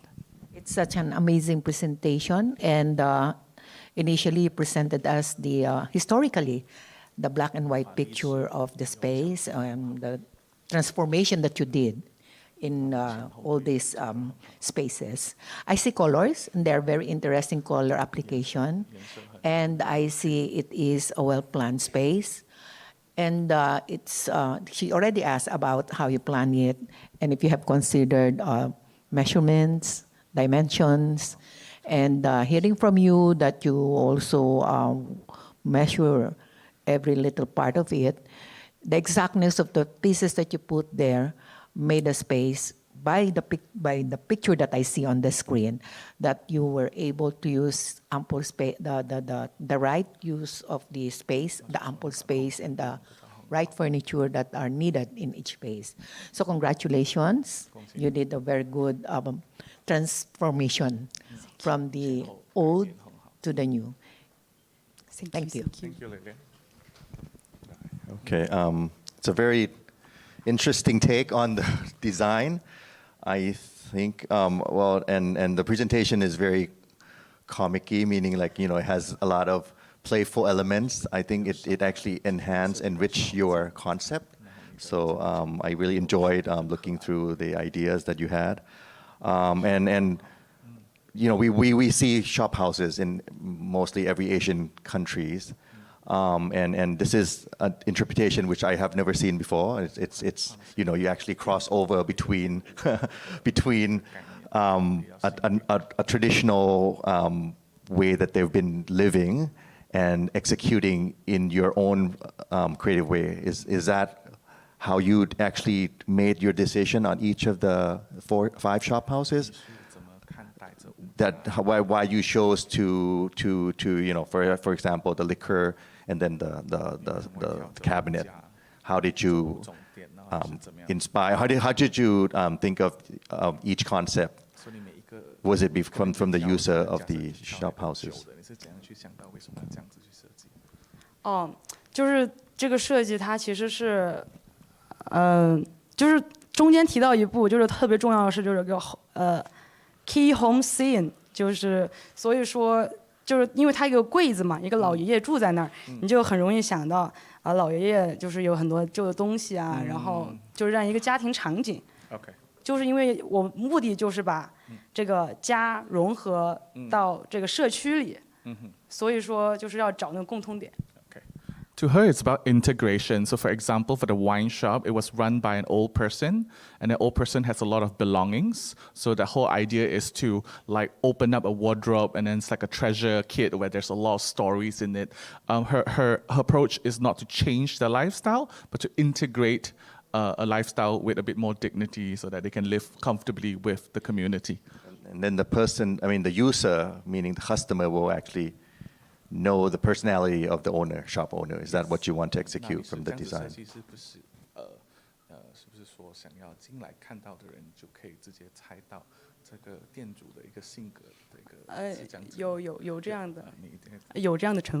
Okay, there is a component where she did consider whether it reflects the personality of the shopkeepers. Yes, because I think the project's based on that take on every of the shop house. That's why each of the shop house execution is something that we've never seen before, because it's not normal function. Like you mentioned about the massage parlor that people come and watch TV, right? And then you just segment it into different ways for them to actually view to the TV unit. Is that right? Thank you. Okay. Yes, sir. All right. Any final words, Yasim, or no? Yeah. Very last one. Okay, very last one. Congrats. It's very good presentation that I've seen. It's very detailed presentation. Well done worked. I can see. You are very well done job. Thank you very much for your presentation. Thank you. Oh, sorry, Bindra. One more comment. All designers, be a trendsetter, not only follow trend, follower. Thank you. All right, thank you very much, Bindra, and thank you very much, Lao Youth. Thank you very much, Brandon. I'm gonna go from here. Okay, bye. All right, thank you very much. All right, a moment for judges to write down any notes.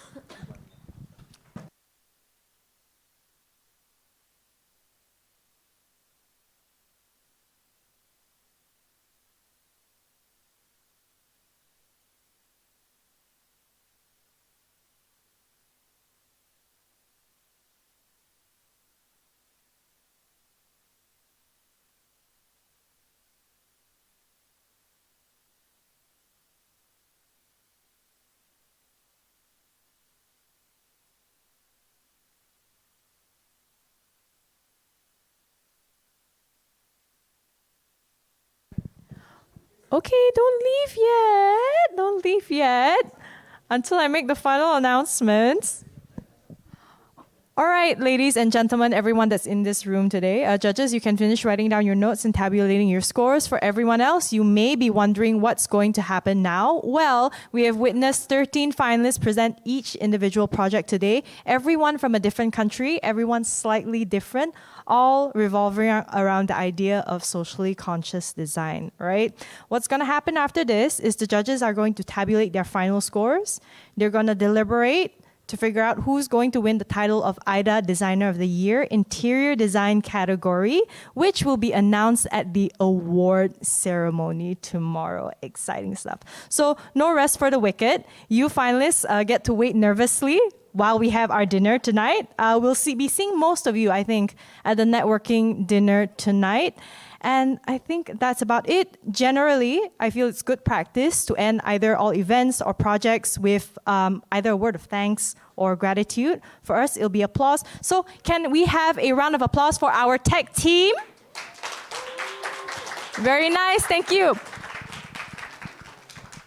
All right, let's try a little bit more energy since it's the last one of the day. And also, you guys just had lunch, all right? Okay, so round of applause for the judges.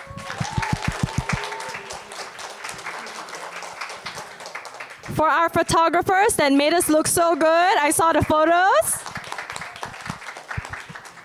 And lastly, for yourselves, for being here today, for supporting your friends and family, and just for showing up. Congratulations. I'm Chloe, and it's been an honor being our moderator today. We're all really excited, and I will see you tomorrow at the AYDA International Finale Award Ceremony.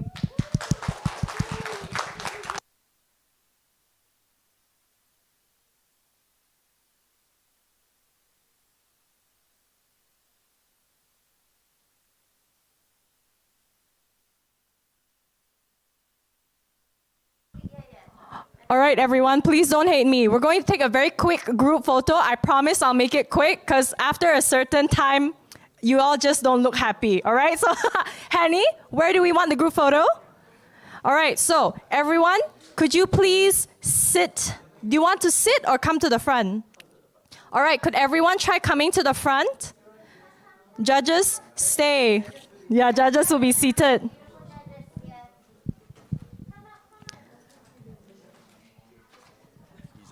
Yes. All right. Tech team, could we help turn on all the lights?